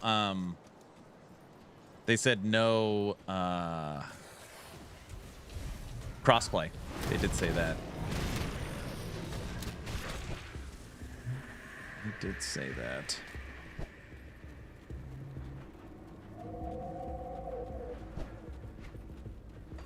I have no idea. Is Grim Dawn playable on Xbox right now? I don't even know. Is it on Xbox and PS5? Wow, the top 20 Rehans are all Whirlwind. Wow, the top 20 are all using the same build? No. No way. I don't believe it. It's just on Xbox? Interesting. Grim Dawn's on PC and Xbox, and the Xbox version will take a few extra weeks. There you go. There you go. That's interesting. Normally, they're only on PlayStation. At least that's what I'm used to.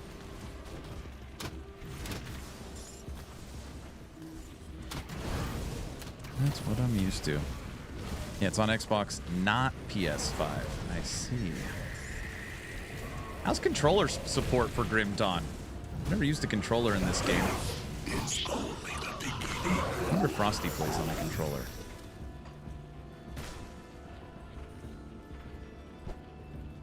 So, Anger, we talked about Steam Deck.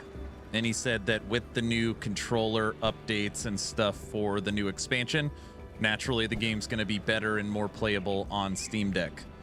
So I don't know what that really means, but they did talk about it. I don't know. I've never tried it on controller. I actually used a controller for my first playthrough. Honestly, it's pretty well made. Is it hybrid controller support? So you can go controller and then keyboard and mouse?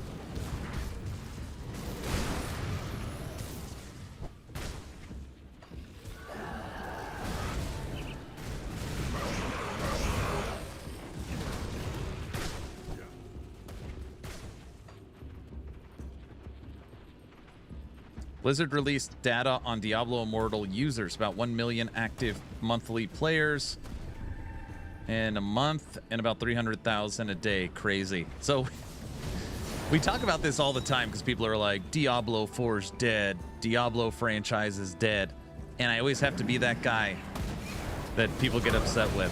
Hey, you can hate Diablo. You can hate Diablo Immortal. The Diablo franchise is the biggest ARPG by a very large margin. Yes, Grim Dawn. Yes, PoE 2 continues to grow, and I'm sure they'll have a huge 1.0. But as far as just sheer player base, I guess not even close. Like Diablo's massive. It just doesn't have like a huge YouTube, Twitch following like PoE.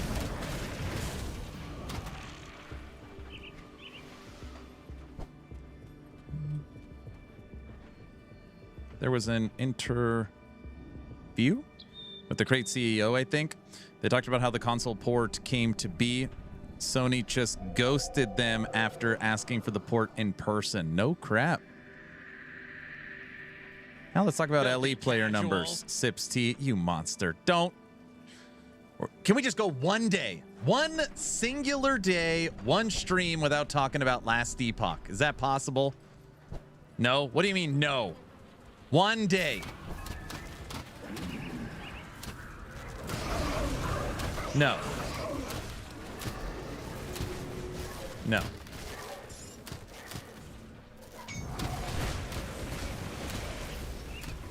No, we need to pour salt in the wound.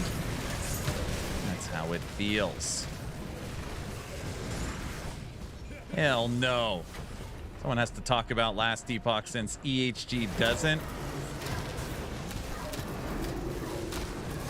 You keep bringing it up in the podcast. I brought it up in the podcast one time as a silly joke about creating our own seasons. That's all. Uh-oh. We had a new Van Helsing. How about Victor Brand? Why would we skip talking about LE on an ARPG channel? I see what you did there.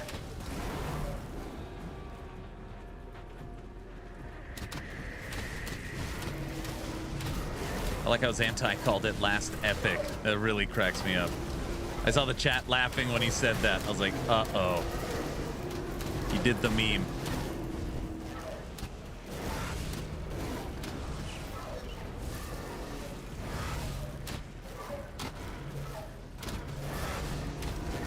He did it. Why won't this thing die? All right, I got it. I almost had to hit buttons to kill that thing. Necro builds in endgame gotta hit a lot of buttons. There was so much hype for LE, but personally, I could only play about 20 hours, which is pretty sad. What was it about the game that didn't allow you to play it longer?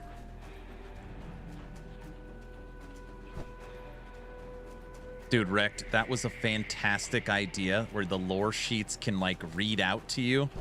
I love that idea. And Furtado's like, that's because Aaron can't read. I know how to read some words. Hard to put them in order, but I can do it. I gotta try Grim Dawn on the Steam machine now. Yes, you do. Yes, you do. Yeah, PoE does that pretty nicely.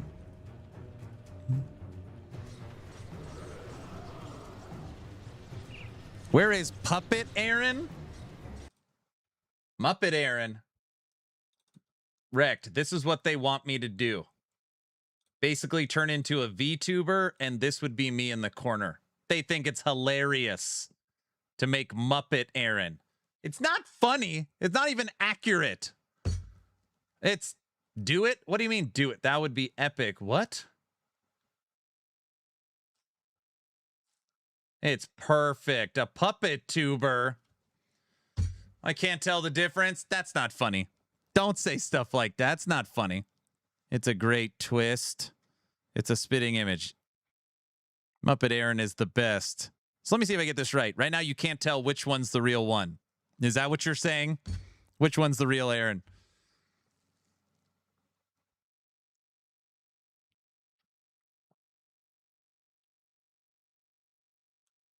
Rah! The They guy are the in same toxic picture. Stuff. The puppet is the real one. Nice tan.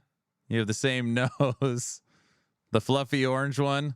That looks like you, bro. Man, this is a tough choice. Muppet does better jokes. Yeah, they want a... So Guilty tried to put this together. They wanted a channel redeem where basically I could change my camera to Muppet Aaron. And it's like way harder than it seems.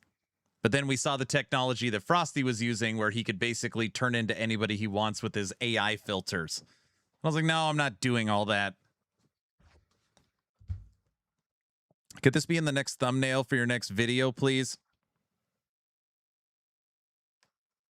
Guys, we're not talking about Muppet Aaron right now, okay? You'll probably double your viewers with Muppet Aaron? Oh my gosh. I'll give you a good price on what I've got Next left. subathon, we're definitely doing that. No, we're not.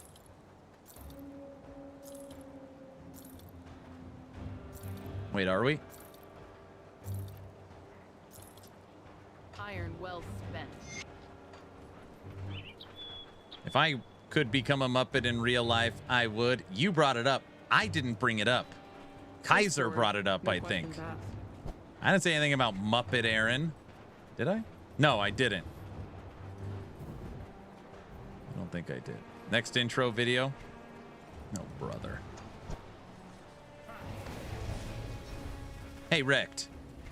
He alluded to it. I still don't fully understand.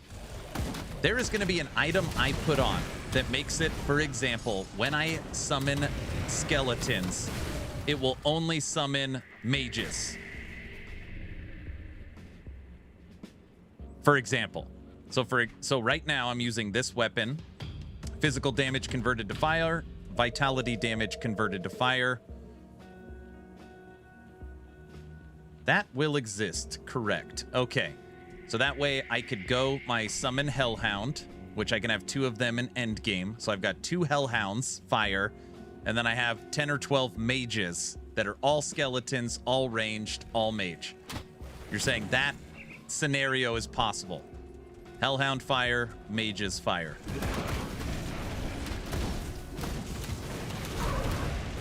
Yes, yeah, but chaos. Wait.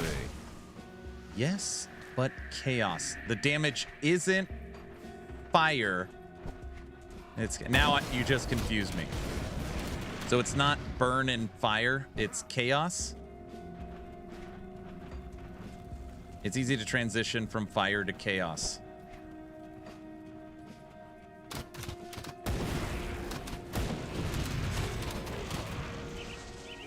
I was already using a weapon, the one you get from the Warden, that makes it where you transfer all your physical into ether, I think.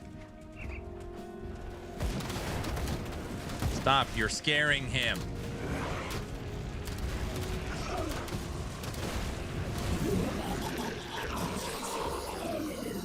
Not scared. Wait, am I? Something like that.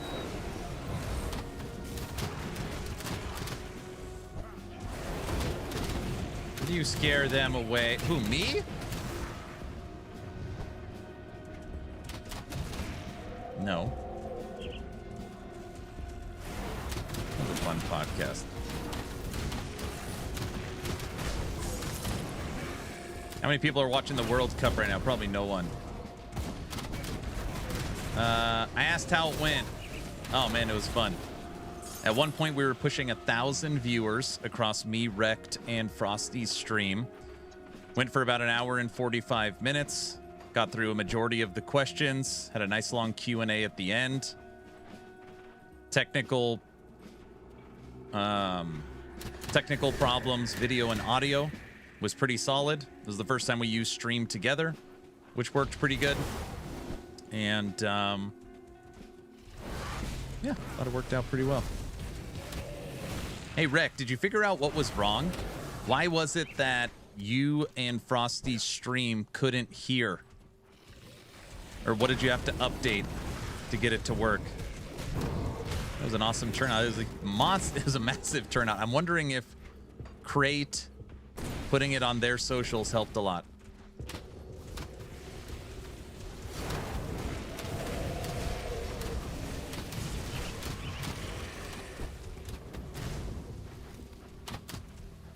I could hear, but I had double audio all the time, but only on my ears. Oh, so you were listening to double audio, but your chat only heard one. And that's because you were using the audio through Stream Together and Discord, right? Aaron sabotage Frosty's stream. I didn't sabotage anything. Did I? No, I didn't.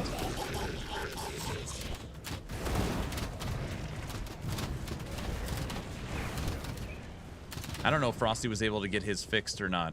It's like hard to chat during it.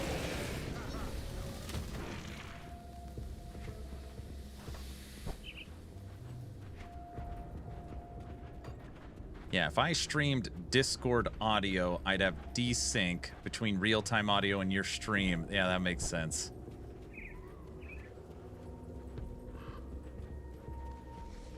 I bet it raised awareness. Developers should do that more often. TLI, Dark West, you know, games that would benefit from community engagement. I already know where you're going with this. We've already had this conversation. You don't need to bring it up again.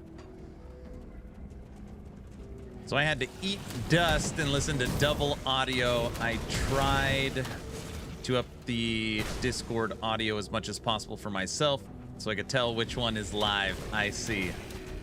Oh, that would drive me freaking crazy.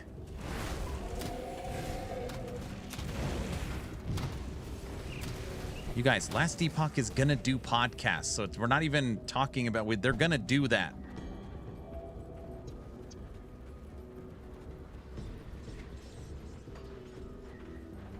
I don't need any more quests. Where's that witch I gotta burn up?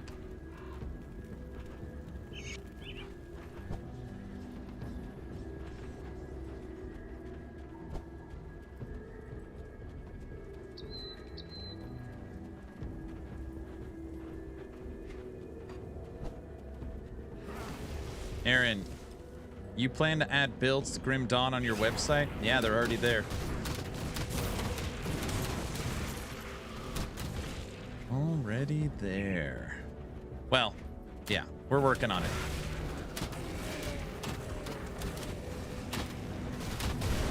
We are working on it.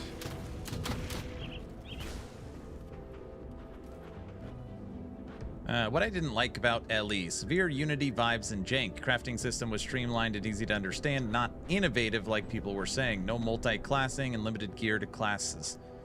The much hyped passive trees were skill trees were still disappointed. Only 1 or 2 meaningful choices between turning into repetitive, add more damage nodes. Theory crafting wasn't fun for me. Finally, lore borrowed too heavily from Chrono Trigger. Less of a homage than a ripoff. Interesting. Okay.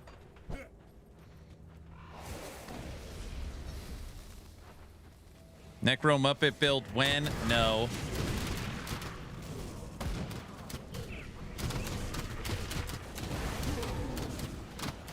The new item summons mages and converts them to chaos. Is it a weapon?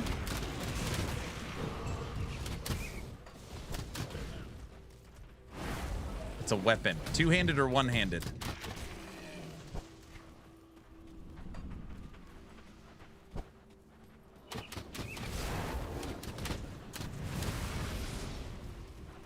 Will there be Muppet Aaron in the merch store?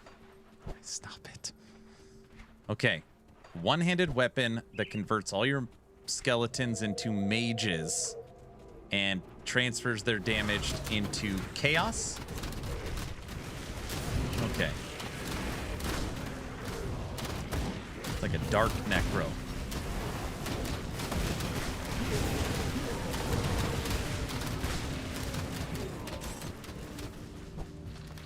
I wanted to make fire necro, though. It makes me sad. But what can you do? So then, Wrecked, I'll need to find what boss I could target farm the skeleton weapon from.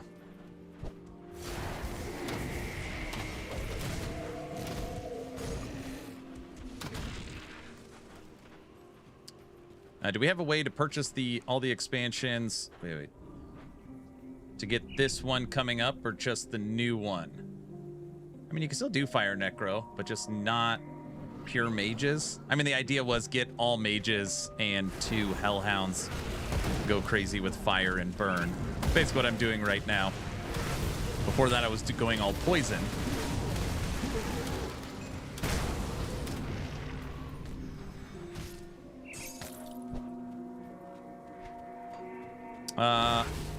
I don't know. That would have been a great question if Crate plans on putting out a bundle with everything. I would think they would. It seems crazy to not have this package gives you Grim Dawn and all of the expansions in one, but I don't know. We didn't ask that question. They probably will eventually. I mean, I would think so.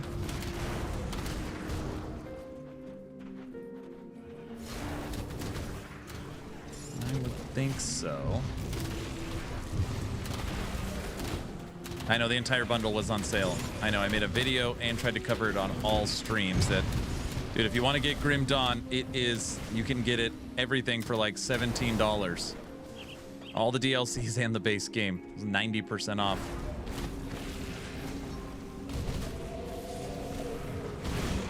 I was like, get it now.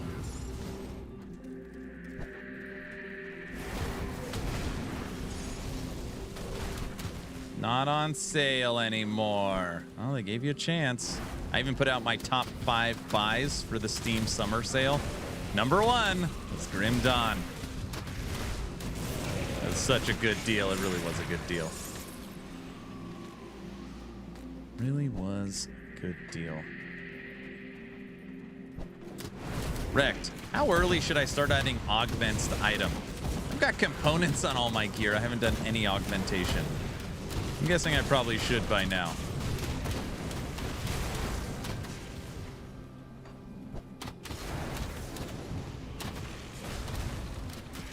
$60+ you should. Yeah, I haven't spent any time on it.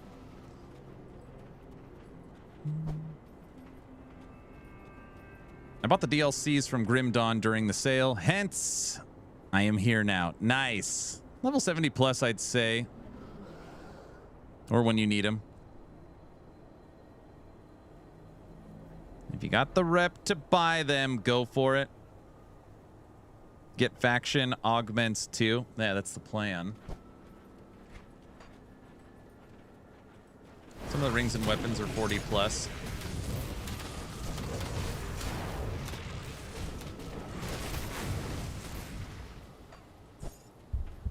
All right. Level 75. Usually devs put sales on older content when they release new content. Grim Dawn normally, when Steam has a sale, Grim Dawn's always normally a part of that. Like every single time. Winter sale, summer sale, spring sale, Next Fest, all that stuff. Grim Dawn is constantly on sale. So, including the summer sale they just had. So, yeah, I think it's good. Is WSD movement already in the game? No, it comes with fangs. Comes with fangs. Did I get a key for FOA? You did not, unfortunately. I'm sorry. I'm sorry.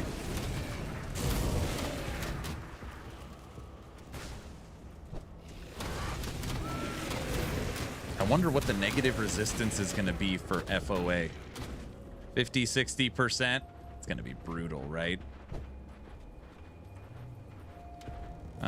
Did I win? I must have missed the DM. Oh, brother.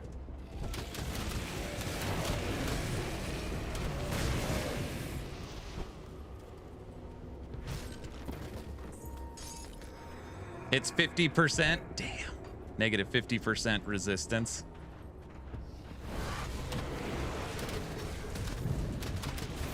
That's it?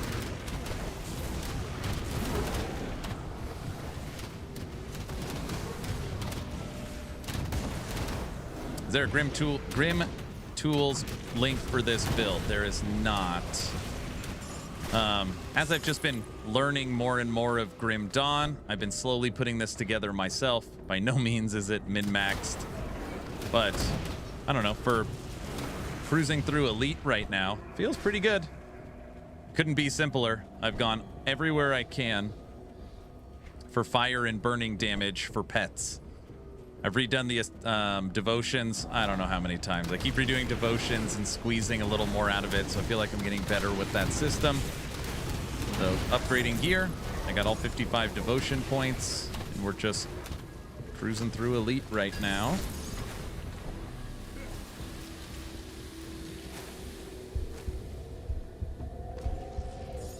Oh man, that was close.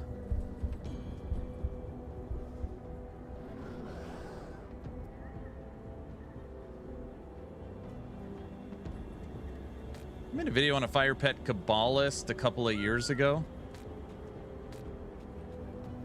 You did? Oh, great. Now people are going to think I'm copying you. I should probably go look at it, though.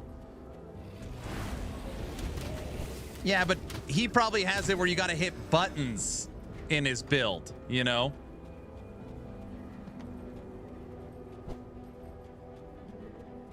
I always love the heartbeat sound when you're about to die.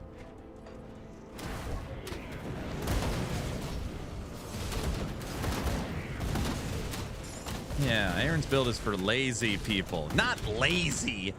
Not lazy, just people that are lazy. No, not lazy. People that are, you know what I mean.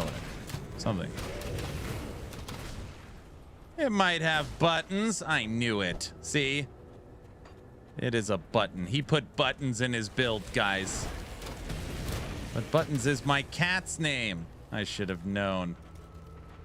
I'm a button maxer myself. A button maxer.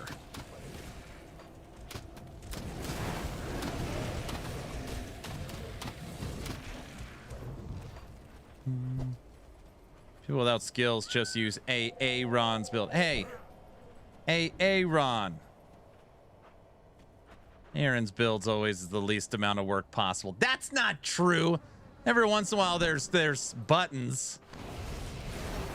You know, if I can automate something, I might. Oh, I wanted to ask with the potions coming in, can you automate potions? Where, like, if you take a certain amount of damage, they auto-trigger. Not that I don't want to hit the button. I just don't want to hit it. So, I'm hoping.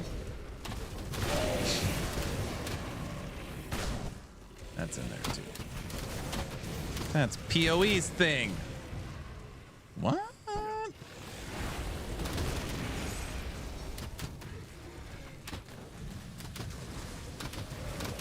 Why wasn't your name the Lazy Peon? Here we go.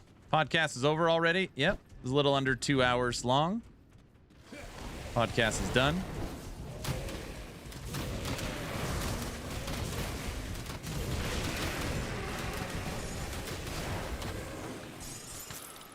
Does Grim Dawn have a aura style build, like a true kind of RF? Does that exist in Grim Dawn?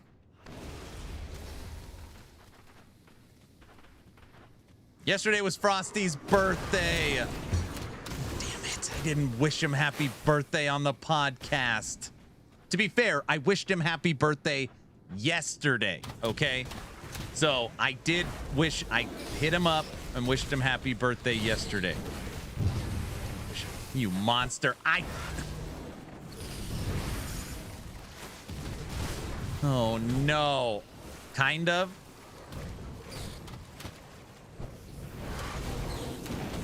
No, I can't remember everything.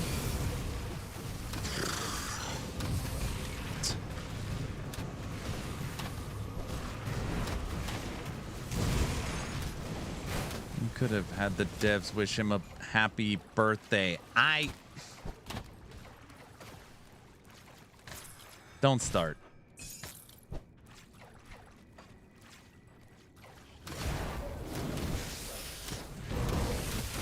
I wish I wished him a happy birthday.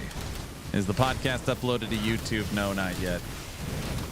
I'll start working on it as soon as I finish stream, which we're almost done here. You can watch the VOD on YouTube. You could just backtrack this video that's live right now. Do a quick edit to the podcast. To the podcast. I don't want to go in the... Oh, that's my portal.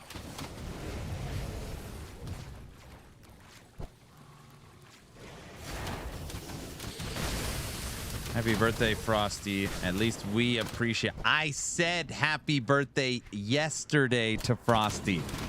I didn't forget about his birthday. I already wished him happy birthday on his birthday. So that's why you didn't see it today. You guys know what I mean.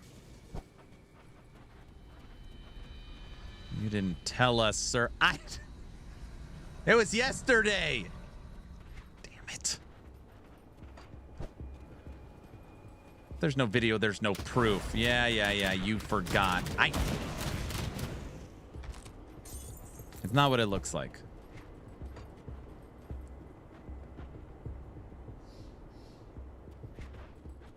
Oh, we already cleared that. Yeah, you forgot. I didn't forget.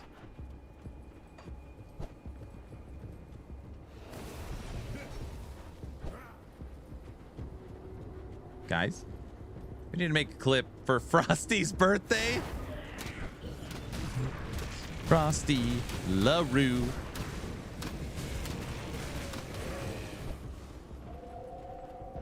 All right, Dark West team's going to come back on the podcast.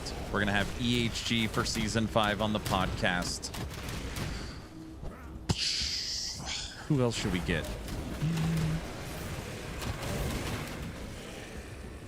We can bring Dragonkin devs back on for Ravenous update.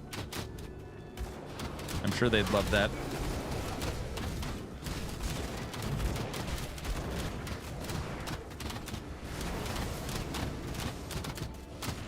Yes, Dragonkin.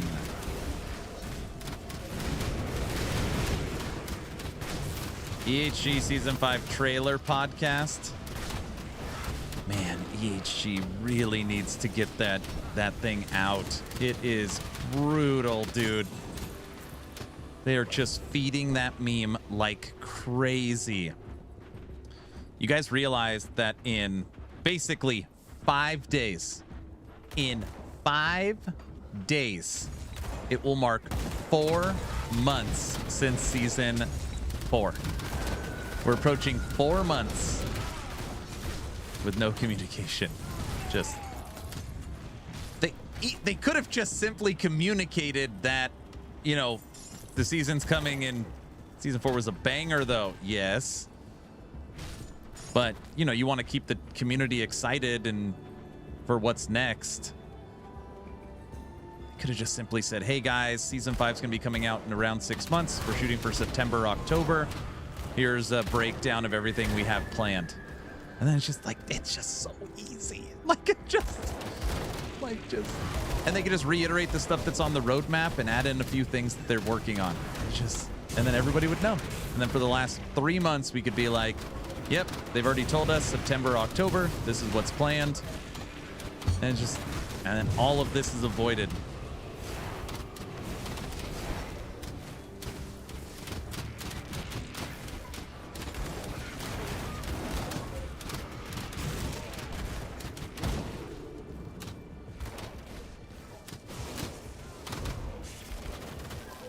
Pretty sad when D4 players are more excited than LE players, just saying. Guess what I got yesterday? And don't say, oh my gosh, he's sold out, blah, blah, blah. This isn't a sellout moment. I wasn't looking.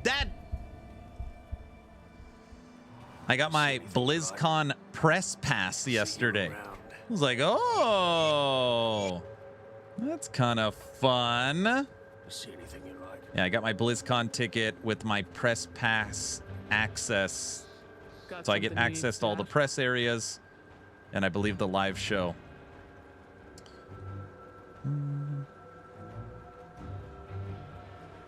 That's kind of cool.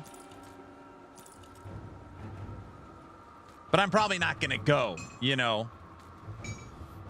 maybe I'll go just to see what's going on.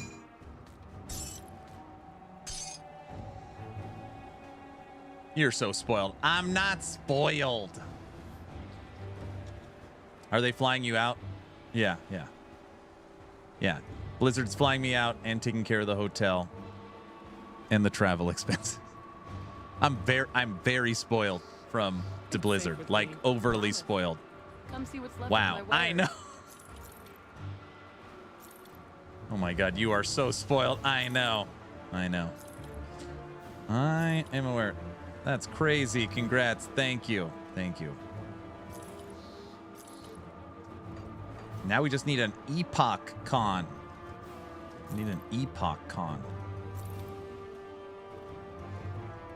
See, Aaron's getting more attention from Blizzard and TLI than LE. Yeah, Torchlight Infinite covered hotel and travel as well for this TorchCon LA meetup.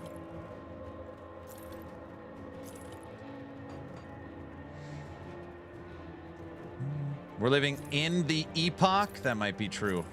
That could be true. Put it to good use.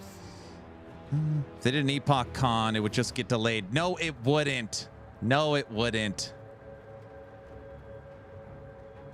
Wrecked by Protoss, did you know EHG put a fence counter in LE in honor of Aaron going to the fence when he dies? It's basically the command for the death counter now. It is true. So during my subathons for last Epoch season, when I die, I turn on my fence camera and have to walk outside and put a death tally on the fence. And they got a kick out of it so much that if you type in /fence, it'll tell you your death counter. So you can check your deaths through your fence count or your death count. It's pretty funny. I remember the fence cam. Yes. Wonder. It's a long time. Is that 18 months? And that shows me that you're doing a good job on your streaming and content. People are starting to notice your talents. Thank you for all you do, brother. Hey, thank you so much. I appreciate that. Thank you. Always trying. The fence camera. Bada-rum-bum-bum. Fence cam ready for the Dawn-a-thon? I'm not running the fence camera for the Dawn-a-thon. Well, if it is, wait, do I came upon these. I don't think that was part of the agreement. I'm not running. So how do good work? Remember the hidden item under hats? Yes. That got taken down for gambling. So stupid. That is so dumb. That's why the hats that got taken down. Gambling, not allowed. We used to have if you give 5 subs, we switched to the hat camera, and there was 20 hats lined up, and you get to pick one, and there was hidden stuff under each hat. You got hit for gambling. I mean, I guess it is gambling. I don't know. More like a fun idea.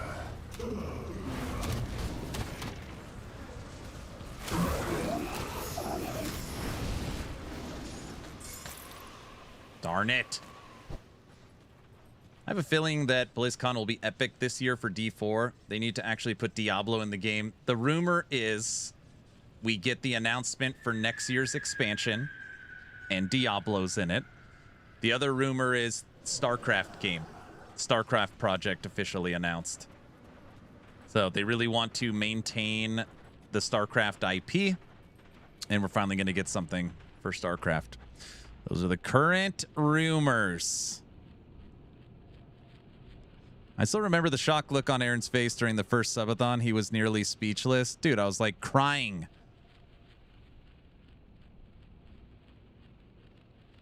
Oh, Aaron, you're a fountain of meme ideas. Get out of here. No, the fence cam is not set up for the Dawn-a-thon right now. Clearly, nobody will be able to launch anything because of last Epoch Season 5 and maybe LEO expansion will take over the market. Clearly. I was there when Drayden got Aaron to lose his speech. Yep. It's time for World of StarCraft. Now Aaron cries before the subathons. That's true.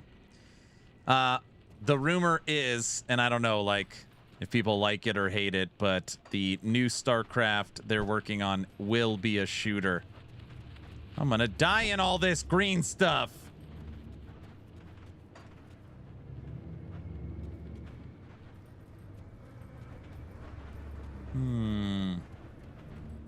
The Grim Dawn RTS is sounding good. Run. Run! Woo! StarCraft Ghost? No, definitely not StarCraft Ghost. But I mean, StarCraft Ghost was a first-person shooter.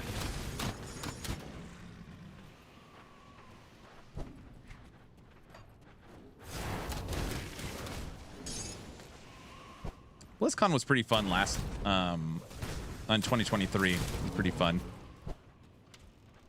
We had a good time. Me and Tech. See, Tech went with me to BlizzCon. I didn't just leave him to do nothing at home. See, and he's coming this year. So, how far do I gotta run? Oh, brother.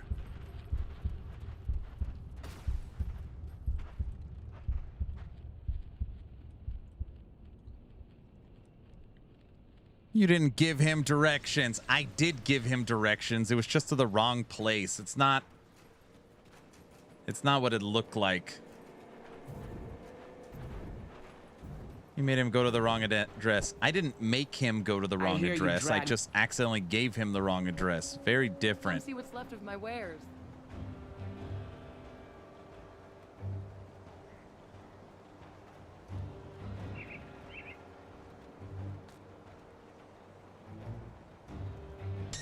Tech's not here. Don't try and get him on your side. Don't even think about it. I wasn't sure you. Hello, Clarice. I'm going to check in with Creed here. Still have So much staff. I wonder if Wreck by Protoss has read all of this lore. Like, literally knows all of it. No way, right? It's like, oh yeah, that lore page is blah, blah, blah, blah, blah.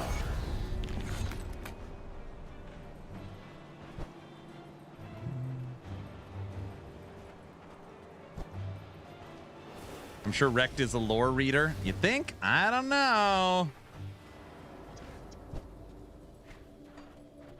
I read it all at some point. Every page, every lore page, you've read it. Come on.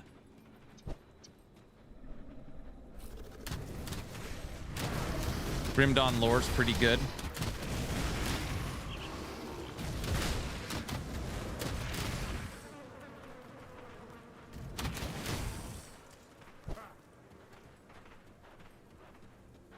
But is it better than Last Epoch's lore? Uh-oh, now I brought up Last Epoch. Guys, just because I brought up Last Epoch doesn't mean we have to talk about it. Yes? Yeah, Lee, why are you laughing? Why is he laughing? Ellie doesn't have lore. Yes, it does. Ellie has lore. Yes, you're going back in time to stop the spread of the void and find out who the immortal emperor is. Everybody knows that.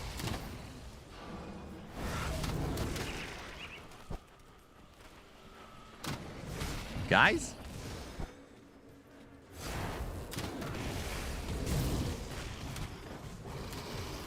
I usually hate time travel in plot lines, but Ellie's isn't terrible. See? There you go.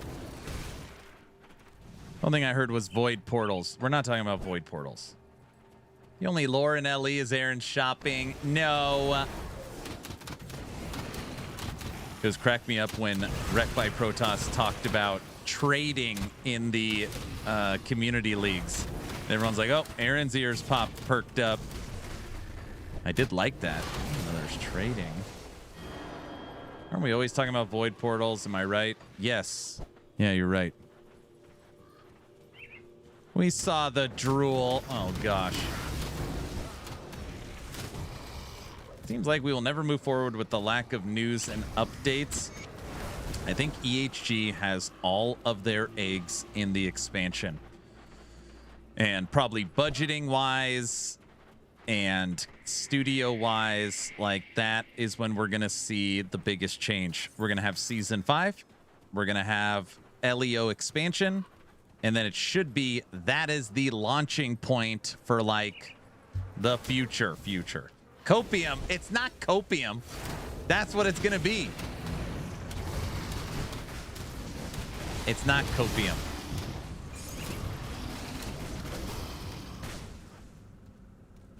Wrecked by Protoss. Make sure it doesn't flood the market with donations for the trade house. I honestly don't think it's a huge deal at this point. I just like memeing. It's been far too long. What's another year? Oh gosh, don't say that.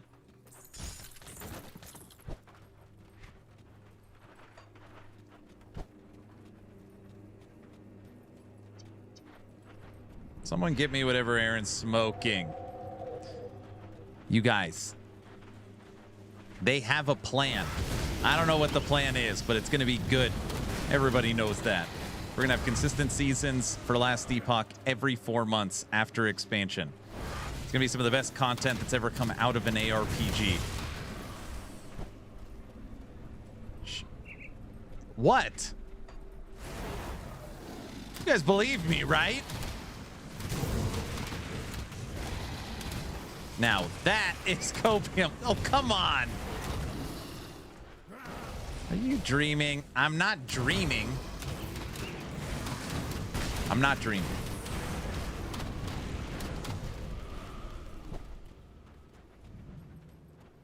Hey, I got your back, dog. Thank you.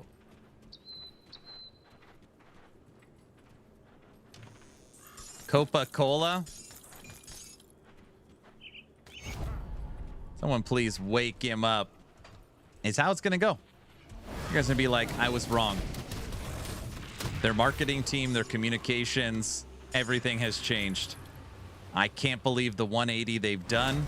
This is one of the best studios at communicating we've ever seen. It'll be something like that.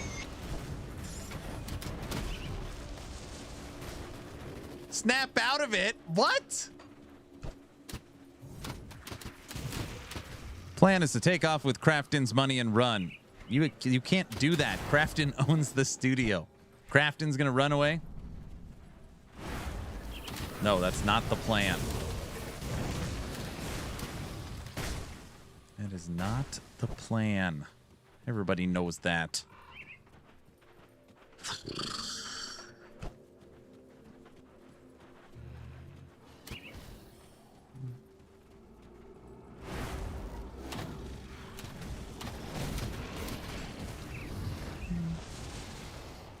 Nah, you're coping.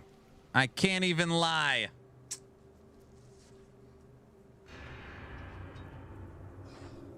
All right. Afternoon, Aaron. What's up, Teddy? Oh, man, today was such a fun stream. Okay, everybody, recap today. We did a 2-hour pre-show. Played some Grim Dawn, got all the cameras and questions ready. Talked about the podcast. It was nice. It was really nice. Had almost a 2-hour podcast with me, Frosty, Wrecked, and Zantai. So that was fun. Did some giveaways on the post-show and got almost a level and a half on my Kabbalist Fire Necro. Sunday, I know everybody's watching the World Cup, and I got church coming up in a couple hours. I think I'm going to wrap up this stream now. I want these golems on my team. That's what this game needs, golems.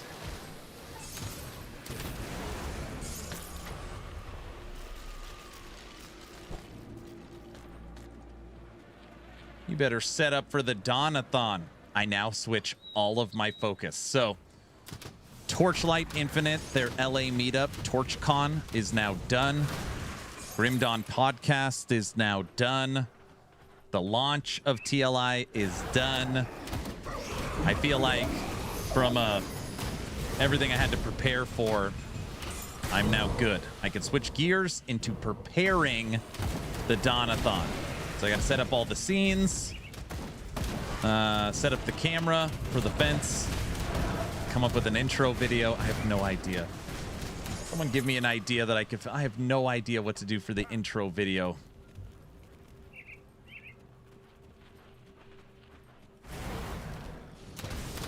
We're going to do a blitz style. So I was talking to the wife. I was like, what do you think? And she's like, you should try something, like keep doing something different until it fits. Her idea was maybe you do a full regular style subathon, so there's no crazy rules or anything, but you just try capped. I've never done a capped subathon ever. So she's like, everything applies. You do something fun every single day, and maybe you do like a 1 week cap. Something like that. Capped? Well, I don't know what else. So we're not doing a full subathon. The last subathon for the year is either Wicked 1.0 or Last Epoch Season 5. So I don't know what else to do. I mean, I'm all open to suggestions. No, I can't do a no-cap Donathon. What are you guys, crazy? Like, no, I'm not... Trying to be reasonable here. A 4-week cap... You'll be fine. Yeah, we are crazy. I know you're crazy. Wait, am I allowed to call you guys crazy? Let's start the subathon now. 3-month cap. 4 weeks is nothing to you. Yes, it is. What if Last Epoch comes out and they're dropping Season 5 in August? You know? I can't just Donathon into subathon for LE. Right? Wait. They won't. Why are you guys laughing? Why are you... Now that is cope. You know better. What? So let me see if I get this straight. I started an uncapped subathon for Grim Dawn. Okay? Grim Dawn goes 3 or 4 weeks. At that point, Last Epoch drops Season 5. We then immediately carry that subathon into Last Epoch, which then carries us into Wicked 1.0. So basically from July 23rd to the end of the year, we're just let it roll. Yeah, it's very simple. Yeah, that actually sounds fine. That's exactly. Actually sounds like a nice framework.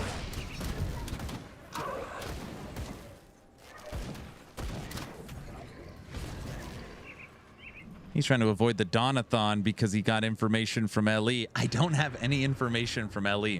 If you've been around the channel long enough, when I know something, I say, I know something, but I can't tell you guys. I don't know anything. They won't tell me anything. Continue to ask them. I'd almost put money EHE is skipping the podcast tour. I would be shocked, dude. I would be, honestly, shocked is the wrong word. I'd be floored if they skipped the podcast tour. I'd be floored.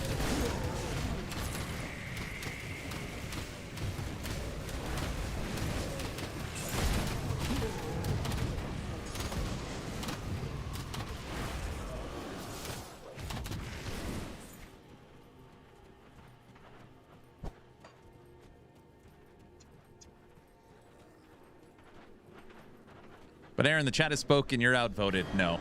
I mean, listen, I know we like joking around a lot. I can't do a uncapped subathon for Grim Dawn. I just can't. Kids have 3 weeks left of summer. We already did the Blitzathon and the Season 4 subathon. I've already promised everyone we'll do one more big event. So I'll come up with something, but it can't be an uncapped subathon. It just can't. 2 weeks, maybe? I'll talk to the wife. How'd the podcast go? I think it went really well. I am very happy with it. 3 minimum?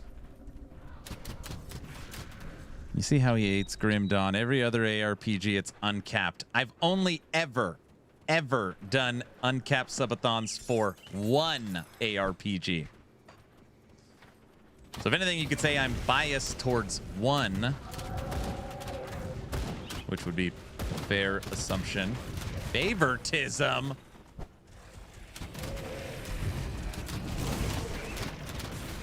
You should know we never joke about thawns, right? We need to let him spend time with his family before summer's done. Dude, my kids are back to school like August 12th. They like 3 weeks left. Summer is done.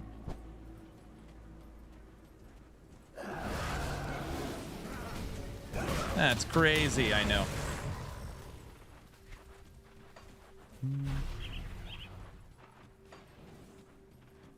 Reject the family. Embrace the Donathon. Donathon. July 23rd. Don't. I told him 1 week. No, 1. No.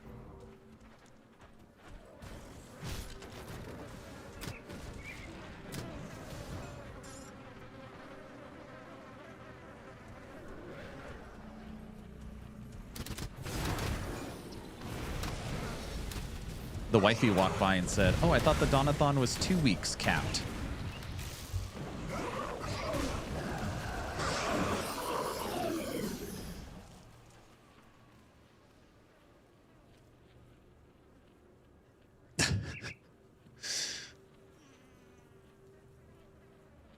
Seriously. 2 weeks, that's awesome. She needs a break from you. Here needs to invest in some crutches. College doesn't pay for itself. Donathon 2 weeks confirmed by wifey. I didn't confirm anything. Nothing.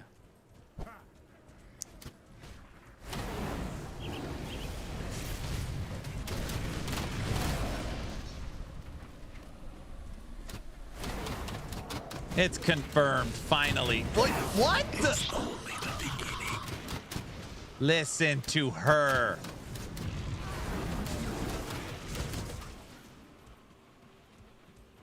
I thought it was 3 weeks. 2 weeks confirmed. Something's wrong with all of you. Oh. Okay, if I stream 14 hours a day for 2 weeks, how many hours is that? Oh my gosh. What does that like cap the hours at? A lot? Not enough?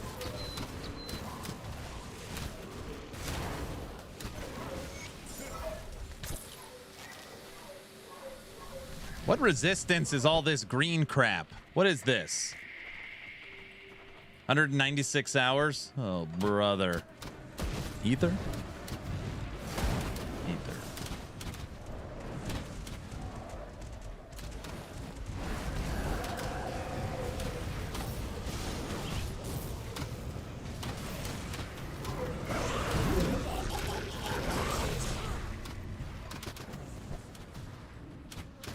If I wanted to start ultimate difficulty right now, would it just work?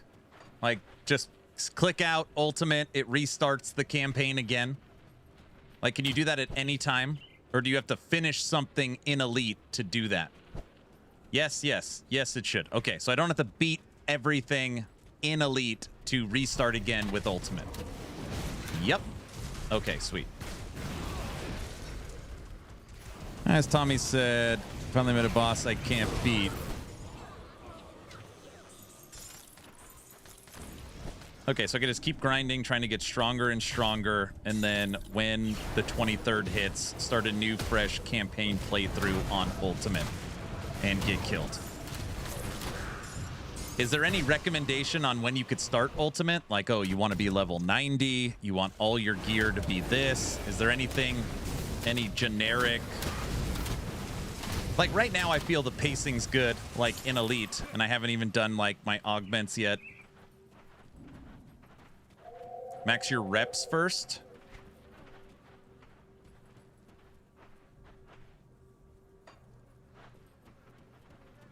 Why would you have 1,000 unfinished quests, Mr. Streamer? So I actually did all the quests, like literally almost every single one on my normal / veteran playthrough.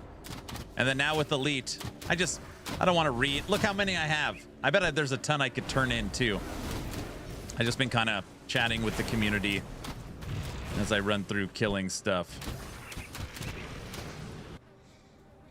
Have your factions reps maxed and cap your resistances. Okay, so the recommendation is cap resistances and have your factions maxed. And then you can switch to ultimate. All right, everybody, this is the last dungeon. Then I'm going to go hang out with my daughter before church. Last dungeon. Okay, Dawnathon will be a capped subathon at 2 weeks. We'll have daily goals. We'll have the fence. We'll have Aaron After Dark, polka, movie nights. That's it. Not a day longer. And you won't be able to convince me. And an intro video of some kind. Oh my gosh.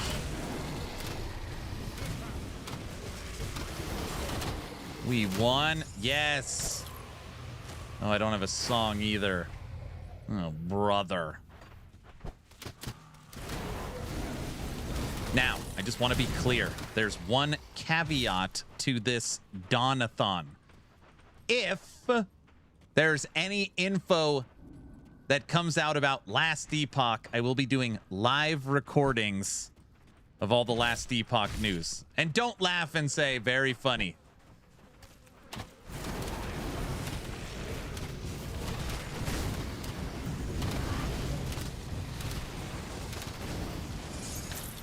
So there's nothing to worry about. That.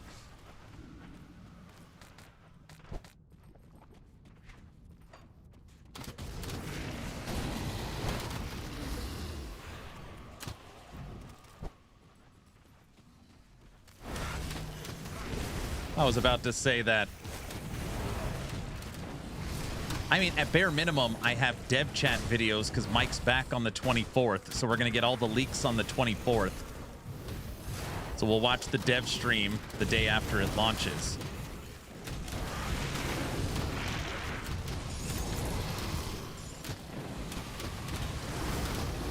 Leaks. The picture on the 24th. It's going to be more than that. Hey, maybe they'll show another unique. Oh, you are so optimistic. Yes, I'm a glass half full kind of guy. Is that allowed? Wait, is that allowed? I can't open that. I actually don't know. Bro, I would literally fall out of my chair if EHG has planned their Season 5 teaser trailer on July 24th. I just can't believe it. I've heard of multiple people be like, that's the day it's coming. And I'm just like, there's no way. Just no way. There's no way.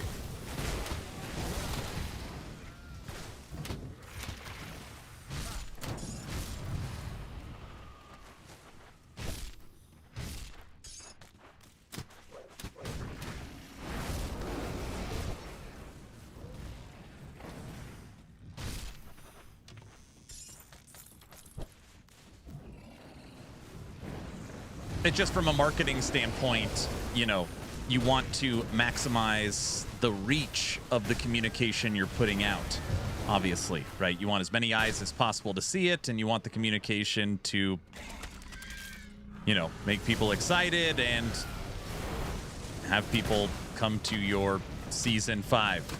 Dropping it on a PoE League launch, you're going to be limiting your reach by a massive margin. Not only do you have all the people focused on Grim Dawn expansion, but you have all the people prepping for PoE League start. Now, the only thing that could help that is all the YouTubers, Twitch streamers literally go live 4, 5, 6 hours before the PoE 1 leak. So because of that, if you dropped the trailer in the morning, it would for sure make it to a bunch of those people that'll watch it live. So that would for sure happen. Last Epoch dropped a trailer. You want to check it out? Yeah, let's look. Like, that would for sure happen.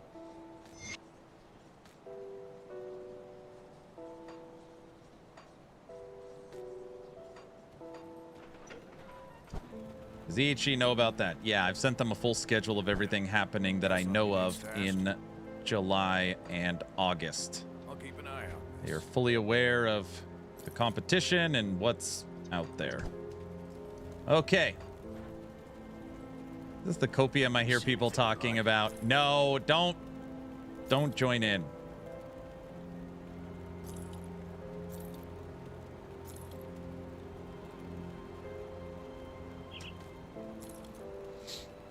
Is this the copium I keep hearing about? Fire damage for pets. Offhand. 92% fire damage. +2 skeleton and hellhound.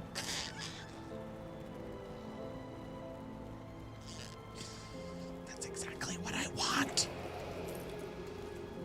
Excellent.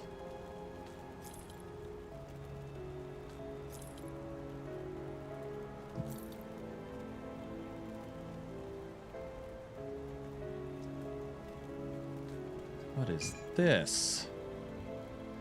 Oh no, that's not.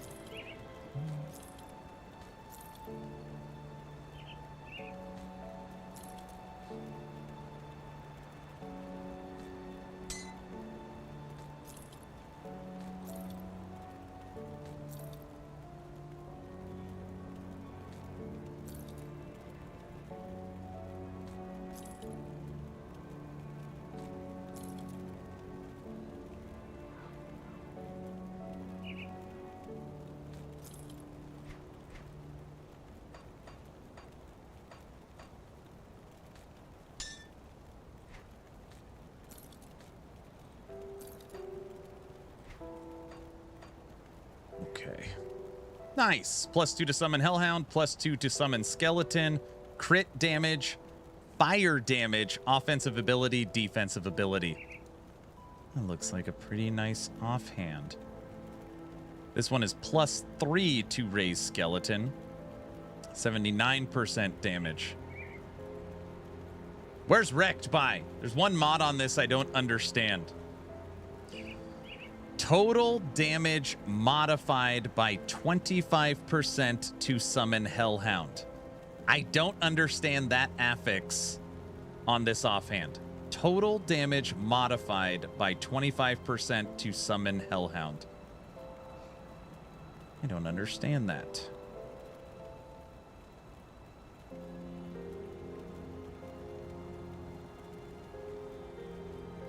It's PoE's more damage.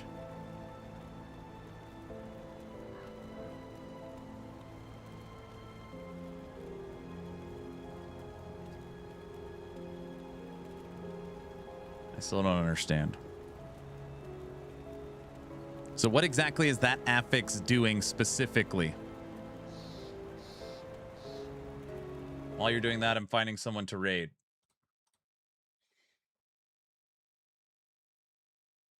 So it multiplies the damage of the Hellhound by 1.25%.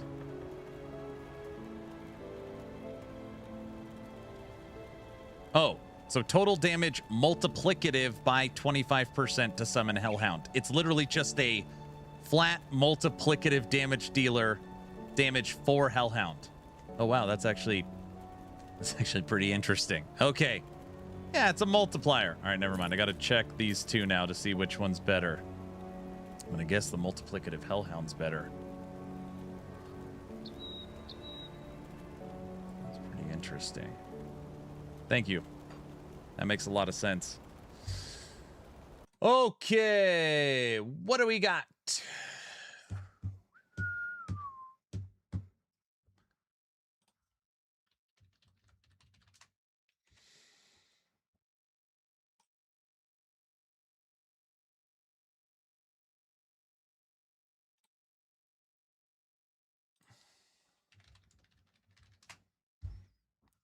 Frosty isn't streaming. Oh, it makes. I was like, I wonder if there's anybody streaming Last Epoch.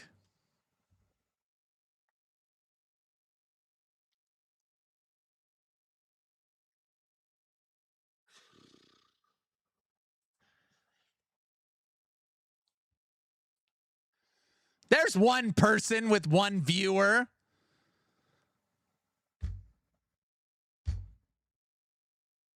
That's okay. They're going to turn a corner next year. Yes, they are. Everybody knows that.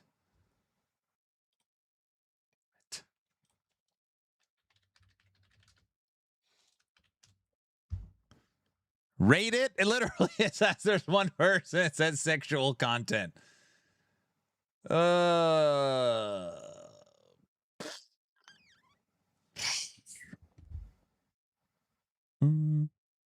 Sharp corner off a steep cliff. No, it's not.